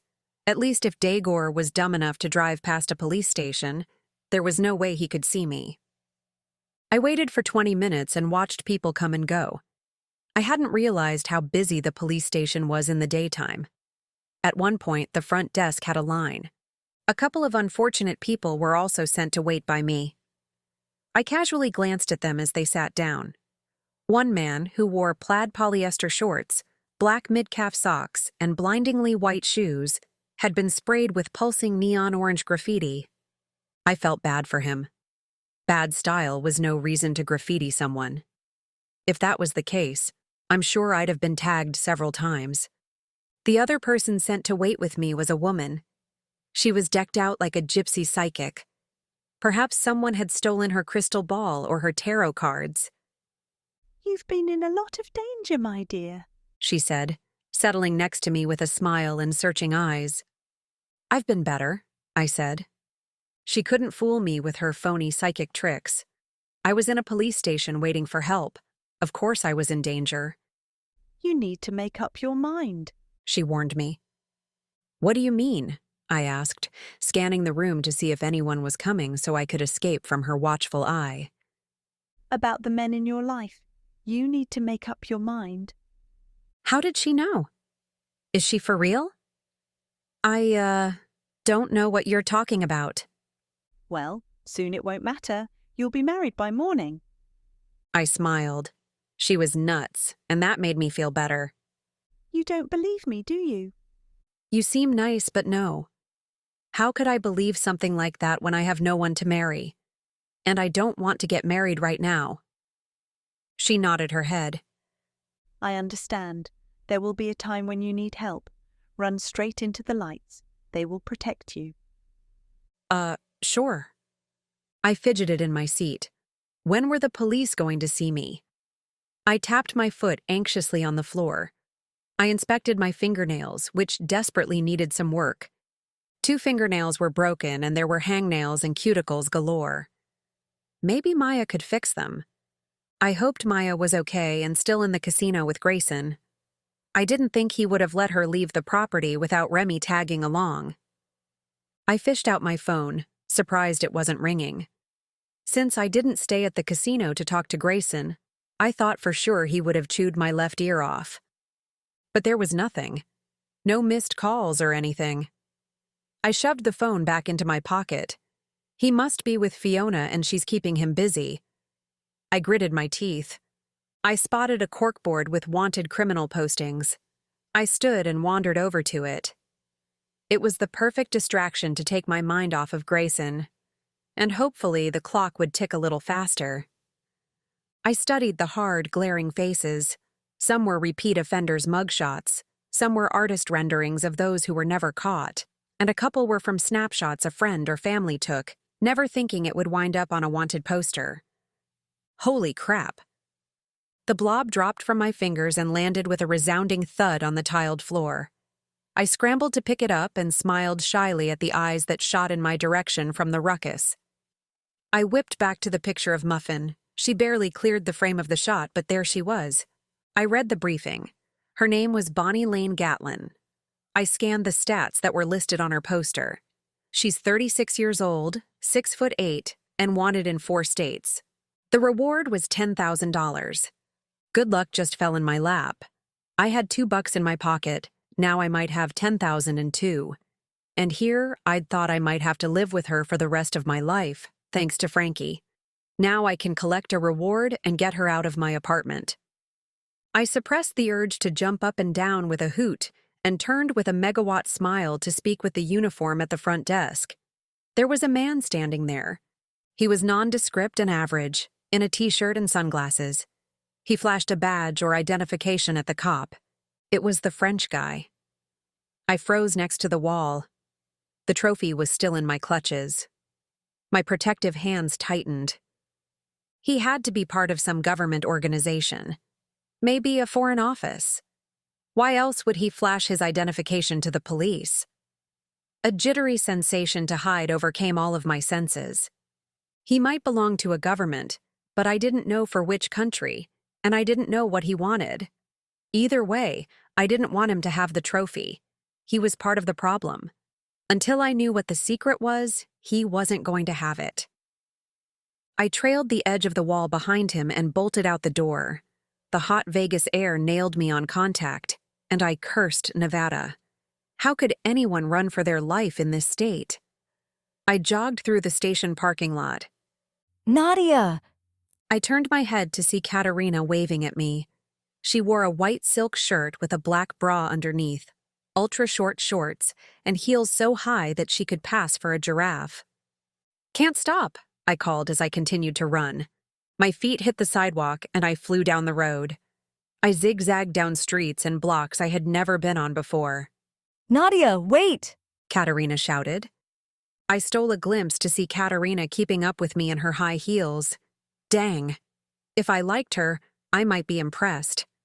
I was running as fast as my legs could carry me, and she was keeping up in shoes I couldn't even stand in. There was no stopping me now. I only had 2 minutes left of energy, and then I was done for. I wanted to run as far away as possible. If she wanted to run after me, that was her business. I was able to make it to a residential neighborhood with perfectly square houses lining the street. A shade tree loomed near the road, and I collapsed under it. I couldn't take another step.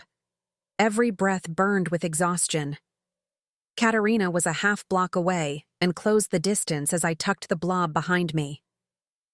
What the hell is wrong with you? She huffed, coming to a halt in front of me. She was breathing as hard as I was. All I wanted to do was talk to you, and you ran away. You didn't have to follow. She was bent over. Her hands were on her knees, supporting her weight. I need help. I don't have any money. Her face soured with a tight pucker. I know you don't have any money. You never have any money. But you have Caleb's trophy, and I need it. My eyes slanted, regarding her with confounded speculation. How do you know about the trophy? Grayson hasn't been able to see me because of his new dragon woman, so I haven't been able to get money from him. I had to try a different tactic, and... You wouldn't have been able to weasel the money, I interrupted her. Her eyes narrowed at me. We'll never know. His new fling has him tied up and imprisoned in his penthouse. Her lips curved into a silky smile. You know, she's at least pretty. I knew he was going to tire of you quickly. I still don't know how plain boring you was able to snag the interest of ultra-handsome and ultra-rich Grayson Miller. I didn't know the answer to that either, but she hit below the belt, flaunting his newest employee in my face. Anyway, she continued as if bored of the conversation. Pierre saw me talking to you in the casino and said if I bring him the trophy, he'd give me the $100 grand I need. You can't be serious. You're working with the French guy? I asked. I'm very serious. I need the money.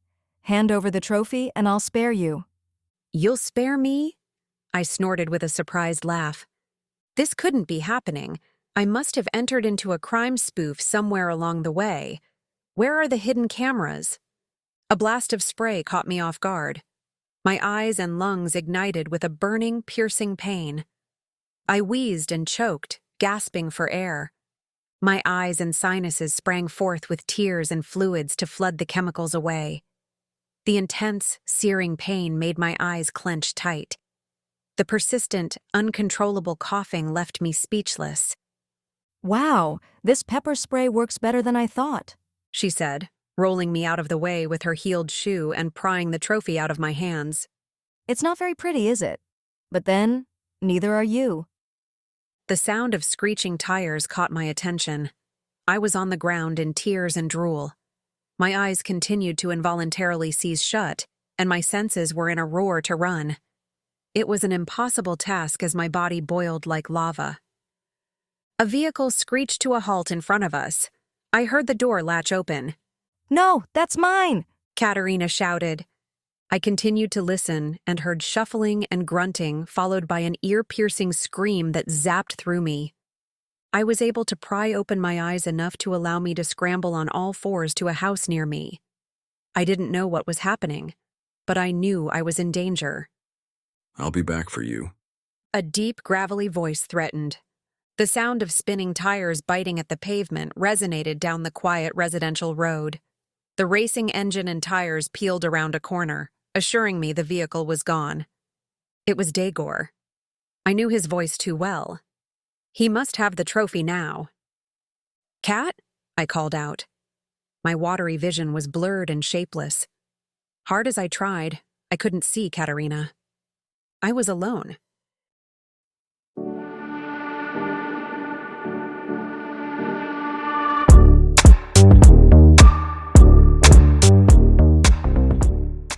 Chapter 12.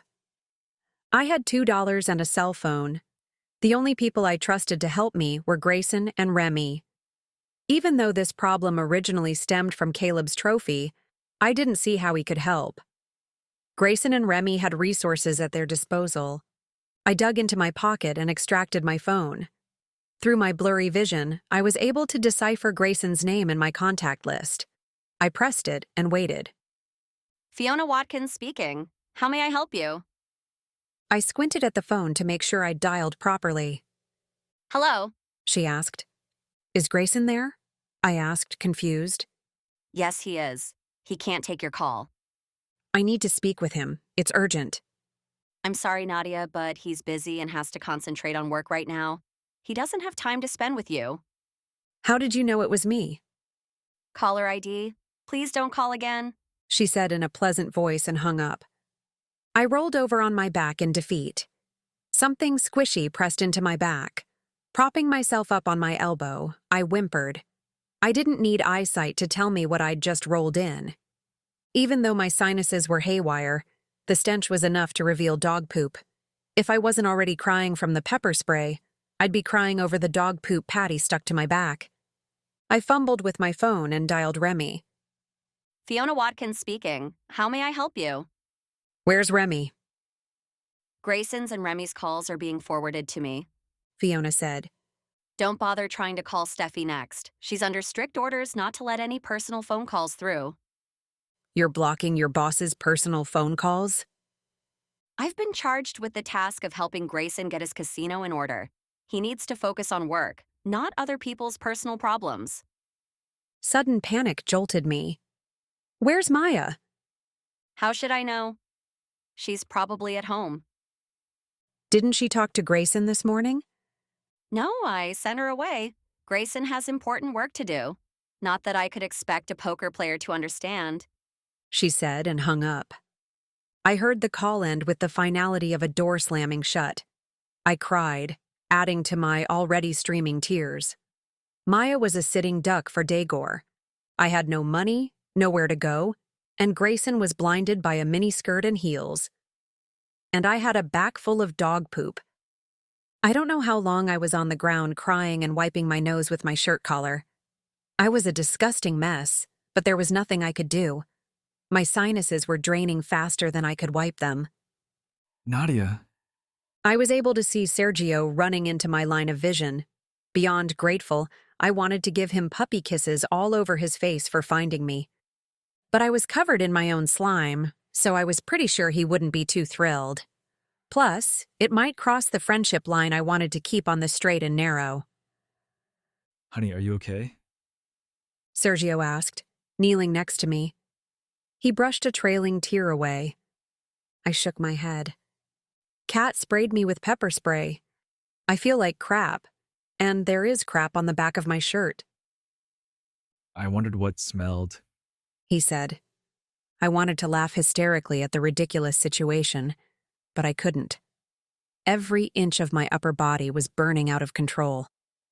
Take off your shirt. You can wear mine until you're able to change clothes. He said, tugging his shirt off. Turn around.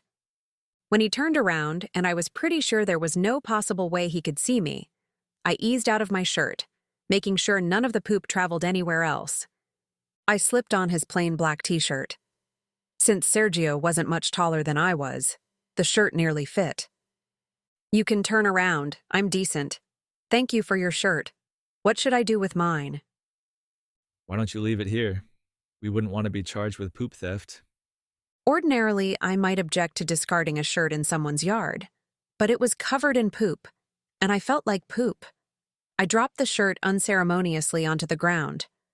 How did you find me? I asked as he steered me to his truck. Daegor gave me your location and ordered me to abduct you. I froze in my spot.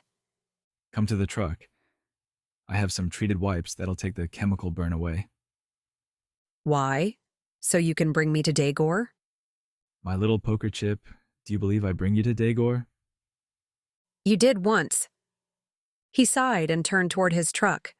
I stood there waiting for him to leave me stranded or to come back with a weapon and force me into the truck. Either way, I was in no shape to run away. My peppered lungs wouldn't carry me a block. He rummaged around on the truck's passenger side. I hoped whatever weapon he picked out wouldn't hurt too much. My hands still ached from my Daegor walloping. He kicked the truck door shut and returned. Close your eyes, He instructed. I followed his command and squeezed my eyes shut. A cool cloth soothed my pepper-irritated eyelids, then traveled around my eyes and nose. He wiped the surfaces of my face, neck, and arms. The burning began to dull. Open your eyes. I opened them to see he was staring directly into my eyes, inspecting them. Are you able to use eye drops? I nodded, and he handed me a small bottle. Make sure to flood the eye so it completely washes and drains. I tilted my head back and squeezed the bottle for the drops to fall. My eyelid blinked the solution away. I was able to drip enough into each eye to relieve some burning. You can take a shower at my place. You'll feel better. No, I'm not going. You'll take me to Daegor. I promise you I won't. Sergio coaxed me to the truck. I instantly believed him. Something about Sergio felt warm and comfortable while he was wiping away the pepper spray. I climbed into his truck, and he hopped in. I didn't ask him where we were headed when he pulled from the curb, though I assumed it was to his apartment. I either had to trust him or jump from the truck and run. I wasn't about to jump. I could never hurt you. I hope you know that. Sergio said as he drove. I couldn't bring you to Daegor for him to hurt you either. What happened was an accident. I was supposed to take you to Dagor's yesterday, but I wasn't going to. He jumped the gun and trailed us. I tried to lose him in the tight alley. I had no idea it was a dead end. I was going to come and get you. I knew Dagor wasn't going to kill you right then and there, but I didn't know how brutally he was going to treat you. I drove home to ditch the moped and grab my gun. I should have had it on me, but I was afraid you would notice. The moped doesn't allow for concealed weapons. I keep kicking myself for not being prepared. When I returned home, I found I had an unwanted visitor pointing a gun at my head, and there I was without a gun. He shook his head. I didn't say anything. I wasn't even sure what to say. I didn't know this side of Sergio. I only knew bits and pieces, but it didn't create a full picture. Luckily, he was only after the trophy and not my life. He left without wasting too much valuable time, but threatened to be back. You don't even know how relieved I was. Not only that he spared my life, but that I was able to come and find you. Nadia, this is all new to me. He confessed. My life before this wasn't guns and secret trophies. My life revolved around my mundane private investigations. It's mostly digging through files and data. I've never had to use a gun during investigations, but I have been pepper sprayed before, which is why I'm always prepared. Has the burning dulled yet? Yes, it's dulled down a lot, but it's still there. It will be for some time. By tonight, you should feel nearly back to normal. Thank you for helping me. I think the pepper spray was more horrifying than anything Dagor has done. I know Dagor wants me dead, so with him, I know what I'm fighting for. But the pepper spray caught me off guard. I couldn't see, and my eyes felt like they were boiling to the point of blistering. I had no idea where I was, and there was no one to help. For those first few minutes of coughing and wheezing, I was completely defenseless. Sergio reached over and squeezed my hand. He rested his hand on mine. I know, he said. If this isn't your normal work, why are you here? It's hard to explain. When Dagor first found me, he assumed I was something more than what I am. I guess the Terminator nickname must have led him down this path of reasoning. But he wanted me to find you and bring you to him. I didn't know him, though I knew he wasn't on the up and up. When he said your name, I remembered I had heard of you from YouTube. He smirked, remembering the video. I slapped his hand away from mine. Stupid video. He chuckled. I won't bring it up again. Anyway, I said I'd get back to him. I investigated Dagor and found he was wanted by the police and the whole 9 yards. The next thing I knew, he was back in my office sweetening the deal with recovering the trophy. I took the job to stop him from hurting you and getting his hands on the trophy. Why does everyone want the trophy? Sergio hesitated for a moment. I didn't know if it was because he didn't want to tell me or because we'd arrived at his place. He parked and killed the engine. Let's go upstairs. Someone wants to see you, and then we can all talk. Who wants to see me? I was leery about anyone who wanted to see me. All anyone wanted was the trophy, and I didn't have it. His lips curved into a smile, making his face friendly and warm. He could never be in the same classification of handsome as Grayson. Grayson was hotter than any advertisement model. Sergio had a handsome quality of his own, though. It just took time to see and appreciate it. I climbed out of the car. It didn't matter who wanted to see me. Sergio was on my side now, and I believe he wouldn't jeopardize that. I had to believe it. My list of allies was thinning with Grayson and Remy out of the picture. We crossed to the elevator. It was floor level and waiting for us with open doors. I stepped in and sought refuge farthest from Sergio. My senses were returning. I could see better and smell again, and the scent currently swirling my senses was from the shirt Sergio gave me. It had a scent I've never encountered. It was light, clean, and smelled a little like ocean air combined with citrus. The combination was intriguing. That, and Sergio was shirtless. Though Sergio was of a shorter stature, his tan chest and arms were sculpted. Not like a bodybuilder's physique, but more from everyday life. He wasn't bulky with rippling muscles. He was defined, toned, and smooth. It was disconcerting to see him this way. Before, he was awkward and annoying. Now he was genuine and intriguing. I hugged my side of the elevator, hoping he didn't come near me. I could see a smile twitch and play on his mouth. As the elevator door opened to his floor, he said, You can relax. I know you want me, but you'll have to control yourself for a little while. At least until our visitor leaves. My jaw swung open. Where did this ego come from? Sergio 1.0 would have never said that, even if he was teasing. I hustled out of the elevator. Do you have any other shirts I can borrow? I asked Sergio. I was already on my way to find one. Yes, but what's wrong with the one you have?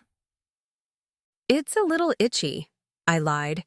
Maybe some of the chemicals rubbed off on it. Damn, I'm a good liar.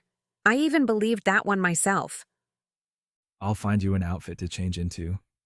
You should take a shower to rinse off completely. That would be wonderful. A shower would feel like heaven. His hand reached over and rested on the small of my back. Thankfully, we were only a few steps away from the door. He unlocked the door and let me in. My eyes scanned the room. The last time I was here, the room was filled to the brim with people. Now it was empty except for one. David.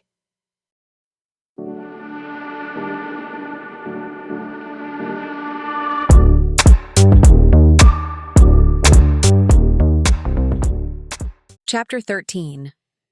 David's eyes widened at my appearance. What happened? He growled at Sergio. Katerina pepper sprayed her. I've already wiped her down with solution, but she'll have to shower. David inspected my eyes and face. Do you feel okay? I'm a lot better. There's still a dull burning sensation. He nodded. It sucks being sprayed. I'd rather be stunned with a taser. His eyes drifted to Sergio's hand, which was still on the small of my back. I'll show her to the shower. He touched my hand to lead me to the bathroom, but then stopped to inspect them as well. What happened to your hands? Was this from Katerina too? I shook my head as I surveyed my hands. The swelling was completely gone, but there was still some bruising and a few cuts. That's from Dagor. David turned to Sergio in a flash. You were supposed to protect her. You promised me. David growled in a low, threatening tone. That happened yesterday. And as soon as you lowered your damn gun from my head, I ran back and helped her. Why didn't you tell me? I would have helped. Because I didn't know you knew her. I assumed you would hurt her like Dagor. Until today when you were pointing your gun at my head again, I didn't know you were friends. And that's the only reason I'm teaming up with you. I was feeling left out of the conversation, but I didn't want to involve myself in their pissing match. They obviously needed to work out their issues or get a timeout. I just wanted the cool water of a shower pouring on me. I headed for the bathroom. They could duke it out, whip out their guns, or measure their male anatomy for alpha ranking for all I cared. I slammed the bathroom door to block out their bickering. Sorry. Sorry, two voices said from beyond the bathroom door.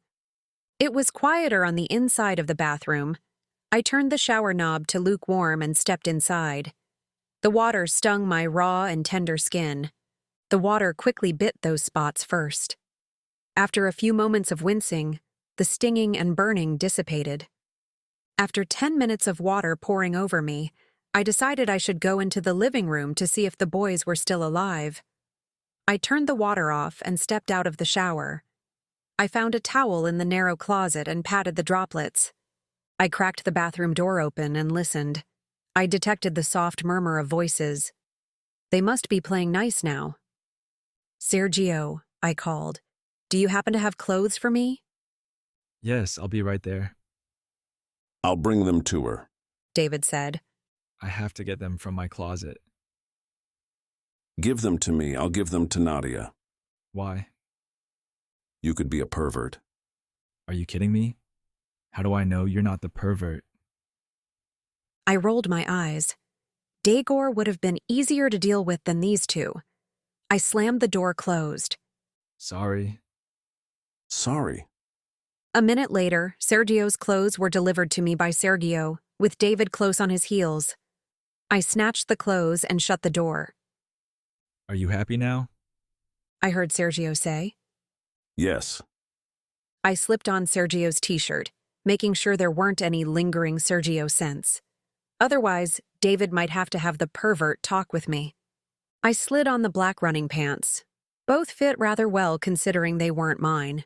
Just a little on the baggy side. Nothing so bad as to fall down and embarrass me. I cracked open the bathroom door and listened for bickering. Once I verified it was safe, I walked out to the living room. The boys were hunkered down on folding chairs, scrutinizing a laptop on a card table. I found a third folding chair and wedged myself between them to make sure they were separated. "Are we all better now?" I asked. David smiled at me with a wink. Sergio nodded warily. "Stop bullying Sergio," I said. Not going to happen until he can prove he's trustworthy. He's not on my side yet. "Am I on your side?" I asked, still not knowing who David was working for. We're always on the same side. "And what side would that be?" My side. "You know what I mean," I said. He nodded. Yes, I know what you mean, but I'm not telling you. I huffed.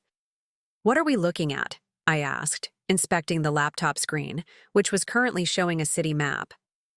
We're figuring out the best plan of attack. You know he has Katerina, right? Sergio filled me in. Are you feeling better? Your eyes are still red and puffy. I'm much better. Where's Daegor? I believe he's at the apartment he took you to before. Sergio said. Katerina might be with him, or he may have already killed her since she was of no further use. I've called him several times to see what he wants me to do, but he's not answering. I figure he wants me out of the picture now that he has the trophy. That way he can collect the reward by himself and cut me out.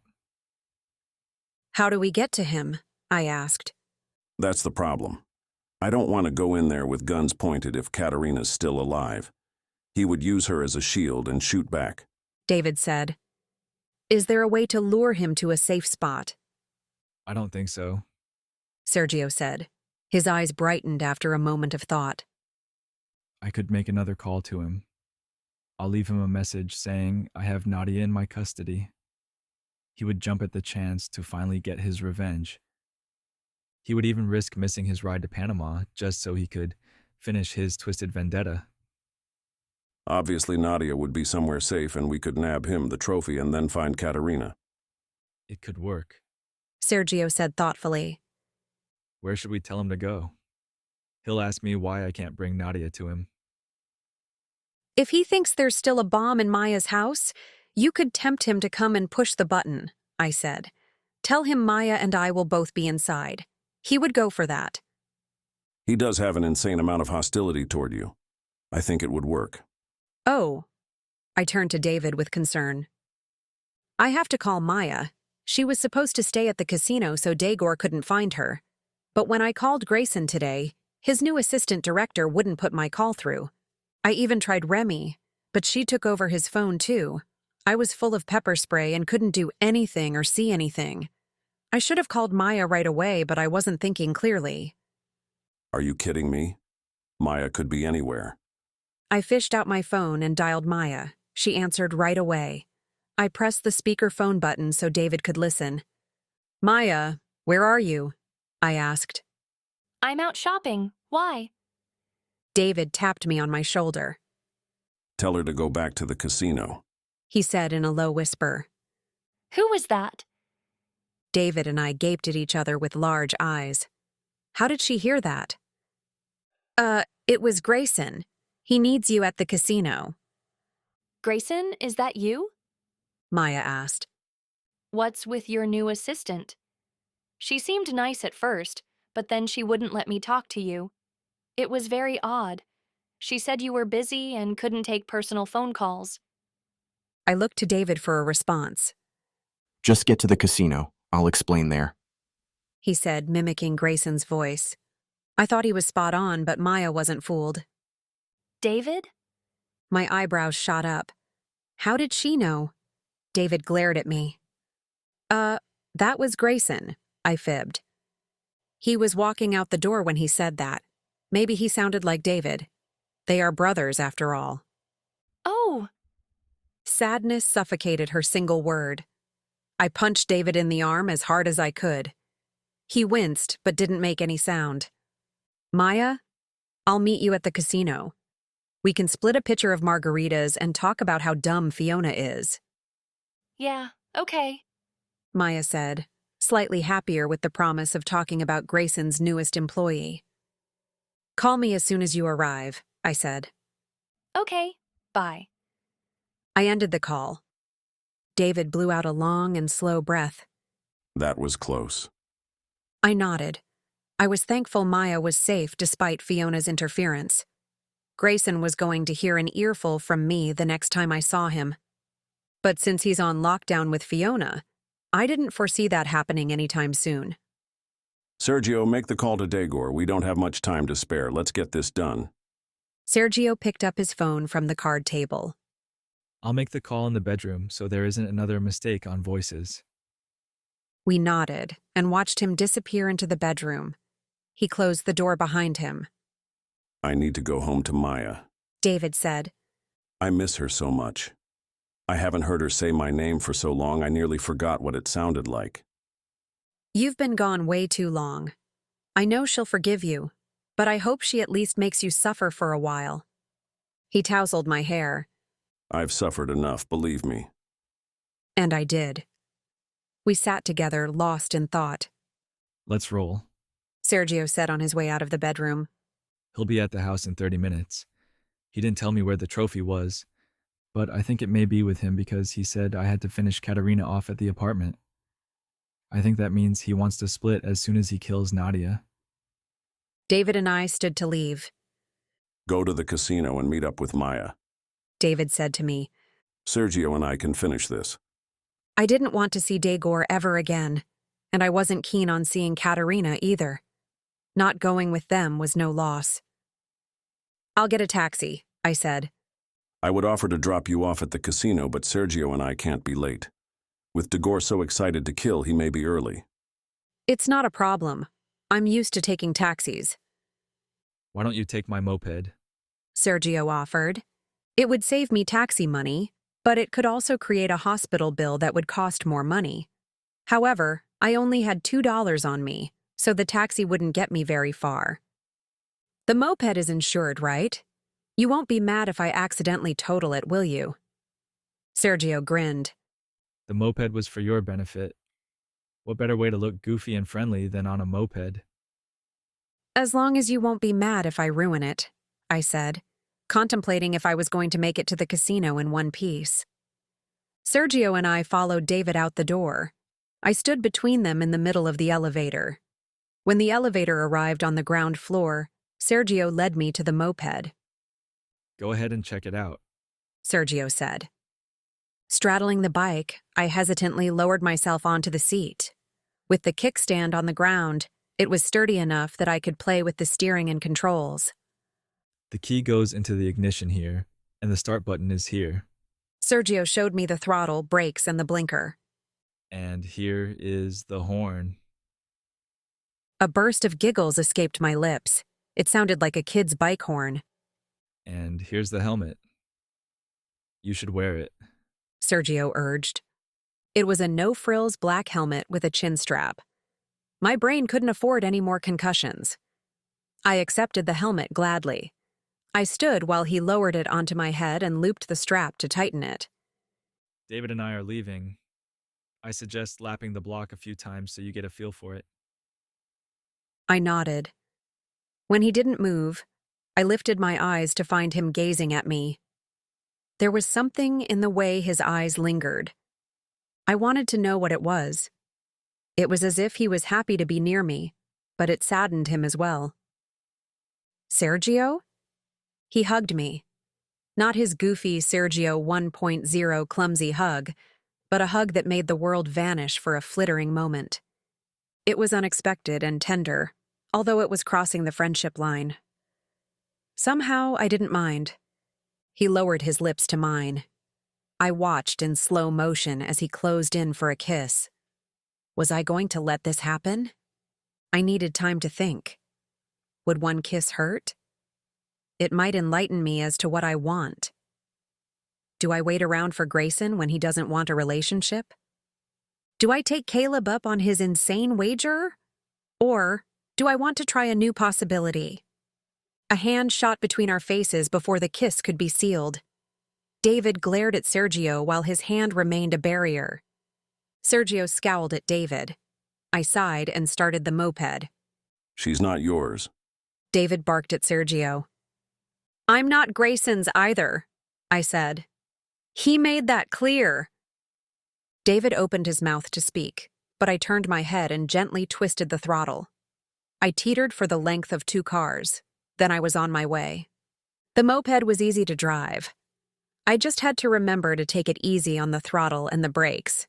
In fact, the moped was fun despite the lingering remembrance of Sergio's near kiss and Grayson being oblivious of me. But I would see Maya soon. Her sparkling happiness was infectious. I needed that happiness. Desperately.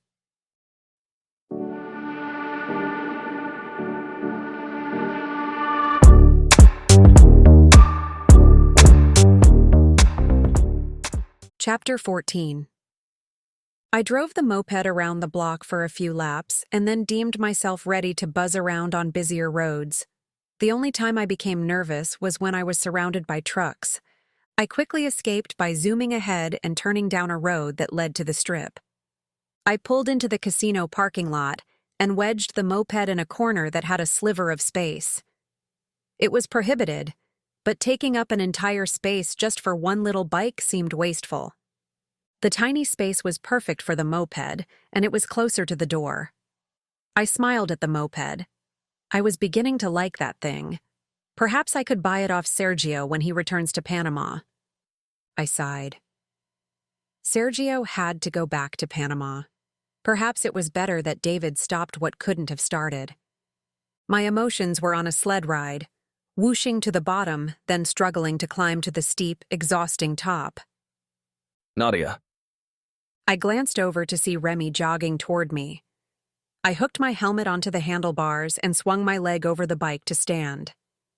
What's going on, Remy? Have you tried to call Grayson? Yes, and I've tried to call you too. That damn woman has taken over the entire casino. Grayson is so busy he can't see what's going on. I've tried talking to him, but Fiona is always next to him. I can't get him alone. What about the men's room? Remy's face twisted into a knot as if I'd suggested something dirty. I just meant that Fiona won't follow him into the men's room. Or would she? I guess that's true, but it's not something I like to do. I chuckled. It's not like there's a measurement competition or anything. Just start talking before he whips out his wand. Remy shivered. I don't know why I talked to you. Because you like me, and I had good advice this time. Yeah, I guess, but there haven't been many opportunities to speak with him. Remy shrugged. How's it been going, Jet? You look a little red and puffy. I was pepper sprayed. Give me a name and I'll take care of it. Remy's brow creased to form his all-business expression. Take care of it? I chuckled. What would you do? I pictured Remy looming over someone like a Halloween shadow until they passed out with fright. I might accidentally punch him, or I could crack my knuckles a few times and he'll get the message. If I told Grayson, he might ban the guy from the casino. Banned from the casino, That would make my life about 5% better. I didn't want to allow Katerina too much influence in my life, so she's only allowed to irritate me up to 5%. At least I can delude myself into thinking that. I'll take the banning option, I said. Done. Who is he? Katerina. You've got to be kidding me. Katerina sprayed you? Yes, and she stole the trophy. Dagor has it now because he kidnapped Katerina. Sergio and David are out to stop Dagor, collect the trophy, and find Katerina. Remy's eyebrows lifted sky high. Whoa. Whoa, whoa. Back up the train. What the hell's going on? Why isn't Grayson in on this? I called you both earlier when I was tagged with pepper spray and the trophy was stolen. Fiona didn't let your call through. I shook my head. She said no personal calls. I was calling for help and wanted to make sure Maya was safely inside the casino. She turned away Maya too. Remy gritted his teeth. The muscles on his neck bulged and pulsated. If there was an iron rod nearby, I'm sure he would have picked it up and bent it in half with a mighty roar. Let's head to the casino, I said, attempting to distract Remy. I want to make sure Maya is here. I haven't seen her. Are you sure? Yes. I've been standing near the doorway for most of the day. Fiona's kept Grayson busy upstairs. Busy upstairs? A zap hit me between the eyes, making me want to find that iron rod and smack Fiona over the head. Over Grayson's head, too. I reined in my temper. Worry about Maya first, then beat some bloody sense into Grayson. Can you call security and see if they're able to find her in the cameras? Remy had his phone out of his pocket and security on the line within seconds. While security was checking the monitors for Maya, Remy and I headed into the casino. Double check one more time. Remy said. Make sure she's not on site before I search elsewhere. I pulled out my phone. I could easily call her and find out where she was. Maybe she was still shopping. We hadn't agreed on a meeting time. If she's looking at shoes, there's no telling when she might be done. Let me know the minute she steps foot into the casino. Keep tabs on Katerina, too. I want to know if she's in the casino as well. He ended the call. That way, we know if she escaped Dagor. I dialed Maya and listened to it ring. Her voicemail picked up on the 5th ring. I left her a message to call me back immediately. Remy, I'm scared, I said as I tucked the phone into my pocket. He cursed under his breath. Tell me everything you know. Let's head up to Grayson's. I'm taking him hostage. I'll be damned if that conniving woman is going to stop me. We could have had everything under control had it not been for her meddling. I jogged behind Remy's brisk pace, stepping twice for every long stride he took. By the time we reached the elevator, I was huffing. Remy and I stepped inside the elevator. He swiped his badge for the top floor. Nothing happened. He swiped it again, and again. The elevator stood motionless. You've got to be kidding me. Remy growled. What's wrong? Remy whipped out his phone. Why doesn't my keycard work for the top floor? He barked in the phone. I could only assume he was talking to security. Are you shitting me?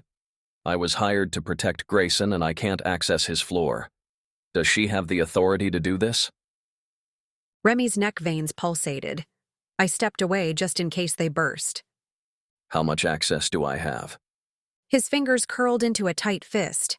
I stepped farther away, but I didn't have much more room. Damn it. How the hell am I supposed to protect the idiot when I can't even talk to or get near him? Never mind. Just find Maya and route my calls through Steffi. He ended the call and flexed his fingers. He breathed in a calming breath and collected himself. In a swift motion, he strode out of the elevator. I followed on his heels. Let's find Maya. I can't do anything about Grayson right now. Maya is our priority. Tell me everything that's happened. I nodded as I jogged behind him to his Cadillac located in the parking lot. We hopped in, and Remy revved the engine to life. Now spill it, he said, pulling out of the parking lot. I want every single detail, even if it's insignificant. Oh boy, that was a lot of details. I didn't even know if I could remember it all, or assemble it in any sort of order. I had to at least try. I relayed the story from the break-ins and David's reappearance. By the time I was up to when Dagor was going to meet Sergio to blow up Maya's house, we were sitting a block away from her house. Remy shook his head when I finished the story. You know those little dog collars that have cameras attached? I've seen them on TV. Why? I'm buying one and locking it around your neck. I'm surprised you're still alive. I could monitor your every movement and keep you out of trouble. He must be kidding, though Remy may resort to the drastic measure someday. I squirmed in my seat. You're supposed to protect Grayson, not me, I reminded him. Grayson is on his own right now. He and I will have words later. Right now, you and I will find Maya. Do we just sit here and watch for her? I don't want to go in if Dagor is watching the house. David and Sergio should be around somewhere. We need to locate everyone before I take any risks. Why is the trophy so important? It's a twisted hunk of junk right now, but everyone wants it. I have no idea. From your description, I think it was designed to melt easily. That way something can be hidden in it but not destroyed when it comes time to retrieve it. It must contain something of value for such a frenzy. I guess we'll never know since no one is talking. And now Dagor has the trophy. I'll get David to talk. I nodded, but I didn't believe he could extract the truth out of David. You don't happen to have anything to eat, do you? I'm starving. I can't remember when I ate last. You do look a little too skinny, he said, inspecting me. I've never been too skinny, but my stomach is so hungry it's eating itself. A lot of girls say they aren't too skinny, but they are. Men aren't into size 0 bodies. I'm not saying we don't look, but that's not what we want in the bedroom. There needs to be some booty and big breasts to keep it interesting. Is it customary to talk about booty and boobs while on a stakeout? This isn't a stakeout, Jet. But yes, normally you can talk about anything because it can be a long, boring wait. I smiled when he called me Jet. He gave me that nickname when I was all hopped up on my own strength from my round with the punching bag. I thought for sure he couldn't force me into the casino to see Grayson, but I was wrong. I still have a welt from when I accidentally kicked the elevator door frame. Remy pressed the unlock button. The back door opened and David slid in. How did you find us? I asked. Where's Maya? David's eyes widened. You said Maya was heading to the casino to meet you. She wasn't there when I arrived, and I can't reach her on her cell phone. Remy drove us here to make sure she doesn't try to return home first. Shit. David ran his hand through his dark hair. Dagor hasn't shown up either. It's way past the 30 minutes. Where's Sergio? I asked. He's hiding on the side of the house waiting for Dagor. He's called Dagor several times, but so far it's just ringing. I've asked security to keep an eye out for Maya in case she arrives at the casino, Remy said. I don't like it. Both Maya and Dagor aren't answering their phones. He eyed David from the rearview mirror. What's in the trophy? Data. What kind of data? I'll tell you later. Remy nodded, but I wanted answers. What was the big secret? Why couldn't we know when it was our necks on the line? I took Remy's lead and remained silent. I didn't like it. Do you want us to wait here? Remy asked. Let's wait 5 or 10 minutes. David turned to me. How well do you know Sergio? I hardly know him. He smells good, though. David and Remy groaned. We don't care how he smells, goofball. David teased. And you aren't going to know him well enough to continue down that path. I can see who I want, I said. No, you can't, David said. And that goes for seeing Grayson, too. I bristled. Not that I want to see Grayson since he's currently an idiot, but you can't tell me who I can or cannot see. Thank heavens you didn't have a little sister. She'd hop on the back of the first motorcycle she saw just to spite you. I'm looking out for you. Sergio is heading back home after this, and I don't know if I trust him. And Grayson. Well, you already know he's married to his work. Girls are clueless when it comes to dating. They date the wrong guy and completely miss the right guy. I rolled my eyes. He might have a point in a very general sense. And what guy have I been missing? David leaned back and smirked knowingly. I'll let you know. Neither you nor he are ready. You'll just have to wait. I narrowed my eyes. Remy shook his head and chuckled. Can we return to the topic at hand? Remy asked. Maya isn't here, and Dagor is MIA. Remy's phone rang. He answered it with his standard, Remy. She's there. Can you double-check and make sure? I smiled. Maya was at the casino and safe. David and Sergio could sort out Dagor, and I could have a margarita with Maya and trash-talk Fiona. Keep tabs on her. I'll check in again. Remy ended the call. Katerina is in the casino, but not Maya. How's that possible? I asked. How could Katerina be kidnapped and then walk into the casino only hours later? We know she wanted the trophy since she took it from you, but I don't understand why she would want it. David said. She's working for Pierre, the French guy. How much is the trophy worth? It depends who you're selling it to. To the right party, you could sell it for $1 million easily. $1 million? I sputtered. Well, it answers the question as to why Katerina is involved. She's tapped out and has been attempting to coerce Grayson to lend her a buy-in so she can get back to the tables. Pierre offered her $100,000 to retrieve the trophy. Has he been hanging around? I've seen him before. He's so nondescript and average that I don't notice him. The best agents are like that. The more average, the better. Government and Secret Service agencies know that if they place an everyday Joe look-alike into the mix, they aren't as likely to be picked up by someone because of telltale characteristics. This guy could win an award. I never remember exactly what he looks like. That would be the perfect agent. He's a good guy?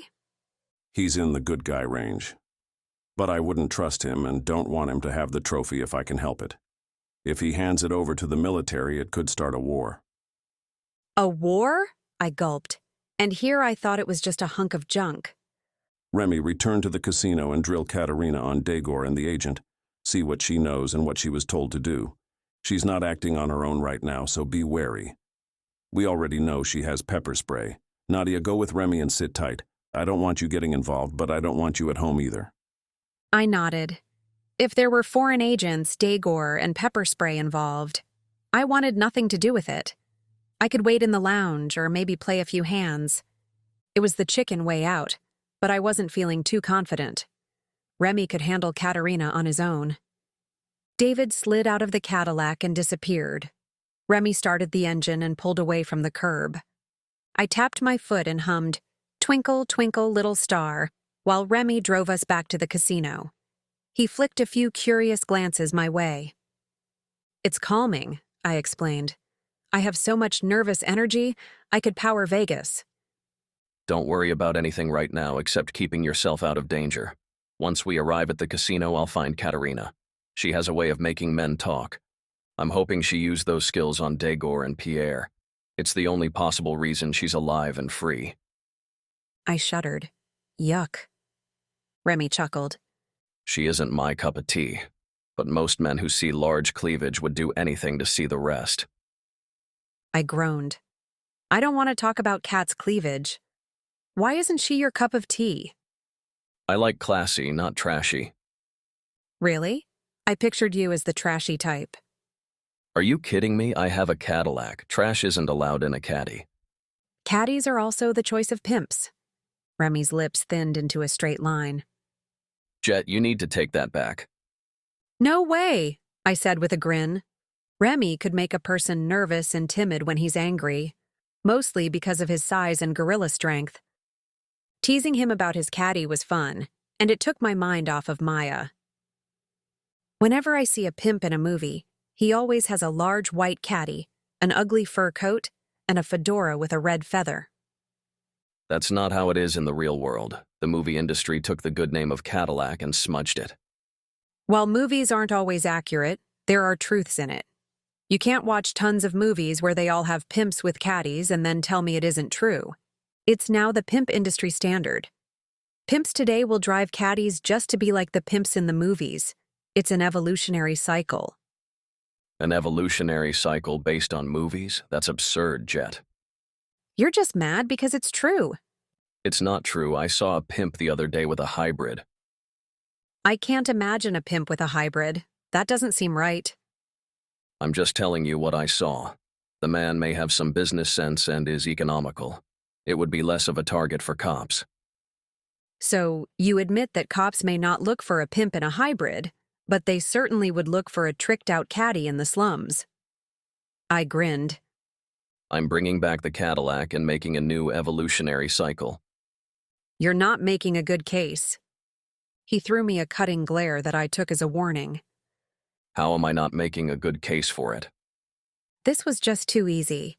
If I had known men's egos were attached to their cars, I would have used this to my advantage long ago. But I should give Remy a break. He was my ride, and currently my protector. I just mean you don't seem the type to go around playing tennis or golf at the country club. You're more badass. You probably have 4 guns hidden in your car. 5. His ruffled feathers were smoothing over. You have 5 guns in here? 5 that are hidden. I'm carrying 2. That seems like an excessive amount of weapons. He shrugged. I'd rather have them than not. I like them. Do you sleep with one under your pillow? I bet you have hidden compartments under your bed. Do you have a fake wall that turns into an artillery display when you push a secret button? Jet, you're walking a fine line. If Grayson was around, I'd ask if I'm allowed to cuff you and leave you somewhere. Maybe I'll do it anyway. I grinned ear to ear. This was the most entertainment I'd had in a while, and Remy couldn't do anything about it. Your threats don't scare me, Remy. I know how to annoy you. You couldn't keep me cuffed long. You'd let me go just to get rid of me. Remy groaned and steered into the casino parking lot. Get your ass inside. Wait for me at the bar. I'll contact security to make a sweep for Kat and Maya. I'll meet you back at the bar. Do not leave the area. I nodded and stepped out of the car. Remy followed me, then veered off in a different direction. He was tall enough that I could see him move through the sea of casino enthusiasts, but eventually he was out of sight. I made my way to the bar. I placed my drink order with a cocktail waitress and sunk into a chair with a small table next to it. I may as well start with a margarita. Hopefully Maya would be along soon to catch up with me. My eyes drifted through the bar. It was decorated in the same casino theme, underwater with ancient ruined pillars and artifacts. Fish swam through the glass ceiling and walls. A starfish hung out next to me. I lightly tapped on the glass to say hello. He didn't seem in the mood to talk, so I left him alone. This is the bar where I met Grayson. Unfortunately, the circumstance of our meeting was embarrassing. And even though I dumped my drink on Grayson's head, I wouldn't have changed a thing. Otherwise, we'd never have met. As I sipped my margarita, I watched casino patrons through the glass. It was a sea of slot machines and lights. A walkway gap allowed patrons through and around the machines. It was first-rate for people watching. I especially enjoyed watching the men who wore socks with their sandals and carried a fruity drink in a neon plastic cup with a swirly straw. My lips curved in amusement. The margarita eased my stress. Remy, David, and Sergio were working hard to retrieve the trophy, find Maya, and neutralize Dagor. There wasn't much I could do, and they didn't want my help. After my rounds with Dagor and Katerina, I wasn't keen on getting bruised or sprayed, but I didn't want to wait either. If Grayson was able to help, then there would be one more person on the lookout. I dug out my phone and pressed Grayson's name in the contact book. It automatically dialed his number. Fiona Watkins speaking. How may I help you? Her syrupy, polite greeting was caustic to my ear. You already know who this is. I want to speak with Grayson. I'm sorry, but he's busy. Would you care to leave a message? Where is he? He's here with me. She nearly purred. Her intonation wasn't lost. I understood what she was implying. And normally, Grayson was attracted to women like her. I wasn't on the phone to fight for Grayson. I was on the phone for his help. This is a family emergency. Please give him the phone. You'll need to set up an appointment. My fingers coiled around the phone with a python grip and squeezed until I was sure circuits and wires would pop out. Fine, I hissed through gritted teeth. When is he free? He'll be busy for the next 3 months. Did you even look at the calendar? I didn't have to. I was sure I heard the phone's casing crack from my grip. How far away is he? He's right next to me, she said, as if with a giant smile. My patience was at the end. If he was truly next to her, he would hear a loud noise. I took a deep breath and screamed in the most annoying, blood-chilling, high-frequency B-movie scream I could produce. Hundreds of eyes were on me in a nanosecond. Everyone stopped what they were doing and froze at my scream. I listened in the phone. What was that? I heard Grayson in the background. Wrong number. Fiona hung up. Damn it! I slammed the phone onto the table. A security guard appeared next to me. Ma'am, you'll need to come with me. I want to talk to Grayson Miller. The guard gave me a second glance. Sorry, no one can talk to him unless it's business, and even then you have to go through Fiona Watkins. Please come with me. I stood and followed him through the casino and out to the lobby. Eyes from every corner of the casino followed the guard and me until we were beyond their sight. I wasn't too shaken by being escorted like a naughty child to the lobby. I knew it would attract someone's attention. Unfortunately, it attracted trouble too. Remy would sort it out when he came to collect me. How can I get in touch with Grayson? I asked. You can't. Do they just stay up in the penthouse? He nodded. There was a moment when I perceived he was going to say more, but he clammed up. What do you think they do up there all day? She goes home at night, doesn't she? He opened his mouth. I could tell I hit upon something. But again, he clammed up. I waited to see if he would speak. We arrived at the front doors, and he was ready to kick me out. As far as I know, they work, he said. even if they never leave his penthouse. They never leave? He shook his head. You didn't hear it from me. My hand fisted into a knot. They never leave? She was just hired, so it's not like they've been shacked up like newlyweds for weeks. But I didn't like the fact that she hasn't left his penthouse. Was she sleeping on the couch or with Grayson? My blood boiled. Yes, he gave us a 6-month break. And yes, he's free to do what he wants. And I'm free to do what I want. But that doesn't give him the right to cut me off and leave me stranded with pepper spray in my eyes and Maya missing. I tapped my foot. Do you know who I am? I asked the guard. He nodded his head. I know who you are. I also know that Mr. Miller wouldn't keep you out if he knew you were down here. I'm just following orders. Can you escort me to the penthouse? No one has penthouse access except for Grayson and Fiona. What about housekeeping? Fiona lets them in. How did Fiona get so much security clearance? The guard shifted. Assistant directors normally rank top security clearance, but she's abusing it. As far as I know, Mr. Miller isn't aware of what's happening below his penthouse. No one can get word to him. That's not like him. He always knows what's going on. The guard's eyes shifted, and he lowered his voice. The word is he's not working but is having relations, if you know what I mean. I don't buy it. I'm not saying he wouldn't have sex with her. But he's married to his job. It comes first and women come second or third. I'm not sure on the placement exactly, but I know it's not first. He shrugged. All I know is what's being said by the employees. Some of them are saying she's a witch and has been keeping him hostage, but that's just nonsense. Or is it? Perhaps the few sips of margarita had affected me, but maybe she did take him hostage. He wasn't taking his own phone calls, and he hasn't left the penthouse. Could it be so far-fetched to consider that she had some sort of hold on him to keep him in line? Drugs? I'm sorry, but I have to ask you to leave. The guard said. Can you get in touch with Remy? I'm not supposed to leave without him. I'll tell him you left. I smirked. Because you were nice, I'll warn you not to tell him yourself. Have your boss tell him. Remy will hit the roof when he finds out. I stepped out the door and headed toward the parking lot. I had no intention of leaving. Now, I knew exactly what to do. I was going to sneak to the top of the Lost City Casino and into Grayson's penthouse even if it killed me.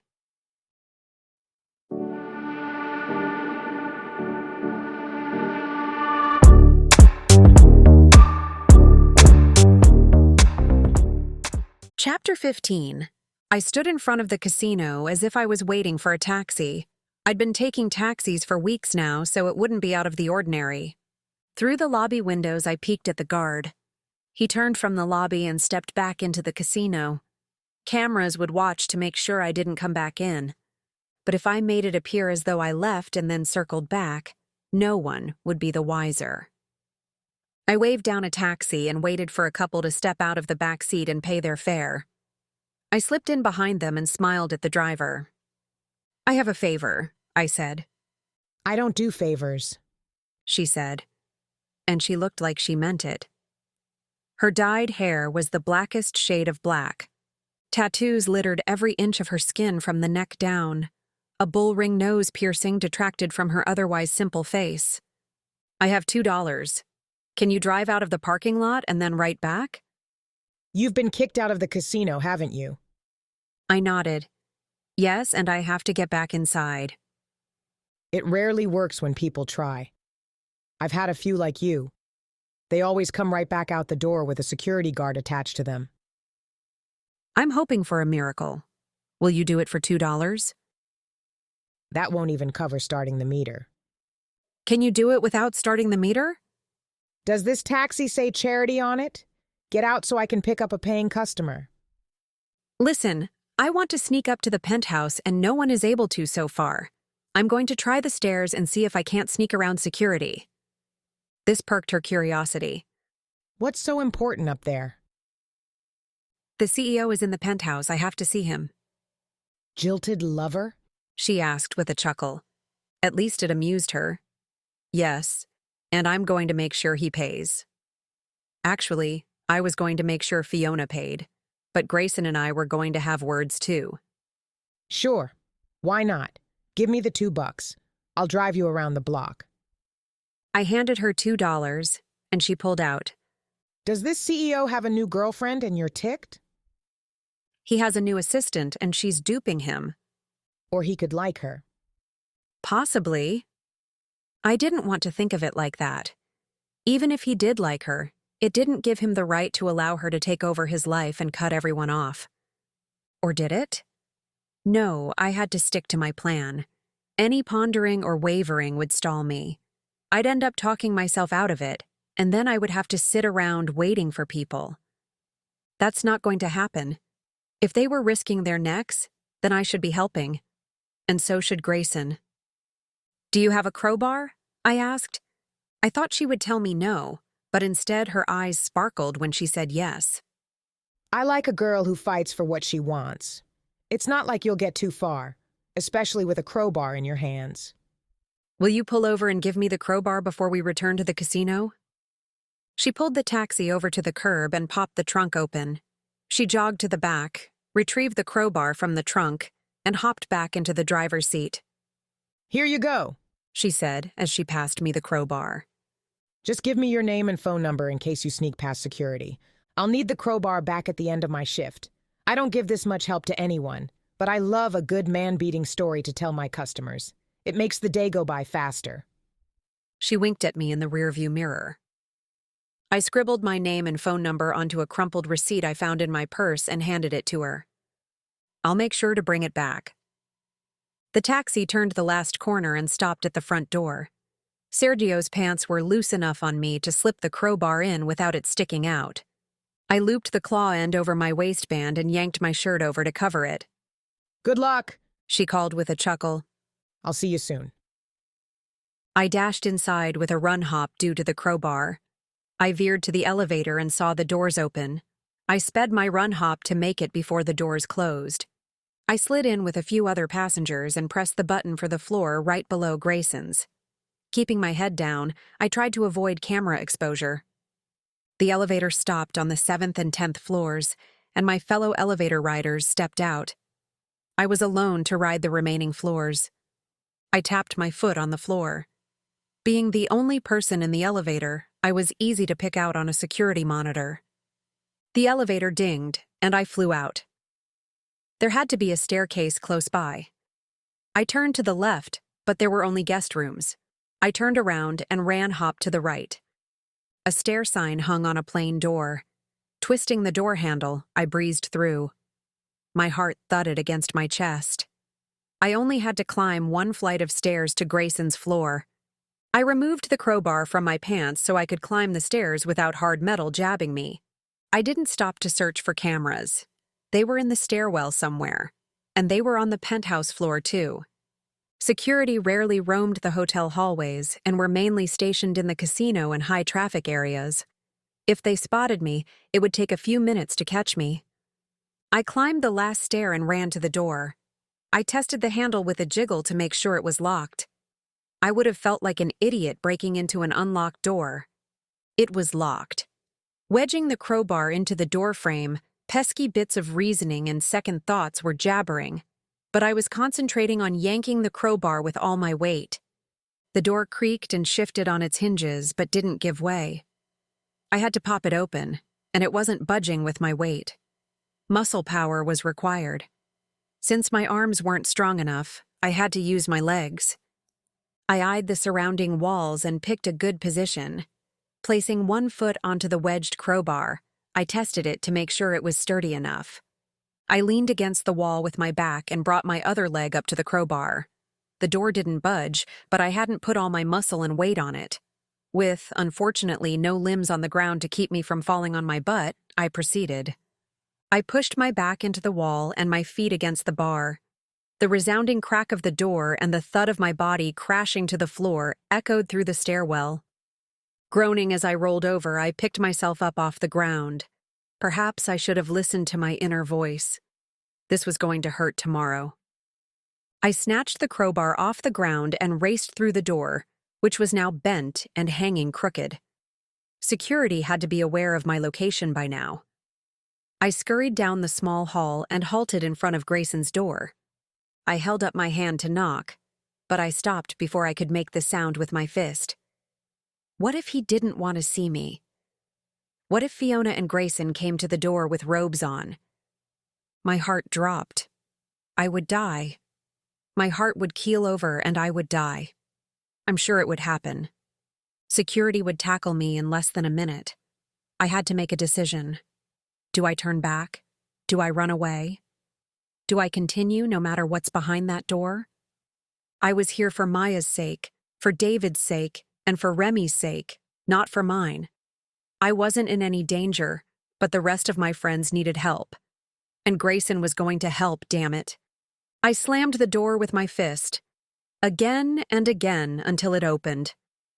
Fiona cracked open the door. Her eyes were wide. A scowl replaced all shock that I was standing in front of her. Shocked that I was able to access the one place she didn't want me. I'm calling security, she said, slamming the door. I heard the lock sliding into position. I don't think so, I snarled through the door. Get your ass out here. I banged on the door. Grayson, I need your help. When the door didn't open, I pressed my ear to it. It was silent. All I could think about was security coming to drag me away while Grayson was in his bedroom waiting for Fiona. It was irrational and emotional but consuming. I needed help, and Grayson was off playing with Fiona. I slammed the door with the crowbar, splintering off a wood chunk. The vibration from the hit zapped my arm with a shockwave. I gritted my teeth and slammed the door again. What the hell is going on? I heard Grayson shout from inside. I've already called security, Fiona said. Grayson whipped open the door. His face was hard and angry. So angry. He glared at me with his piercing gray eyes. The crowbar clattered to the floor as I stood there speechless. What the hell are you doing? I need your help, I squeaked. All those pesky bits of reasoning were back and scolding me, telling me how stupid and ridiculous I was acting. So you break down my door. No one has been able to talk to you, not even Remy. I was on the brink of tears. I didn't know why. I just knew that I didn't want Grayson to see them. I had to stay strong. All my emotions were coming to a single point, and I was beyond containing them. Grayson was furious. I'd never seen him so mad, and it was directed at me. The eyes I never wanted to see for fear of forever haunting me were pointed at me in full force. You're out of your mind, Grayson said. Anyone can talk to me by calling. I shook my head. If I spoke, I'd end up crying. If I had a few moments to collect myself, I could explain, open his eyes, and even yell at him. Just because I can't see you right now doesn't give you the right to break down my door. Security filtered through the broken staircase door. 2 men grabbed hold of my arms, and a third guard confiscated my crowbar. I couldn't bring my eyes to Grayson's. His eyes were blazing and fierce. My bottom lip trembled. Why couldn't I tell him he was an idiot? The guards dragged me toward the staircase. I want a damage report. Nadia is banned from the casino until I say otherwise. My eyes slid to Grayson. There was no doubt what I read from his searing glare. I was banned from his casino and his life. I was now an outcast, no longer able to return to the casino I spent all of my days and nights in, no longer able to see Grayson or Remy. Maybe not even Maya. I choked as my heart slammed against my ribs. I'm sure it was heart failure as I watched him slam the door, catching a glimpse of Fiona's Cheshire cat grin.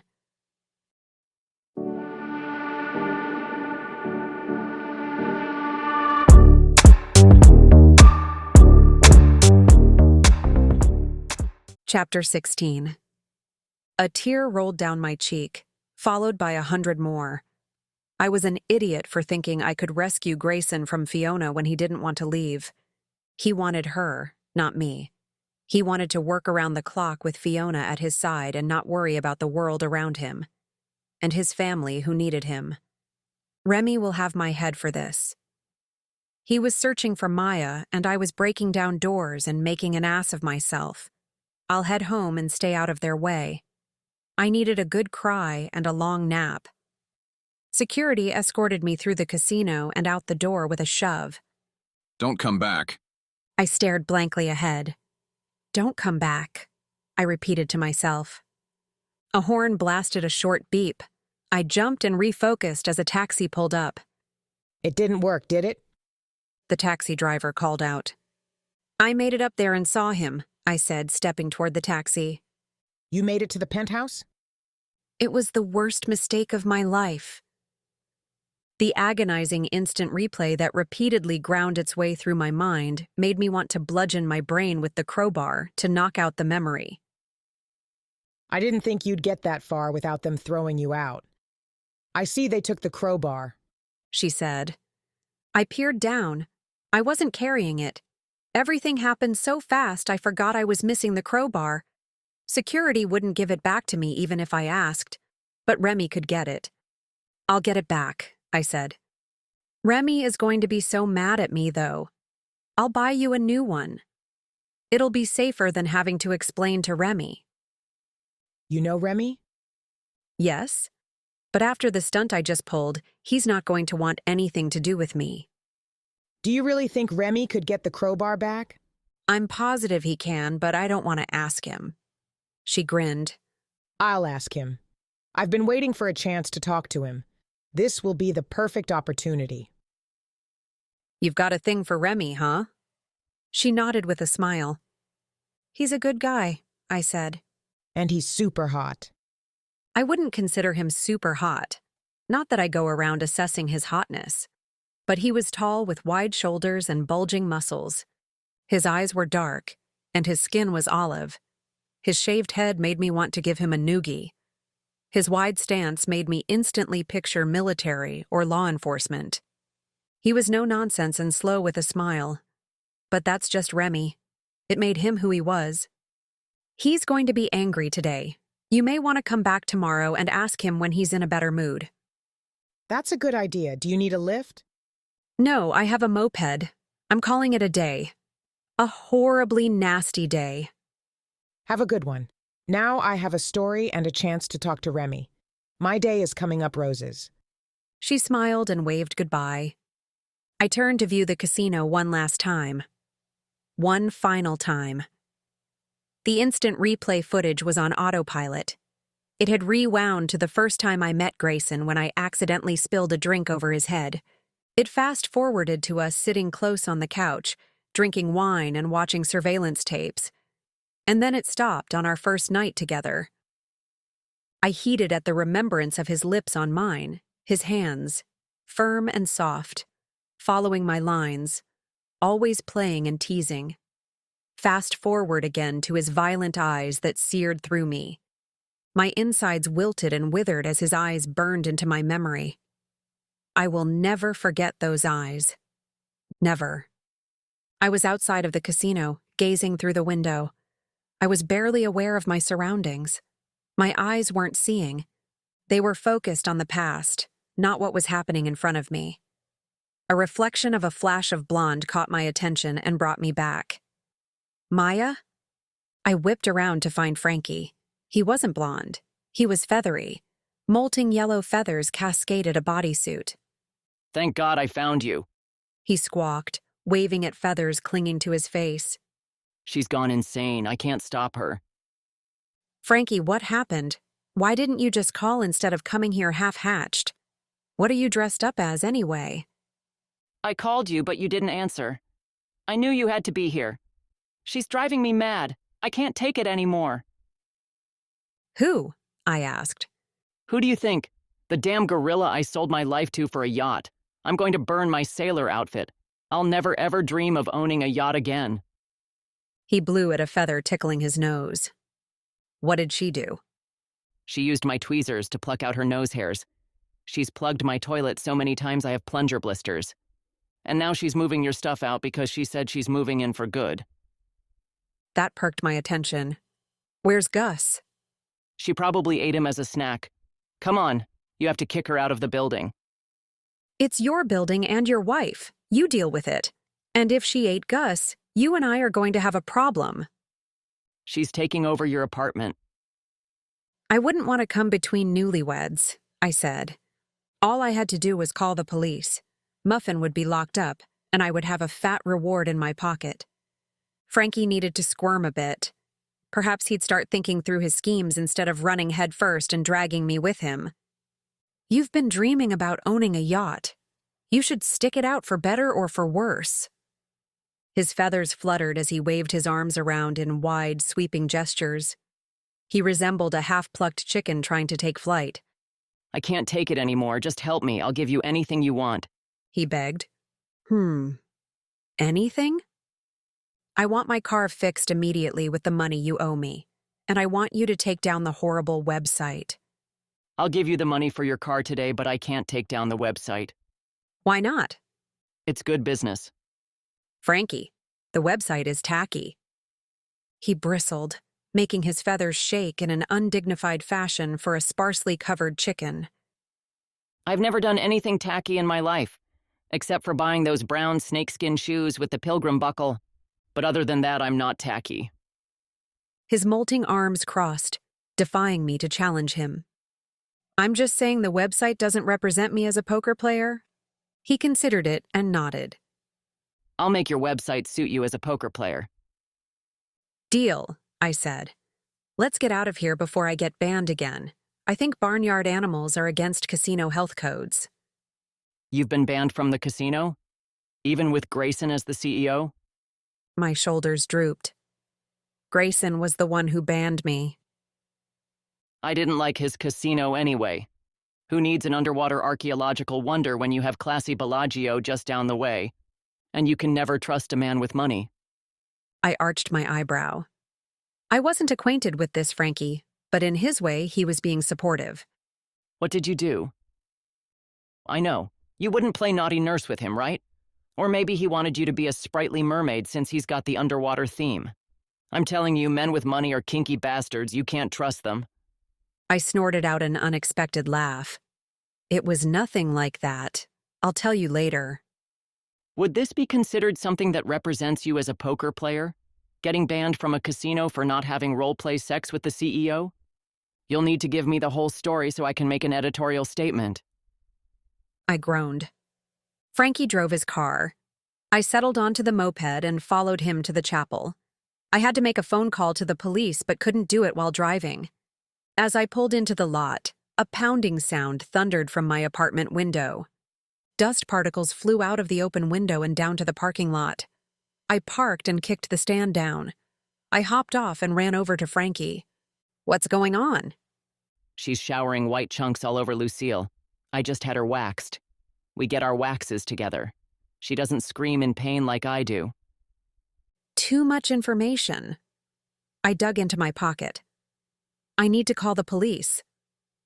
She's destroying your apartment. Frankie tisked. I'm just glad it's not my apartment. You're going to have some serious cleaning to do. I glared at him as I checked my other pockets.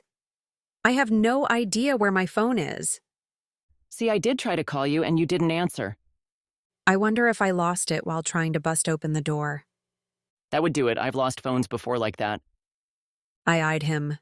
I didn't want to know any more about Frankie's life than I already did. I zipped my lips.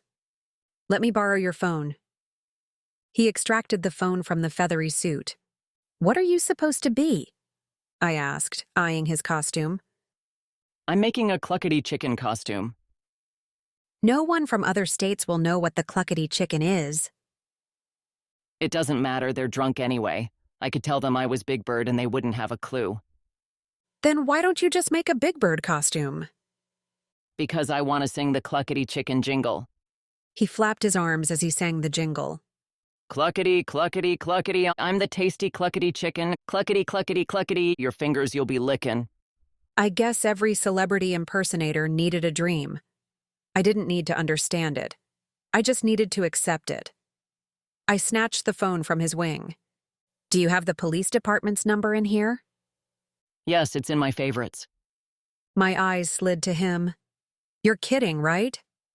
But no, the number was under his favorites. I never kid about a man in a uniform. They're even star-rated on how hot the uniform makes them. See, the Navy is one spot above the cops. I just love those sailor suits. But cops have handcuffs, so it was a tough call to make. I rolled my eyes and pressed the hot cop favorite. Frankie, why don't you go and stop Muffin while I make the call? He shook his head. No way. Crash. An axe blasted through the top window, shattering glass as it fell down on top of the hood of Frankie's car. Of course, if her aim had been 5 inches lower, the axe would have flown out of the open part of the window and my window would have been saved. But that's Caleb's type of luck, not mine. And apparently not Lucille's. Frankie squeaked as he ran over to his beloved Lucille. My sweet girl, what has she done to you? Muffin peered out the window. Oops! Sorry, my tasty chicken. You can take it out of the inheritance money. Oh, and bring the axe back upstairs. I'm not done renovating. Frankie whimpered. Hello, is anyone there? My attention returned to the phone. Oh, sorry, I said. The axe flying out of the window distracted me, and I didn't even hear the police answering the phone. I know where Bonnie Lane Gatlin is. I know she's wanted and there's a reward for her. She's currently destroying my apartment. Frankie's eyes widened and he sputtered. She's wanted? I nodded and whispered, con artist. I watched Frankie's face twist as he processed how he could have been duped while I gave all the information to the woman on the phone. We'll have someone dispatched right away, she said. I ended the call and handed Frankie back his phone. I don't think she could be a con artist. Frankie reasoned. I'm too smart. No one can outsmart me. She marries men with the promise of giving them an inheritance that doesn't exist. I suspected right away. I was just playing along until the right moment when I could collect the reward. He was already scheming the reward from me before I held it in my hand. We'll split the reward 50-50 and you'll fix my apartment, I said. He grumbled. We fix the apartment and Lucille. Whatever is left, we split 50-50. It was somewhat fair. By the time we fixed everything, there wouldn't be too much left to split. What about insurance? Frankie kicked at the ground. I may have missed a few payments. And there went the reward money, shattered like my window. Let's go in and stop her before it costs more money to repair than the reward will cover, I said, heading to the chapel door. I should wait here for the cops. They'll need to know where to find Muffin. Chicken. Duh. He waved at his outfit. I glared at him and huffed my way inside. Giggling drifted through the hallway when I reached the top floor. Muffin doesn't giggle. The door was wide open, but I had to crawl over my furniture dumped in the hallway to get to it. As I reached the door, I heard giggling again. Maya! Maya bounced to the door. Nadia, I'm having so much fun. Muffin is teaching me how to renovate old school style. As in not hiring a professional contractor? She nodded with a smile. I want to try it at home. There's a wall I've never liked. Muffin says it relieves a lot of angry feelings. Do you have angry feelings? I asked as I crossed over my couch and into the living room. Gus was on the couch and didn't even register me when I jumped over him. A gaping hole in my kitchen wall greeted me. The wall divided the kitchen and living room, but now there was a hole about 4 feet in diameter with drywall bits hanging on by several coats of old paint. I normally don't have angry feelings, Maya said. But sometimes, when I think about who made David disappear, I get very angry. Where's my axe? Muffin asked as she tore a dry wall chunk off with her hand. Frankie has it. He'll be upstairs in a minute. So many thoughts were swirling in my head. Maya was in my apartment and safe, for the most part. Cops were coming to arrest Muffin. I needed to make phone calls and clean Muffin's hole of destruction. All my stuff was in the hallway. Gus was at least safe and too lazy to move off the couch. Maya, why didn't you go to the casino like we agreed? I called your cell phone, but you didn't answer, so I called Frankie. He said you'd probably be home soon. Then I came here and stayed to help Muffin. I got distracted. I was going to head to the casino as soon as we were finished. We've been going crazy looking for you. I'm banned from the casino because I forced my way in to see Grayson. He banned you from the casino? She asked with round eyes. Yes, but it will all get sorted out eventually, I said, not believing the words coming out of my mouth. I was never setting foot into that casino again and embarrassing myself. Besides, a poker player should make their playing field rounder and more diverse. I'll play at different casinos, and none of them were going to be under the Rotunda Casino empire. Maya, can you call Remy and tell him you're okay and at my place? You'll need to call security so they can transfer you through to Remy. Remy could stop his useless chase to find Maya. I'm sure he'll still want to find Katerina. With her need for money and her escape from Daegor, something wasn't on the up and up. I let Maya talk to Remy while I stared blankly at my disintegrated wall. What are you trying to accomplish by tearing out the wall? I asked Muffin. As I inspected the destruction, I concluded I wasn't mad. I wasn't even mad that all my possessions were dumped into the hallway. With so much going on, and my banishment from Grayson's life, a hole in the wall wasn't too bad. It rather complemented my crumbling life. I'm knocking out the wall and extending the kitchen. It'll make the apartment open and larger. The kitchen is way too small and you can't see the TV. You know how to renovate? No, I know how to destroy. Frankie will have to hire a contractor to finish it with the inheritance money. I nodded. There was no reason for me to argue with her about the inheritance scam. The cops were hopefully on their way, and I'll have my hole-in-the-wall apartment back. Let's buy some chicken, Muffin said. I worked up an appetite. My tasty half-plucked chicken has got me wanting to chomp on a drumstick. That sounds delicious, Maya said, heading for the door. Wait, we need to finish this wall, I said, stalling for time. I can make chicken here. Muffin eyed me. You said you don't cook, and I want finger-licking chicken. Let me use the bathroom, I said. I could wait in there and then come out after she's arrested. You'll have to have Frankie plunge it, she said. There's a bathroom at Cluckety Chicken. Just use theirs. I couldn't think of any more excuses. I followed them out the door, over Gus and my furniture, and to the parking lot. Who's driving? Muffin asked. I only have Sergio's moped, I said. I can drive, Maya offered. Where's everyone going? Frankie asked. He was still in the parking lot waiting for his hot cops.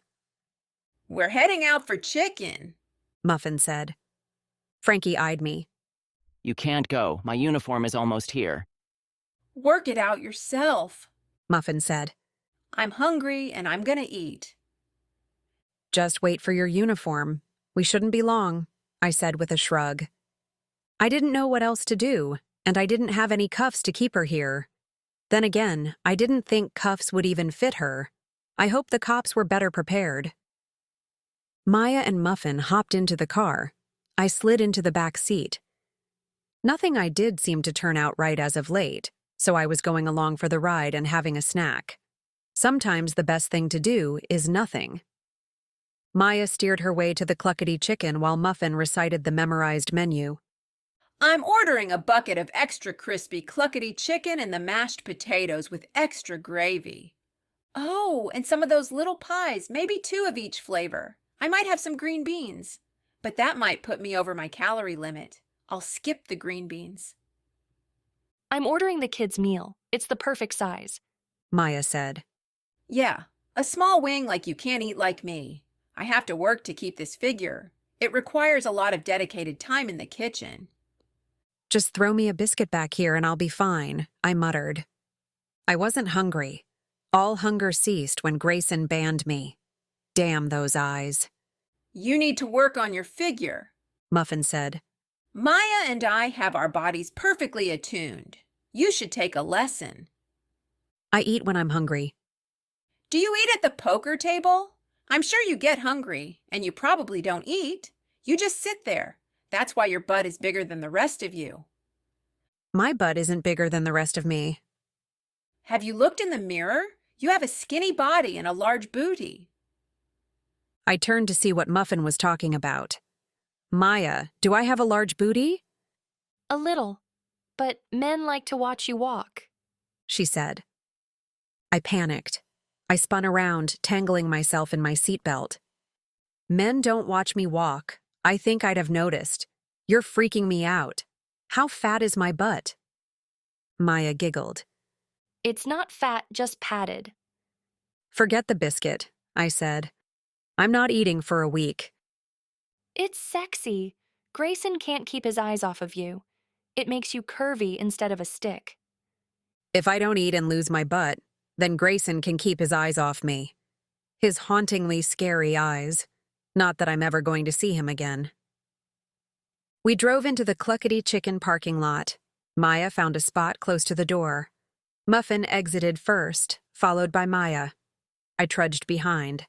Muffin towered over the customers waiting to place their orders. Maya resembled a miniature figurine standing next to her. I stared out the window, focusing on nothing. Zoning out would give my brain a break from replaying the scene of Grayson slamming the door and Fiona smiling like she was going to have her chicken dinner. A luxury sedan screeched down the street, followed by a dark SUV. My eyes followed them until I comprehended what I was witnessing. Katerina was speeding away from an SUV, one that looked exactly like Daegor's. Katerina must have the trophy. Daegor was in pursuit.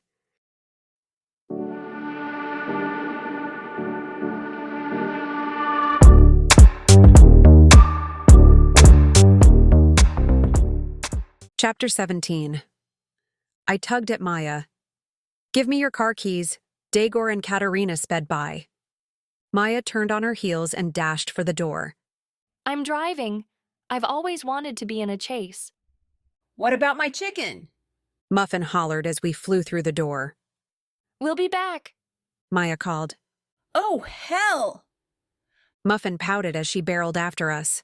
We piled into the car and Maya peeled out of the parking lot.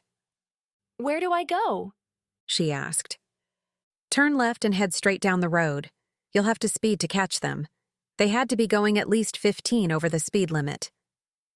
She pressed her fashionably heeled foot down on the accelerator. The speedometer read 10 over and then 15. When she was swerving between cars at 20 over, I kept my eye out for the SUV. I wasn't sure about Kat's sedan, but I could spot Daegor's SUV for sure. 3 stoplights away, the SUV turned right. Maya, the SUV turned right. I saw him! Maya squealed with delight and slammed her foot on the accelerator. We flew through the first 2 lights and rounded the corner on the 3rd. I squeezed my eyes shut, clinging to my seatbelt. I should have stayed at Cluckety Chicken. Maya's driving was either amazing to the point of her entering a Formula One competition, or miraculous luck that would end in a fiery explosion. Why are we chasing the SUV? Muffin asked. Because he's chasing after Katerina. I think she has the trophy, I said. You mean the twisted blob I cooked in your oven? Yes, there's something inside of it that everyone wants. I just wish I knew what. Is it worth something? Like diamonds? It's worth something, but it's not tangible. At least I don't think so. I could use some money. Let's steal it and sell it. Be my guest. I just want Daegor behind bars. Maya squealed around another corner. There he is! There he is! Muffin was clearly infected by Maya's excitement, and the bonus that there was money involved. Do you know how to drift like in those movies? No, but I could try. No, I barked. No trying anything unless you're in an empty parking lot and I'm a mile away. I don't know why we brought her. She's a stick in the mud. Go ahead and drift around the corner. I think you just have to yank up on the emergency brake. Maya, don't do it. Emergency brakes are for emergencies. This is not an emergency. I scolded, tightening my seatbelt to the strangulation point. I see the SUV. He's pulling into a business complex. The complex was old and vacant. Tufts of unruly weeds grew through veined cracks in the pavement. Boards covered the windows. Wooden signs hung loose, faded by the sweltering Nevada sun. It looks abandoned and boarded up, I said. Let's turn around and call the police. Daegor and boarded-up buildings are not good for my health. Police are bad for my health. Keep going. Maya swerved into the parking lot and followed the vehicles around the complex and into the back lot. She slowed as we took the last corner and saw Katerina bolting to the complex as Daegor chased her. Stop! I yelped. I don't want Daegor to see us. He won't see us. He's too busy chasing Katerina, Muffin said. Oh, damn! Did you see that? I watched as Katerina spun around and kicked, nailing Daegor in the shin. He hobbled as he grasped his shin but continued his pursuit and was right behind her. Kat flung open the building's back door. The metal door slammed into Daegor's nose. Blood gushed out. His hand swung to grasp the back of her shirt. I heard a scream as the door shut. Let's get in there. I want the trophy. We don't even know what the trophy has in it, and Katerina isn't working alone. She has pepper spray, I argued. Come on, Maya said. Katerina's in trouble. I don't like her, but she'd do the same for us. No, she wouldn't. She pepper sprayed me today and stole the trophy. Then we can pepper spray her and steal the trophy back, Muffin said, swinging open the car door. Maya popped out after Muffin. If Muffin was the only one going in, I'd stay put, but I couldn't let Maya go in without me. I hurried in after them. The thought of pepper spraying Kat had me in a near grin. Muffin was first in the door. We followed her in and stood for a moment. The large, dimly lit office was scattered with heavy, old metal desks. Broken-down cubicle walls littered the walkways, making them nearly impassable. A scream pierced through the desolate office, giving us the direction to head. She's in the far left office, Muffin said. Muffin trudged through the office obstacles. Maya hopped and skipped over them, and I banged my toe and shin on every hard surface within the walkway radius. Ouch, I said for what had to be the 15th time. They both shushed me. We neared the office door and slowed to a creeping pace, straining to hear sounds. I want the trophy back or I'll shoot Katerina. Go ahead and shoot her, then I'll shoot you and leave here with the trophy. The trophy is mine. It's never been yours. I've been tracking it since French Guiana, long before the drug lords gave orders. I'm dead if I don't give it to them. More will die if I give it to you. So by killing you, or having them do it for me, I'm saving lives. I crept to the door. Peeking through the crack, I saw both men pointing their guns at each other. Daegor appeared shaken. The gun rattled in his hand while his nose oozed with blood, staining his shirt and the floor. Pierre was calm. Too calm. He seemed at ease with the situation and in control. Katerina was to the side and slightly behind Pierre. Her face was pale with a cut under her eye, but she seemed confident in her partner's ability to keep her safe. What if we team up? Daegor asked. Pierre cracked a brief and empty smile. I think not. You're quivering with your gun. What happened? Did the drug lords find you and give you an ultimatum? I'm desperate. They changed their deadline. I need the trophy tonight. They already have men waiting in the U.S. That's why you never work with the cartel. Muffin bumped me out of the way. Move over. I want to see. A movement out of the corner of my eye caught my attention. Someone else was in the main office. We weren't alone, and they didn't want to be seen. This had the makings of a trap. Maya, we have to go, I whispered. She'd heard the dialogue between the two men, and her face was drained of all rosiness. She wasn't going to be a hard sell to leave. I motioned for her to lead us. I wanted her out first. Not that I had any way to protect her, but it seemed like a good idea. I didn't check to see if Muffin was following. She was on her own. If Dagor or Pierre didn't nab her, the police would. Maya was scurrying over the last cubicle obstacle when the partition gave way. She collapsed with a thud. The creak and groan of metal and crashing wall broke through the silence. I frantically helped Maya back up. "Hurry," I whispered. Maya stood up, shaking. Hurrying out the door would be impossible. I glanced back to see Muffin nearly on top of us, with Dagor and Pierre in close pursuit. Muffin bulldozed through, plucking Maya off the cubicle landslide and running toward the door. As Muffin pushed past, my foot fell through the cubicle fabric. The weight of the metal frame crushed around me, pinning me in place. I struggled to free myself, but within seconds, the unforgiving metal of a gun barrel pressed into the back of my head. Both of my hands flew up to signal yield. She's mine, Dagor growled. Go get the others, Pierre ordered. I don't care about them. I only want the trophy and Nadia. Then I'm leaving the country.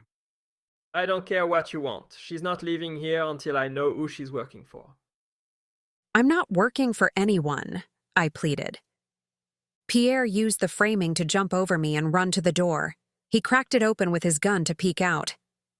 They're gone, he said, slamming the door. Who were they? I should shoot you for spying? Shoot Dagor first and deal with me second. The blunt end of Dagor's gun smashed down on my head. My hands flew to the back of my head as pain seared its way through my scalp. The sensation of blood trickling through my fingers and down my arms made me queasy.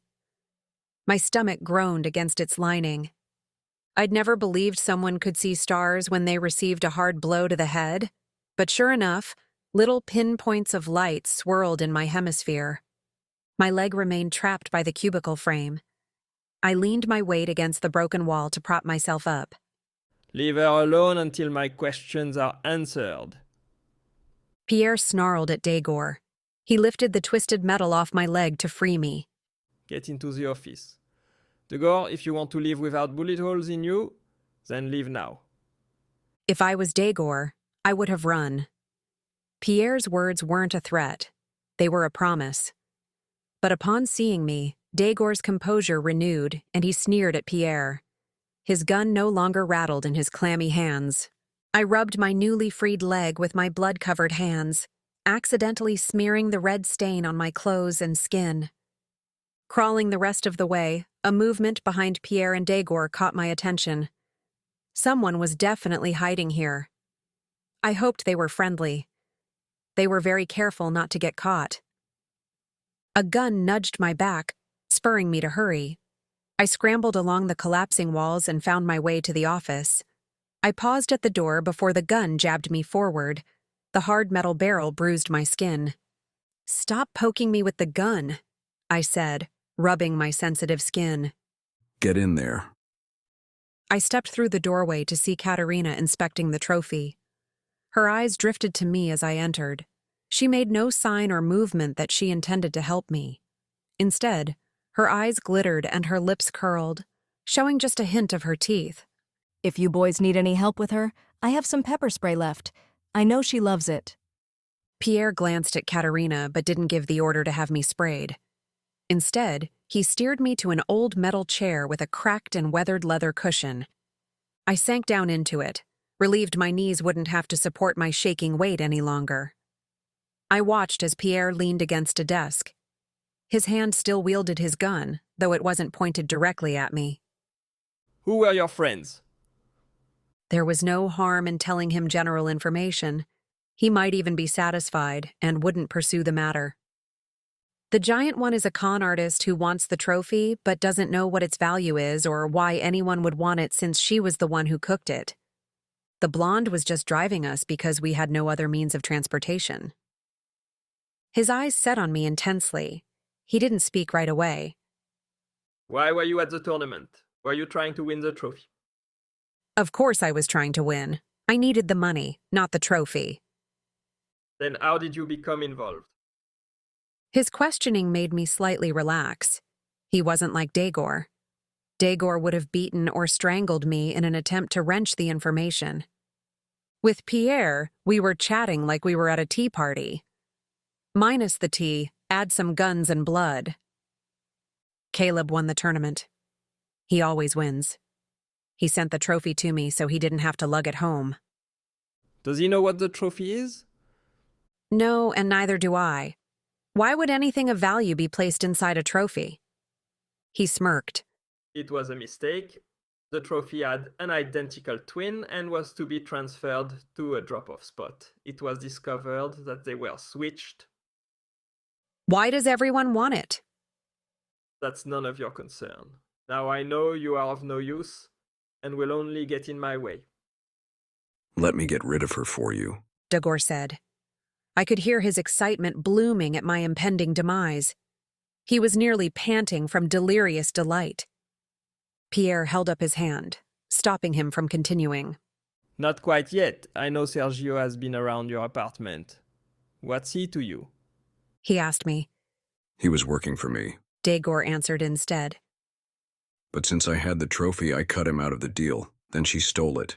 He sneered at Katerina. Katerina stood her ground. It was easy enough. If you weren't so keen on getting into my pants, then you'd be out of the country with the trophy. And you'd be dead. It's a mistake I don't intend to make again. I watched them both with a wary eye. It answered my question as to why Katerina was still alive. Enough, Pierre said. Katerina, tie her up. Katerina's callous laugh filled the room as she picked up a piece of rope from the desk. She grabbed at my wrists. As she bent to tie the rope, I elbowed her. She stumbled back, holding her jaw where my hit landed. Please behave yourself or I'll have Dagor shoot you, Pierre said, seeming bored with the whole situation, as if this was just another chess move in a drearily long game. If you don't need her, then let me shoot her now, Dagor said. If you shoot her now, then I'll shoot you. Back off. I'm using her as bait. Bait for what? Katerina asked as she resumed binding my wrists together. She bound my ankles too, but left some slack. There are too many people involved. She'll lure a couple of them out, and I will settle this once and for all. I remembered the movement I had seen in the main office area. Someone was out there. They must know what's going on. Surely the person would save me. Let's get going. I don't know if the blonde and her linebacker called the police, but I don't want to linger. Katerina, take the trophies. Dagor, take the girl, but don't kill her yet. Dagor gripped me by the back of the neck and yanked me out of my seat. You are so lucky. I would have killed you by now. I'm not feeling too lucky either way, I said. Shut it, He growled, digging his gun into my back. Dagor and I were first to leave, followed by Katerina and then Pierre. I stumbled my way through the cluttered walkway with my bindings. I was only able to move a few inches at a time, all the while Dagor's gun dug its way into my back. I scanned the room to see if anyone was still around. I couldn't detect any movements. I needed an ally in my corner.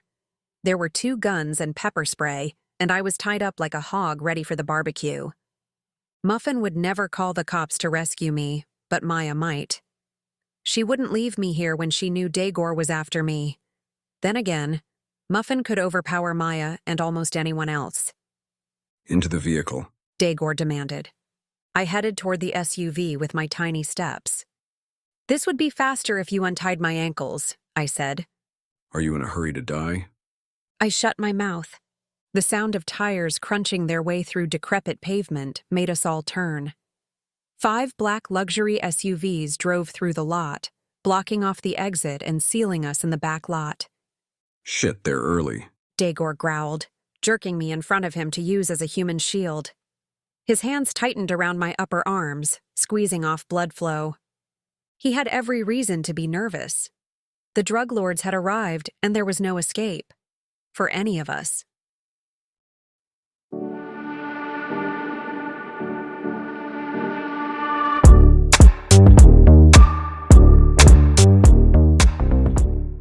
Chapter 18. I watched as 4 men from each SUV stepped out. They were of Hispanic origin and dressed in lightweight clothing, which did nothing to conceal the heavy weaponry they were carrying. A frightened Dagor dug his nails into my arms. Seeing 20 men leering like they had the upper hand and knew it made me stiffen. Numbness to the situation unfolding was clouding my senses. I couldn't face death again. My hands fisted in a knot, waiting for the men to make their move. Dagor's face drained to ghost white. He stammered and stepped back a couple of steps, dragging me with him. Pierre and Katerina stood close by. Both had shifty eyes as if they were searching for the nearest exit. My eyes drifted to the middle SUV. There was someone still in there, but the windows were tinted to block the view.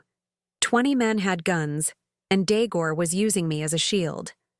What was one more scary, unseen man? A man with a goatee stood slightly in front of the rest of the pack. "Drop your gun." Dagor dropped his gun immediately. It clattered to the ground. But you gave me more time. I pulled at the knots in the rope, hoping to free myself before anyone was the wiser. "The boss decided you had long enough." The trophy is right there. He pointed at Katerina, who held the trophy behind her. Katerina scowled at Dagor.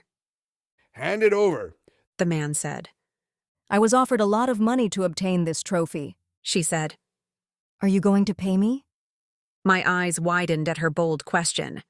I would have thrown the trophy at them and ran for my life. "Hand it over, or we'll take it by force." "Where's your boss? I want to speak with him," Katerina stated. Dagor growled under his breath. Shut up or you're going to get us killed. The man with the goatee smirked with a dark glint in his eyes. "Dagor, you're already a dead man." Dagor shivered and became silent. He stayed behind me. "Give me the trophy now. This is your last warning." With one wave of his finger, 19 guns were pointed at Katerina. She choked and backed up, looking for an escape in both directions. Pierre stood near but offered no help. He concentrated on the scene unfolding. "Give it to him," I yelled. I was sick of guns being pointed at me and sticking me in the ribs. I didn't care what secret the trophy held. 2 men advanced. Pierre's eyes narrowed as he was ready to make his move. His gun was tucked into the back of his pants waistband. His fingers twitched slightly. If he drew his gun and shot at the men, they would shoot back. It would be a bloodbath, with me standing in the middle. Katerina gripped the trophy, Pierre's hand moved, and I stepped to the side, with Dagor still clutching me. As the men advanced and closed in on Katerina, she yelped and threw me the trophy. My first reaction was to catch it, but Dagor's grasp was tight. By the time I freed myself from Dagor and the loosened rope, the trophy crashed onto the pavement. Shards and splinters of the trophy broke off in a cascade of destruction. All eyes widened and gasped at the destroyed trophy. It seemed as though 10 minutes passed before anyone said anything or moved. The man with the goatee broke the silence with a roar. "Find it!"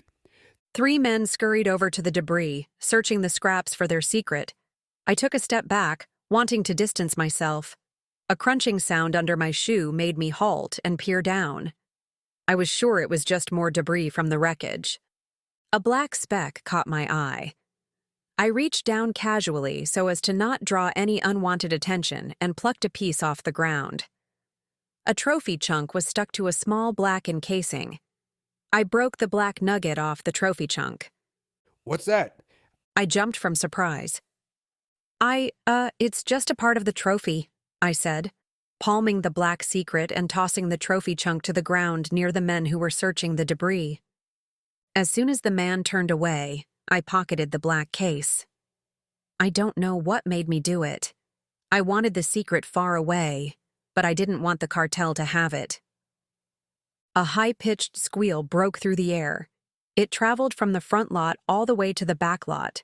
Screeching of tires and slamming of brakes made us all look beyond the black SUVs to Maya's car flying through the lot with Muffin at the wheel. Muffin swerved the car to squeeze through the SUV barricade. She grazed both sides of Maya's car with a shiver-inducing metal-on-metal scraping sound. Muffin repeatedly honked the horn. The men scattered to avoid the vehicle descending upon us in fury. To the side of me, Katerina and Pierre made a run for it in the confusion. The car slid to a screeching halt in front of me. Get in! Muffin hollered. I wrenched open the dented and scraped back door and dove in. Dagor grabbed at my foot before I could close the door. He held my ankle with a crushing grip. I don't think so. You need to die. I kicked out my free leg, nailing his whole face with my shoe. His hands sprung open as he stumbled back. Muffin revved the engine and peeled away before I could close my door. The open door slammed into Dagor as she whipped around to escape. Guns were pointed and cocked as Muffin squeezed the car through the barricade again. The same ear-splitting sound of scraping metal made my skin alight with bumps. A bullet shattered the rear window, making us scream. The sound of bullets pelting the back of the car drowned out Maya's screams until we flew around the corner and out to the street. I clutched my chest until I could breathe again. I turned to peek out the rear window to see if anyone was following us. The window was shattered into 1,000 glass shards. I couldn't make out anything. Muffin, are they following us? I asked. I don't know. The side mirrors are broken off. Stick your head out of the window and look. Are you kidding me? It's the only way to know. I rolled down the window and tentatively stuck my head out but ducked back immediately. I wasn't expecting to see anything with my short burst. It was to see if my head would be used as target practice. I steadied myself, took a deep breath, and looked back out. I scanned the road behind us. There were vehicles driving near us. None were the same black SUVs. I don't see them, I shouted. As I ducked my head in to sit back down, a flash of black caught my eye. I scanned the road again and saw a black SUV. There had to be at least 2, but with traffic, it was hard to tell how many more. They're following us, I whimpered as I sat back down in the seat. I knew we shouldn't have gone back to get her, Muffin said to Maya. Nadia is like family. We couldn't leave her. And if you would have let me call the police, we wouldn't be running and my car wouldn't be trashed. She's not my family. Now I'm going to have to shake them off our tail. I didn't even get my cluckety chicken. It should be easy to lose them, I said hopefully. There are enough cars on the road to make it difficult to follow. Muffin grumbled something under her breath. I'll buy you 10 buckets of chicken when we're safe, Maya said. Muffin grinned. I'd never seen her grin before. It was a little frightening with her large, crooked teeth. At least she was a willing driver now. She sped up and raced through a yellow light, taking corners at supersonic speed. I slipped the black chunk out of my pocket. I couldn't help it. I had the secret in my hand, and I wanted to know what it was. It was smooth, except for a few trophy flecks still adhered to the coating. It wasn't rigid plastic or metal, more like a hardened gel coating. There was something inside. My fingers played with it, trying to move the gel away. Look out the window and see if they're gone, Muffin said. I stretched my head out the window and scanned for black SUVs. Nothing. I sighed, and my normal heart rhythm resumed. I don't see anything, I said, sinking back into the seat. Where are we going? Muffin asked. We could go to my place, Maya offered. No, everyone knows where you live. It wouldn't be safe, I said. How about the chapel? Muffin asked. The cops should have arrived by now to arrest Muffin. I was having second thoughts about taking part in her arrest since she just saved my life, but I'd be homeless if the police didn't step in. And I could hand over the black secret and wash my hands once and for all. The secret was alluring, but I wasn't willing to risk my life again. Yeah, let's go back to the chapel, I agreed. Muffin rounded a few corners and drove to the chapel. What's going on over there? Maya asked. I peeked over and glanced out the front window. 2 squad cars were in the chapel parking lot. The uniformed officers were talking to Frankie, who had lost most of his feathers. Muffin drove past the chapel parking lot as inconspicuously as possible, considering the car was riddled with bullet holes and had a shattered rear window. I watched as Frankie pointed to the 3rd-floor window with his wing, and then down to Lucille. I can't believe my husband called the cops just because I lost control of my axe for a moment. We're going to have a serious talk when I get my hands on him. When are you getting your inheritance? I asked. Then you can annul the marriage. These things take time. You don't happen to know how much money Frankie has, do you? I think I need a little to tide me over. The remodeling project will need some funds, too. I don't know anything about Frankie's finances. She shrugged. Where should we go? My first instinct was to find Grayson and Remy, but my groaning insides reminded me that was out of the question.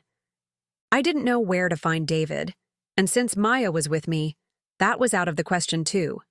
Sergio was my only option. Let's go to Sergio's place, I said. Muffin turned the next corner. Do you think he's home? I have no idea, but we can try. It's too bad the trophy was smashed. I wanted to know what the secret was. Yeah, too bad, I murmured as I turned the little black square in my fingers. I wasn't able to unravel the mystery in the time it took Muffin to drive to Sergio's apartment. She turned into the parking lot and searched for a spot. Do you think anyone will notice a bullet-ridden car parked here? She asked. There aren't too many parking options, I said. Once we're upstairs, we can keep a lookout to see if we've been spotted. Muffin parked the car, and we jumped out. Maya was first to see the car damage. She squeaked as her hand ran over several bullet holes and a gouge that trailed from bumper to bumper. Oh no! Muffin, can you open the trunk? Muffin popped the trunk open to find a rolled-up Persian rug. It was thick and beautiful, making me suspect Maya paid good money for it. Bullets had torn holes through it, making it as valuable as her beat-up car. Now I know why Nadia is still alive. Those bullets should have blown right through her seat and killed her, Muffin said matter-of-factly. My knees shifted and gummed as my eyes focused on each bullet lodged right behind my seat. Let's get inside, Muffin said, dragging a speechless Maya. I followed, watching to see if any SUVs lurked around the corner. We piled into the elevator, and Muffin punched the button with her finger. The 3 of us stared blankly at the elevator door, waiting for it to open. As soon as the elevator door opened, we dashed down the hall. Maya was first to knock on the door. We waited a minute before Muffin moved Maya out of the way and pounded on the door with her fist. If Sergio was home, he had to have heard the pounding. Should we wait here? Maya asked. I'll open it, Muffin said. We can't enter without Sergio, I argued. In case you haven't figured it out, we're hiding from the cartel. I'm going in with or without you. Muffin took a step back and rammed her shoulder into the door. The door pressed in but didn't break free. Muffin, wait! Maya cried. Hang on! I almost got this, she said, ramming the door again. I could hear the lock pop and wood splintering. Damn! One more time! Wait! Maya shrieked. Muffin rammed the door for the 3rd time. The splintering wood near the locks gave way. The door flew open. Muffin, I had the key. Muffin peered down at Maya. You could have told me sooner. Why do you have Sergio's key? I asked. He gave it to me so I could get your party ready. I meant to give it back to him, but I forgot. Muffin was already scoping out Sergio's place. Damn, he still doesn't have any comfortable furniture. We're not staying long, I said. Why don't we take turns watching out the window? I think the bedroom may have the best parking lot view. I'll go first. The bed will be more comfortable than anything out here, Muffin said. I watched as she disappeared through the door. She didn't close it, but was at least out of sight. It would allow me to explore the little black square. As I listened to Bedsprings groan as Muffin made herself comfortable, I put my finger up to my lips to instruct Maya to be quiet. I slid the black square out of my pocket and laid it on the card table next to Sergio's laptop. Maya's eyes widened. What's that? She whispered. It was in the trophy. It's what everyone is searching for, I whispered back. Why don't you want Muffin to know? Because she's a con artist and wants to sell it. I have a feeling this is something that shouldn't be sold. I don't believe it. Muffin is harmless. Muffin is anything but harmless. Then what should we do? Open the black square and see what the mystery is about. Maya nodded with enthusiasm. I ran to find a knife. The kitchen was sparse pickings, but I was able to find a steak knife. Muffin heard me rummaging in the kitchen. Hey, bring me a snack! She hollered from the bedroom. Let me look. I don't think he has any food. Order me a pizza. You can't have a steak out without pizza. I hurried to the table. Maya, call and order a pizza. I don't have my phone. She dialed while I inspected the square's coating. If I sliced a little piece open, I should be able to tear the coating off. I didn't want to ruin whatever was inside, so I grazed the side with the knife. The knife bit into the black coating, though it took a bit of coaxing to break enough of it away for me to grab. I set the knife down and picked at the coating with my fingernails. At first it didn't give, but then my nail grabbed enough to tear just a little bit more. It revealed black hard plastic underneath. I tore the remaining coating off. There it was. The secret. Maya finished the pizza order and hung up. Her eyes never left my hands. What is it? She asked. It's some sort of memory card. Can you stick it into the computer? I think so, I said. But it was cooked in the oven. The files may be corrupted. However, it was in the middle of the trophy, so it may not have heated to the same temperature as the outside. Give it a try. I had never seen a memory card like this one before, but I wasn't computer savvy either. I turned on the laptop and searched for a spot to stick the memory card. A little slot on the side allowed the card to slip in and lock in place. Oh, no. Maya whispered. There's a password lock on the computer. Do you know his password? No, but we could try a few. Try his favorite food, she suggested. I don't know him well. I don't know what he likes.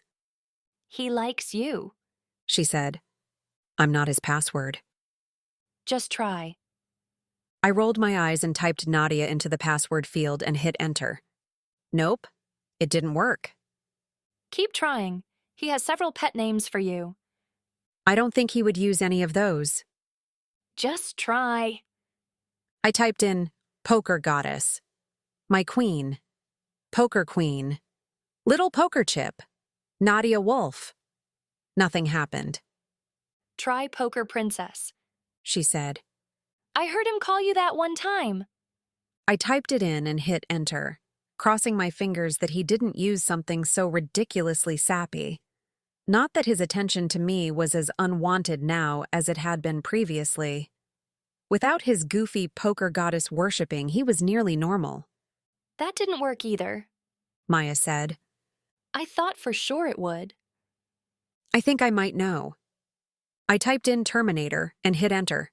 The desktop popped up, allowing me to search for the drive the card was in. Here it is, I said, clicking the drive to open it. There was only one file on the memory card, but the file name was in numbers and of no help to further my investigation. I double-clicked to open the file. What's that? Maya asked as the file opened. I don't know. It's some sort of grid or code. I studied the grid to try to make sense out of it. There were dashes all through it with some letters at the bottom. This is useless, I huffed. I assumed it would help me figure out why everyone wants it. I'm more confused. No amount of staring and puzzling over it enlightened me. Someone would eventually confiscate the memory card, but I didn't know who. Before I slipped the memory card out of the slot, I sent myself an email with a copy of the file. That way, I'd be able to give the information to David no matter what. I smiled at my brilliance. There was a knock on the front door. The door wasn't fully closed due to Muffin's wreckage, and I could see a pizza delivery man through the crack. Maya ran to let him in. Is that my pizza? Muffin hollered from the bedroom. Bring it here! I'm starving from the surveillance work you're making me do. You wanted to do it because the room had a bed, I hollered back. Yes, but now my pizza is here. I need a break. Hang on, I said. Maya paid the delivery driver while I carried the pizza to the bedroom and set it on the bed next to Muffin. How can you see out the window when you're lying down? I asked. I sit up and check every few minutes. It only takes a second to drive by. You could have missed them. Muffin shrugged and ripped into the pizza box. Hoping Sergio would come home soon, I stood by the window and peered down. The window was the perfect spot to get a wide view of the parking lot and building entrance. I hoped we hadn't missed anything. It was late, and the sun was setting rapidly. I sighed and rested my forehead on the window. So much had happened today. Only 24 hours ago, I was surrounded by a hugging line. Now I'm running from the cartel. I puzzled at how I was ever going to dig myself out of this hole when I kept digging myself deeper. My back stiffened as 3 black SUVs turned into the parking lot and pulled in front of the building. Muffin, 3 black SUVs just pulled up. Muffin squeezed next to me and pressed her head against the window. We watched as the middle SUV's rear door opened, letting out a passenger. The man said something, maybe an order, and disappeared through the front of the building. The 3 vehicles drove away. Was that? I stuttered. Yeah, that's your man, Sergio. Dude is on the wrong side of the law.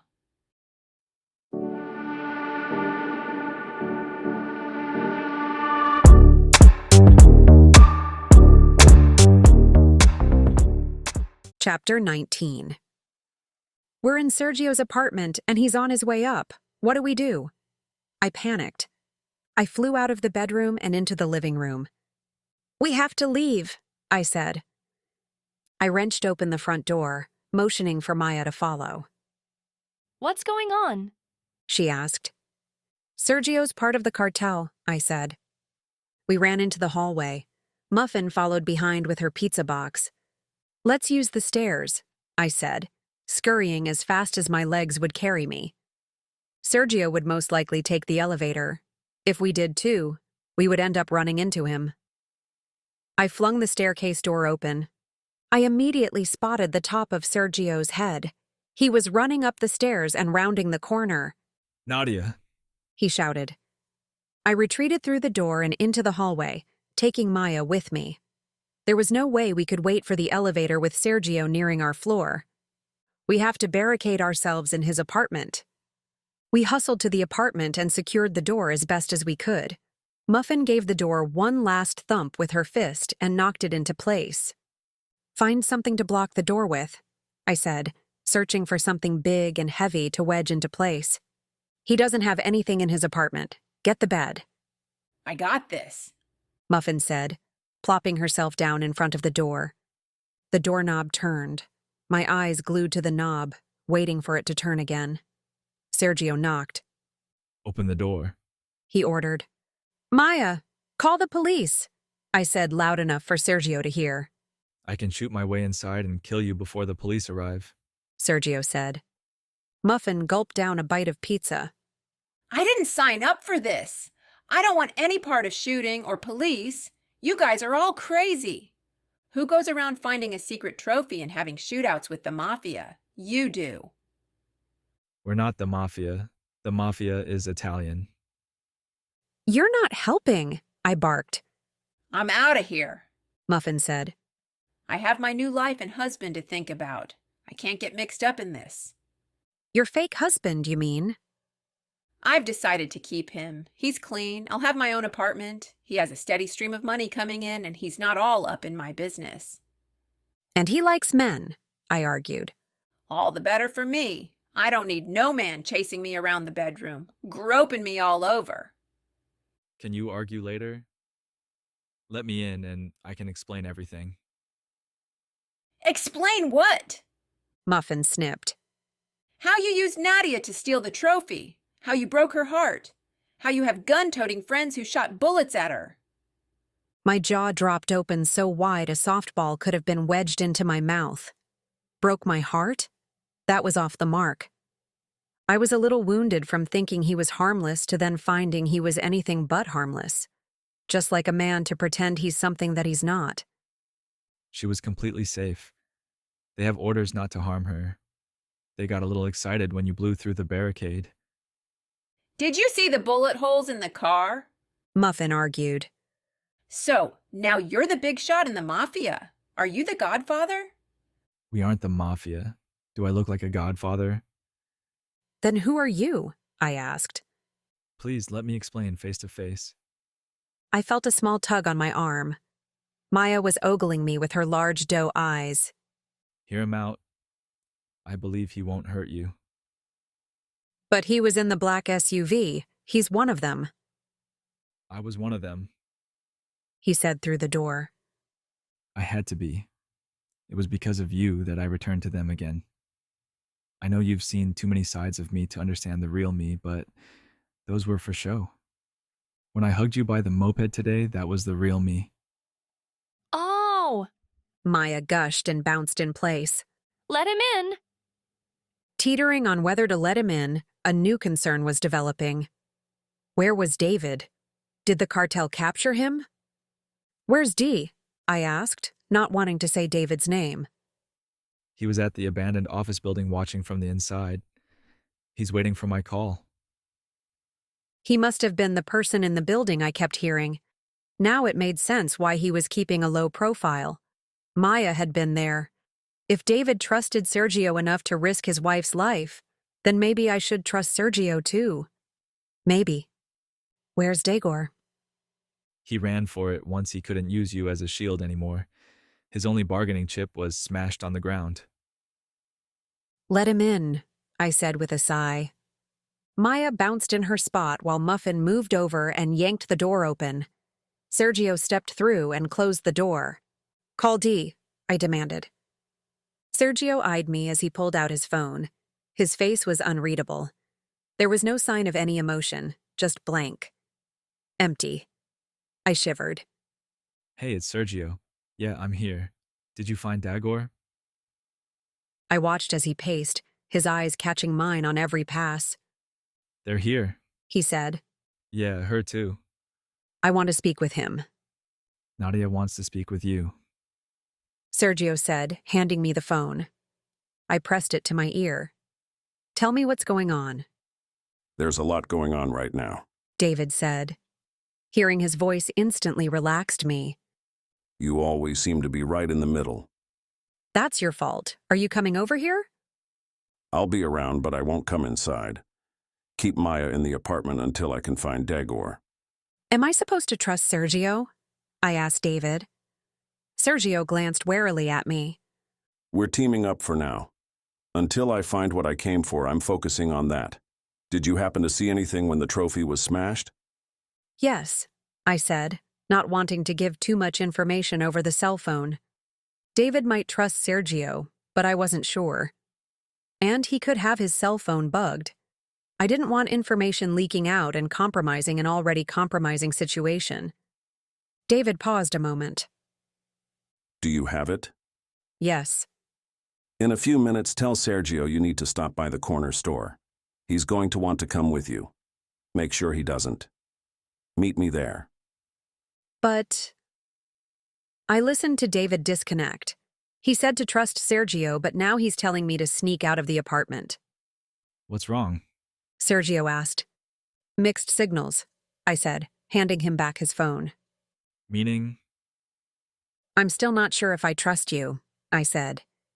If I was going to harm you, I would have done it as soon as I walked through the door, He said, shoving the phone back into his pocket. I shrugged. So what's the plan? D is keeping his eye out for Dagor. My guys are searching the debris and scouting for the French guy and Katerina. Why do you want them? We don't. However, we don't want them getting in the way. He's a government agent, isn't he? From what D and I can figure out, he's an agent based in French Guiana. He may have gone rogue. He's not acting right. Something happened to make him want the trophy beyond the Call of Duty. He was on tilt since the poker tournament. He was there? Yes, I had to play him and ended up knocking him out of the tournament. He wasn't happy. Sergio was thoughtful for a moment. What's the big secret? I asked. You know what it is. If I have to trust you, then you have to trust me. It doesn't matter because it's lost. It does matter because my life is still on the line. Muffin chewed on a slice of pizza, eyeing Sergio. I think that's fair. You've got us all running around like crazy chickens, and we don't even know why. Now we're holed up in your apartment with no decent furniture. I want to know, what's the big secret? I can't tell you, He said. Muffin tossed her pizza box onto the card table. She slammed Sergio up against the wall, pinning him with her forearm. Muffin, stop that. Maya scolded her. No, I'm getting to the bottom of this. He can either tell us what he knows, or he can take a ride in an ambulance. Sergio grasped at Muffin's arm, struggling to free himself. He was no match for her. No one was a match for her. I'll tell you what I know. He gasped. All of it! She demanded. Don't try to give us some lousy watered-down version. Okay, He said, still struggling. He couldn't win against Muffin's brute strength, but I didn't think he was going to tell us the whole story. Any information would be better than what I had now. Nothing. Muffin released Sergio. He rubbed his chest where she'd pinned him. Did you ever think of becoming a professional wrestler? He asked. I've been asked that before, but I don't like their outfits. Start talking, or I'll show you my other moves. Sergio smirked at her like she was just smoke in the air. I didn't expect that reaction from him, but then again, I didn't know what to expect from him. It's a long story, He said. So start talking. She growled. He sighed and collected his thoughts. When he began, his eyes were far away, searching his past. I was born into the Ortugas family in Colombia. I'm the second son born to Diego Marciano Ortugas. He was head of the family and the business. What business? I asked. He winced. It started as a drug ring, but they've expanded to prostitution and counterfeiting. Anything on the black market is fair game. He surveyed me for any type of emotional feedback, but I didn't let anything show. My father was murdered, and my brother was first in line to take his place.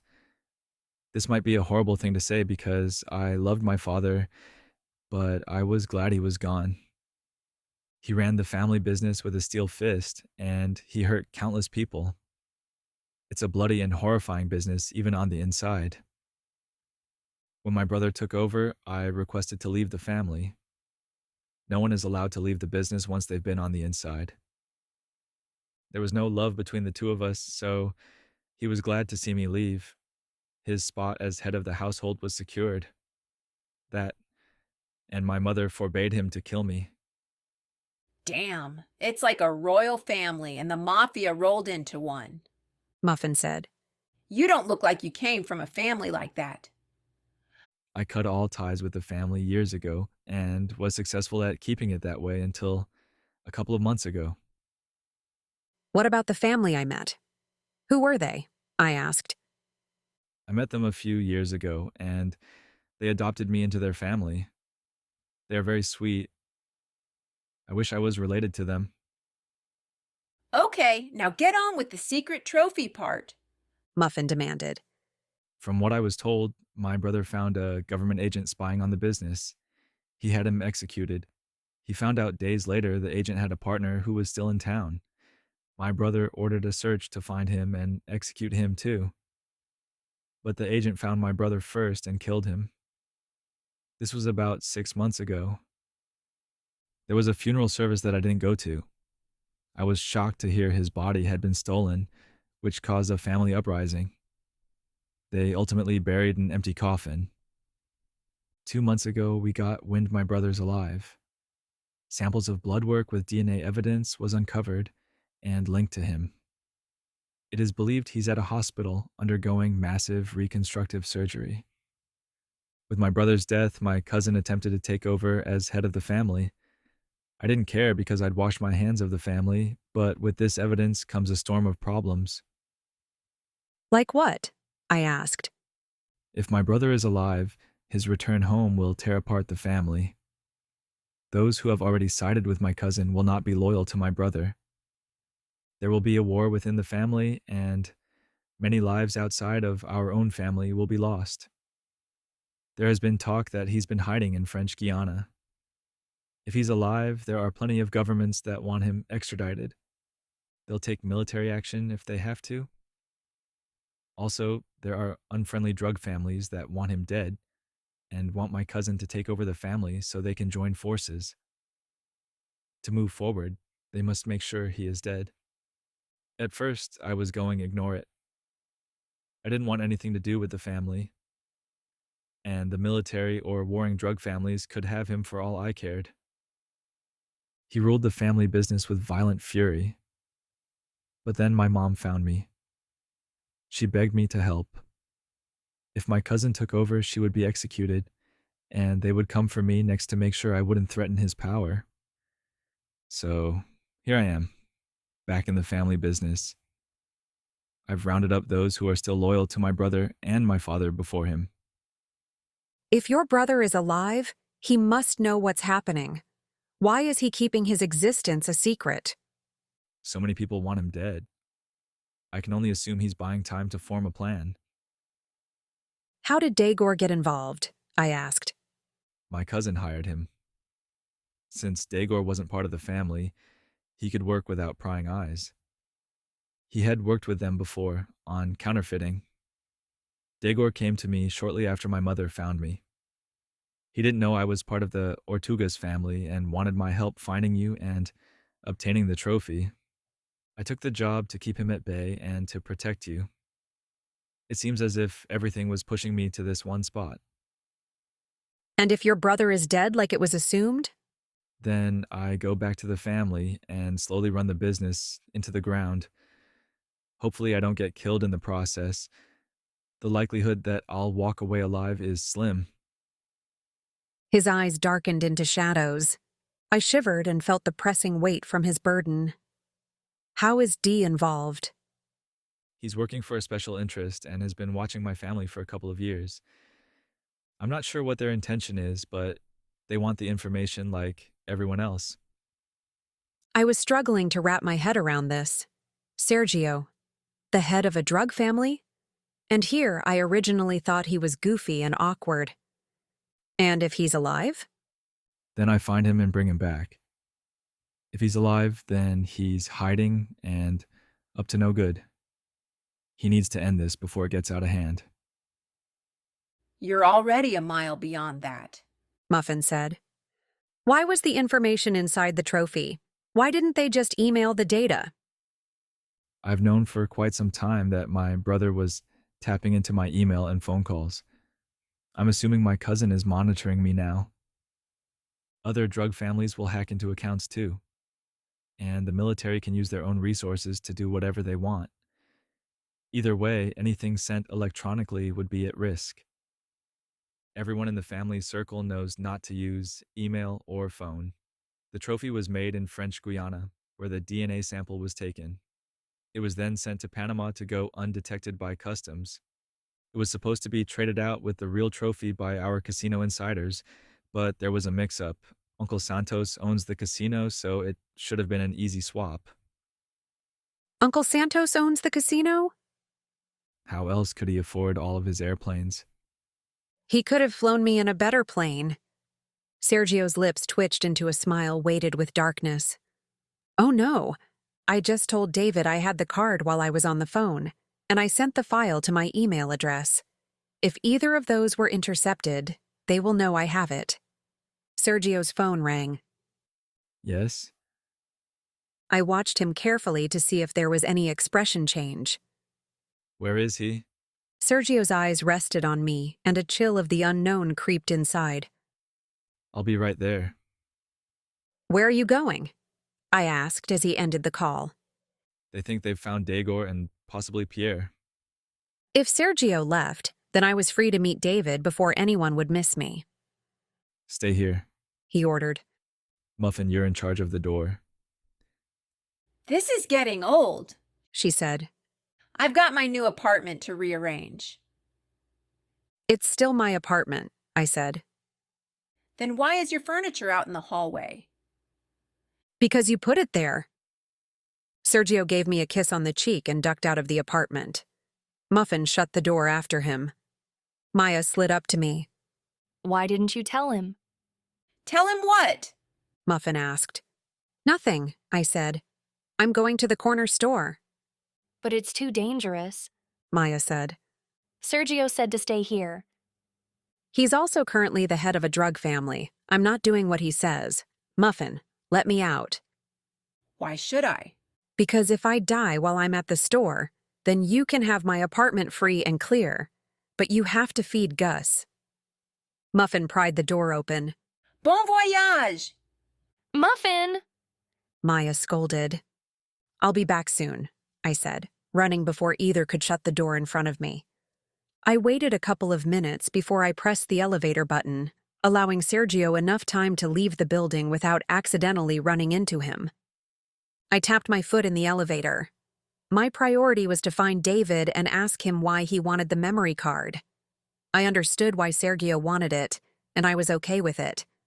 From what I understood of our conversation, he had to stop a drug war or a family war, maybe even military action. Either way, stopping a war is a good thing. I wasn't sure what David's plan was.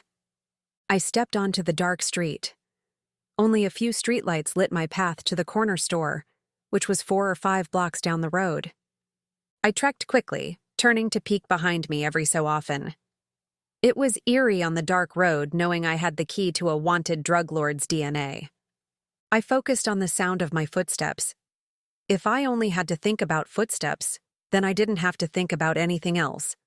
Not Sergio being part of a drug family, secret DNA, Grayson and Fiona, and not even my destroyed apartment.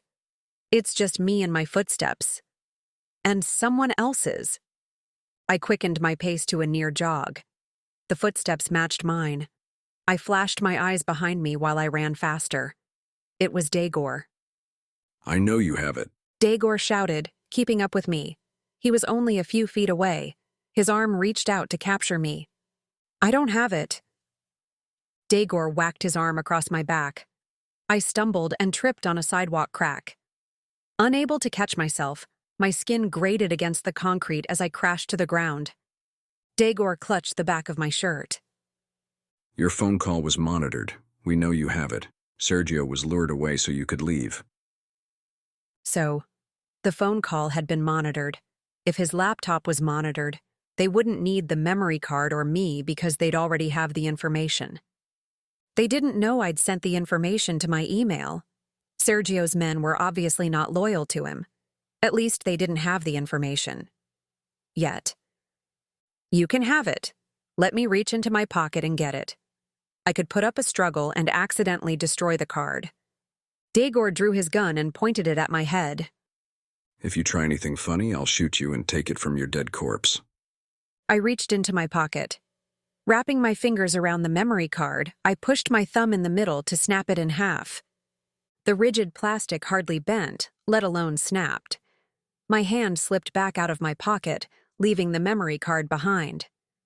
I must have lost it. It must have fallen out of my pocket. Don't lie to me. I said I'd shoot you and I will.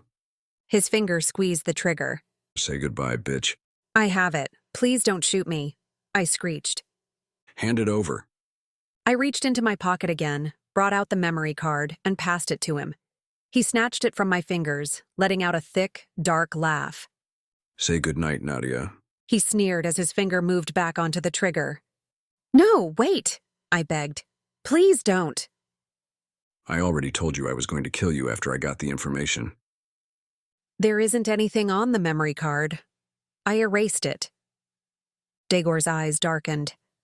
You'd better be joking or the Ortugas family will cut you to shreds, and I'll be there to watch every horrid detail with a smile on my face. They're just using you.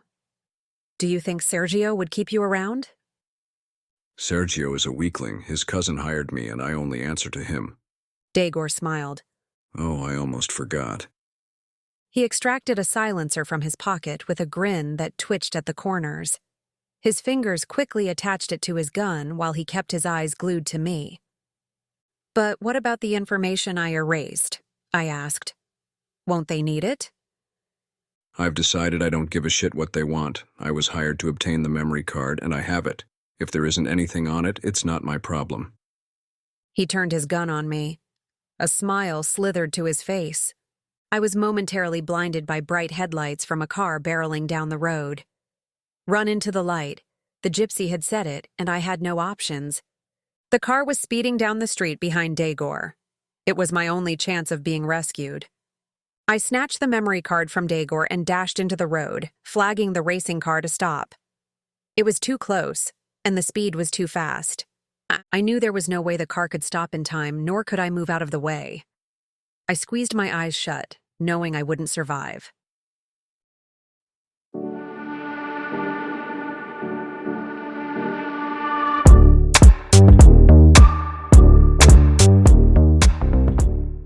Chapter 20. My body froze in place as brakes shrieked and tires bit the pavement. A whoosh of air pressed against me as the sound of crunching metal and smashing glass blasted through the night air. The burning stench of treading singed from tires made me cough. Holy shit! I'm alive? I opened my eyes. I was still standing in the middle of the road. I turned to find the car on the sidewalk behind me. It had veered to avoid me and ran into a light pole. The hood was crumpled, and the front window was smashed. Lifeless airbags draped over the broken dashboard. I stepped toward the car. My mind was spinning like a treadmill stuck in high gear, but my body wasn't keeping up. Were they okay? Perhaps they needed medical attention. Where was Dagor? Where was my adrenaline rush to push me through this?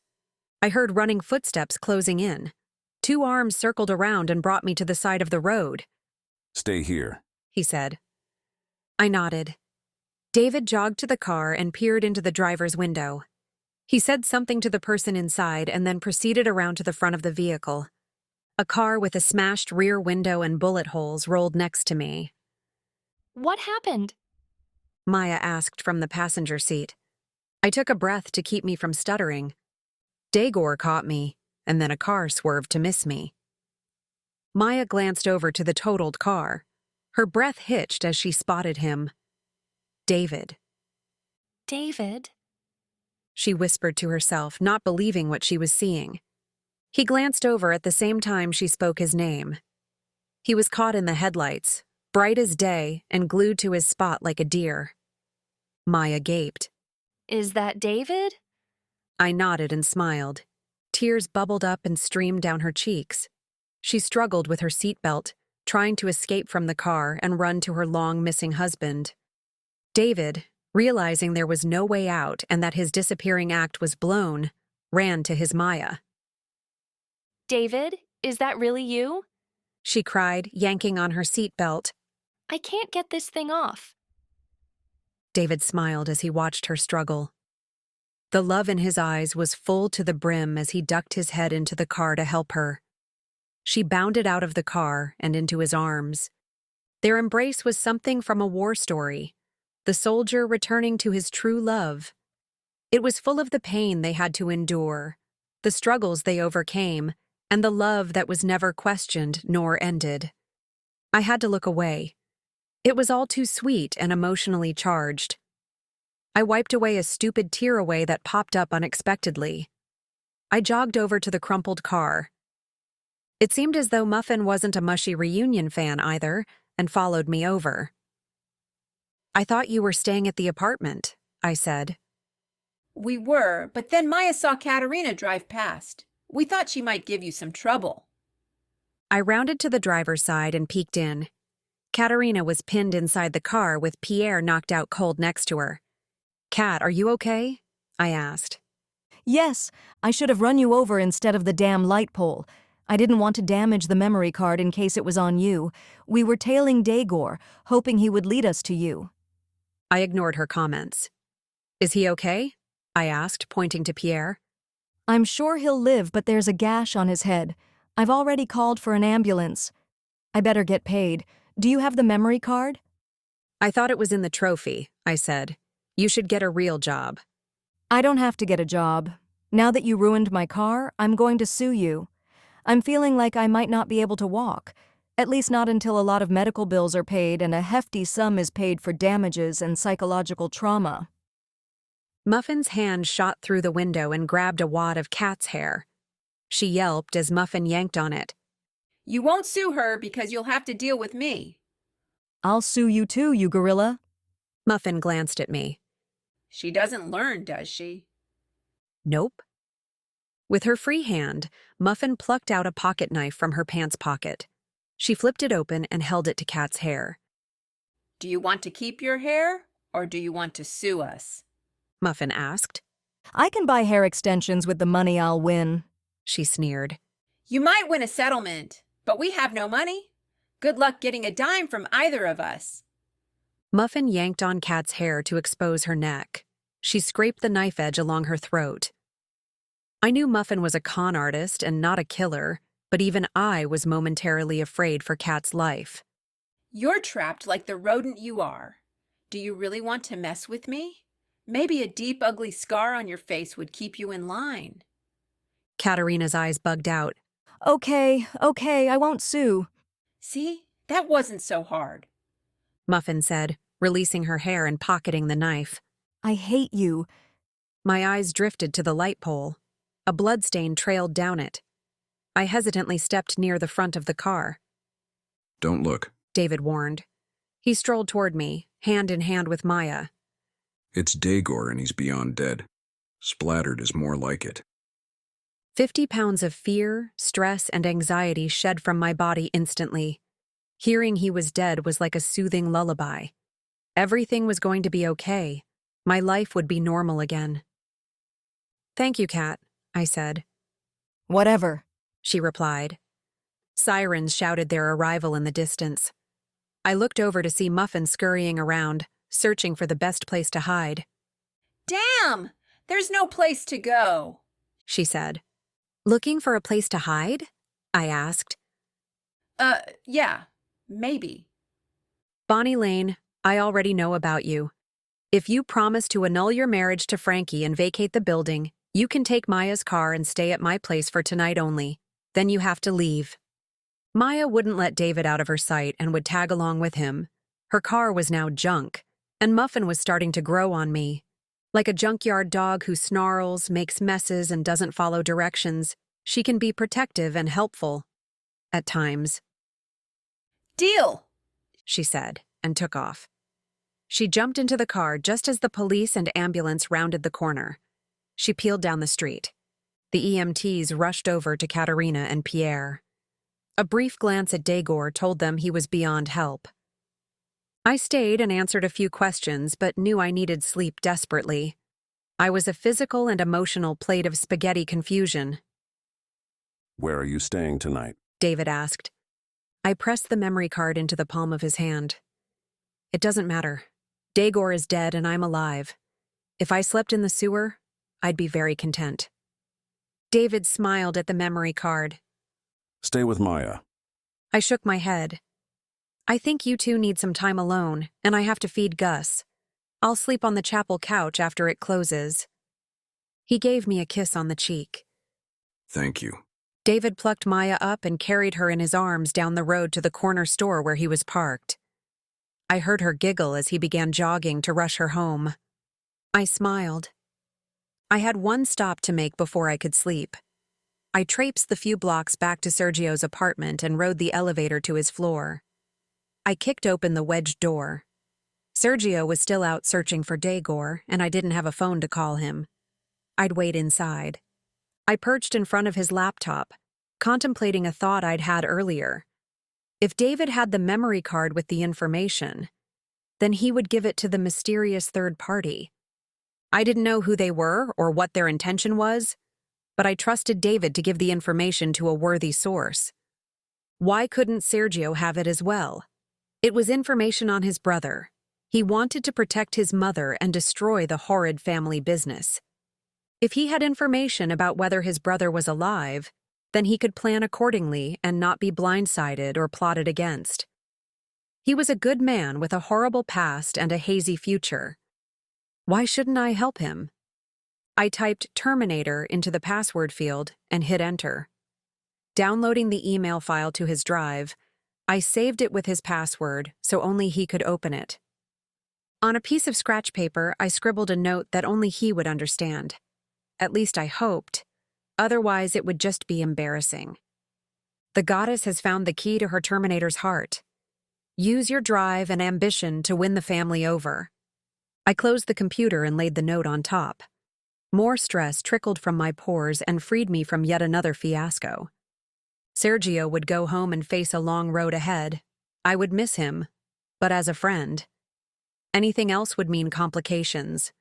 I'm a simple girl who just wants to play poker. I found my way to the parking lot. I was light as air. My troubles were almost gone. I could practically skip home fueled with happiness. And I might have to. I didn't have any money, and Sergio's moped was at the chapel. And no cell phone either. I groaned but commenced my journey home step by step. It felt good. 2 hours later, I reached the chapel parking lot. Lucille was still in her spot, looking disheveled. The window was still broken in my apartment, and swaying couples deliriously happy on rum and pheromones were stumbling out of Lenny's bus and into the chapel. Nadia! Frankie hollered at me from the door. He'd given up on the chicken costume and was wearing a medieval tunic with green tights. A green hat with a red feather told me Robin Hood was the celebrity of the night. Where have you been? Did you forget you were working tonight? I was running on vapors, and I had to work tonight. Ugh, was there no end to this day? I forgot. I'll throw on my uniform. Hurry up. I'm already working on the paperwork and we have a line. Lenny must have found a drink special somewhere. I ran up the stairs and searched the hallway for my uniform. I could hear Muffin rustling around inside the apartment. I found my uniform laying on my dresser in the hallway so I didn't have to go inside. I stripped off my clothes and threw them on the couch next to Gus. He twitched. I was hoping it wasn't from foul body odor I might have worked up from my walk. I didn't have time to worry about it, and drunk people don't notice smells. I wiggled into my white faux leather uniform and go-go boots and ran back downstairs. I slid into the chapel lobby and snatched the paperwork from Frankie. He picked up his quiver and arrows and leaped to his place at the altar. The waiting couples applauded. Vivian and Bernie were ready in their seats as the witnesses. I surveyed paperwork for the first couple. I could barely make out their names. Is there a Peeper Pants or Weaselwood here? A couple waved their hands. I helped them into a standing position and ushered them to the aisle facing the proper way. They were on their own from there. I switched on the music. A minstrel strummed his stringed instrument. It reminded me of a Renaissance fair, light and playful. The couple made their way to the altar. I stayed to make sure they arrived still standing. Can I play with your arrow? Peeper Pants asked Robin Hood. Robin Hood studied the man. You sure you want to ask a man that question when you're marrying a woman? Peeper Pants pondered for a moment and shrugged. Frankie smirked and began the ceremony. I ducked back into the lobby to assemble it into some sort of order. I hurriedly ushered couples in and out of the chapel for 2 hours until we were nearly caught up. That must have been one hell of a drink special. I heard the front door open and glanced up to see a man enter. He was in his late 20s and by himself. He was about 5'11", give or take an inch, and was completely and utterly breathtaking. I immediately studied his eyes. Breathtakingly gorgeous men that were in my hemisphere had one thing in common: the family surname of Miller. I'm sure Caleb's a cousin, I'm looking for Nadia. he said with a rich, velvety voice. You found her, I said, guarding my suspicion of him. He was a Miller, and I had a palpitating vibe that he was Ian, Grayson's and David's brother. I didn't know why he was in the chapel asking for me. He addressed me with his damn steel-gray eyes. You're Nadia? Yes? Why?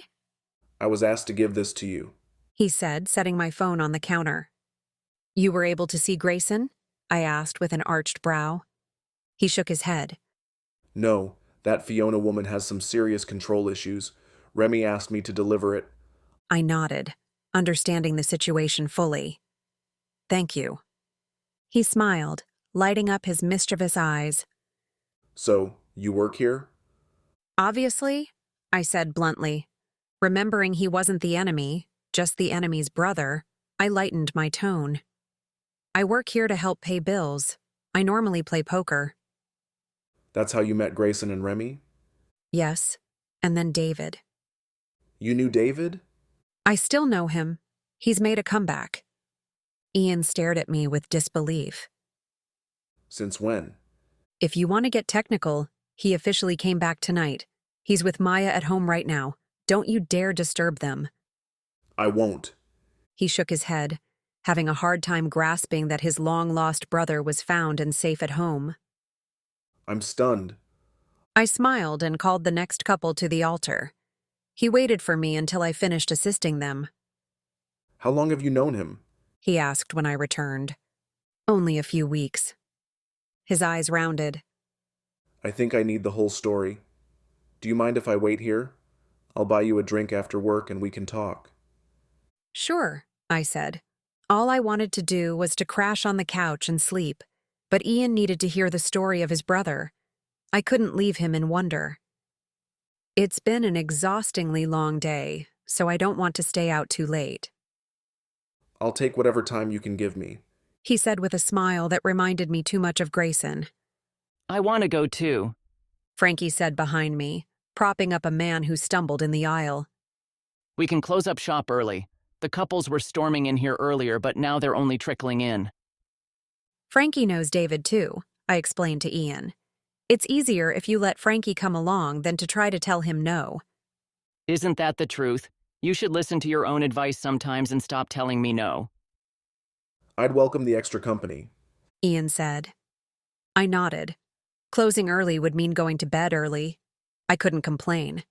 I helped the next couple with their paperwork and showed them to the aisle where I flipped on the music and watched to make sure they made it down to the altar. I turned back around to find Ian watching me. What? I asked him, not liking his gray eyes on me or anywhere near me. It only brought back flashbacks, and I didn't want them to haunt me. I'm curious about you. I'm trying to figure out how you know both of my brothers and have become such a permanent fixture in their lives in such a short period of time. And one brother was missing at the time, too. Am I that wretched of a person to make it such a stretch of your imagination? I know I must look a mess, but like I said, it's been a long day. Not at all. I already like you. Now I'm trying to figure you out. There's not too much to figure out, and I'm not a permanent fixture. I've already been banned from Grayson's casino. Don't worry, I've been banned from his casinos before. He smiled a full-on Miller smile that was devastatingly handsome. His supple lips framed his straight white teeth. Dark, carefree hair hung near his gray eyes and thick lashes. I turned to help a couple exiting the chapel. Frankie leaped to the door and called it quits for the night. There was no one left to marry. I need a drink, he said. Let's go find the bar with the drink specials that are knocking everyone on their asses. Just make it quick. I already feel like I'm drunk from sleep deprivation. You didn't have a bad day like I did. Muffin destroyed my car and the police didn't even nab her yet. Is she in your apartment? Yes, but she promises to divorce you and leave the apartment tomorrow. Thank the Lord. What about my reward? She chose to leave of her own free will. I think you should let her go. What about my yacht? You can rent one for the day with the gig money you owe me. Frankie's eyes lit up. Oh, that's much better. Then I don't have to haul it around. It would take up the entire chapel parking lot if I had to store it. Are you going to change? I asked him. Heck no. Do you see how fabulous my legs look in these tights? Ian's lips twitched, fighting a smile. Come on, Robin Hood. I'll buy you a drink. Frankie took Ian's arm and led him out the door. So you're a Miller, huh? Are you rich too? You've got them fine GQ looks? I shook my head and followed them out the door, locking it on my way out. Hopefully this night would end soon. My eyes cracked open to a dark room. A splash of sun snuck between the thick drapes. I unwrapped myself from the covers and propped myself up. My head was cloudy from the drink last night. I remembered I only had one drink, but it was large and fruity and went down way too fast. Being hungry and tired added to the cocktail's potent fuel. I rubbed the sleep from my eyes and glanced around the room. It was foreign to me but looked like a hotel room. Maybe it was familiar. I slipped out from the bed and threw open the curtains. The sudden light blinded me. I blinked as my eyes adjusted. I wanted to close them again. Memories from the night before flooded to me. Memories that couldn't possibly be true. It must have been a dream. Surely I wouldn't. No, I couldn't have. Did I? I steeled myself and turned back to the room. My eyes found the bed, and I gaped in stunned horror at Ian lying there. Even asleep, he could capture attention. He was Sleeping Beauty in male form. His bare chest was toned and tanned from his extensive traveling adventures. I didn't want to investigate to see what he was or wasn't wearing under the covers. Oh God, did I sleep with him? The image of 4 angry faces lashed out at me. Grayson, David, Caleb, and Remy would have my head for this. But surely I didn't sleep with him. It's all a misunderstanding. I must have been drunk with nowhere to sleep because Muffin had my bed. Ian must have been helpful and offered to share his room. Yes, that must be it. I nodded vigorously to make it true. I pried my eyes away from Ian's form to scan the room. They cast upon a small table near the bed. I tiptoed to the table. My heart sank to the plush carpeting as I spied a souvenir photo of Ian, Robin Hood, and me at the altar, making silly faces at the lopsided camera. My fingers snatched the souvenir certificate of marriage sitting next to the picture. One glance at the signatures of Peeper Pants and Weaselwood as the witnesses had my fingers curling around the paper. As I watched the paper crumple violently in my hands, my eyes snapped to my ring finger. A pink plastic vending machine ring encircled it. It all pointed to the same horribly distressing fact. I married Ian, and I was in Grayson's casino. I shook my head. No, this can't be happening. Ian wouldn't marry a complete stranger, and neither would I. And Frankie wouldn't marry me to Ian, knowing I still had feelings for Grayson. There had to be a mistake. This was all a joke, and nothing happened. It's just a spoof. I nodded my head. Yes, that's what happened. It's the only explanation. Ian stirred on the bed and blinked his eyes open. His sleepy eyes registered me, and a dreamy, seductive smile curled on his lips. Good morning, my sweet wife. I'm going to kill Frankie.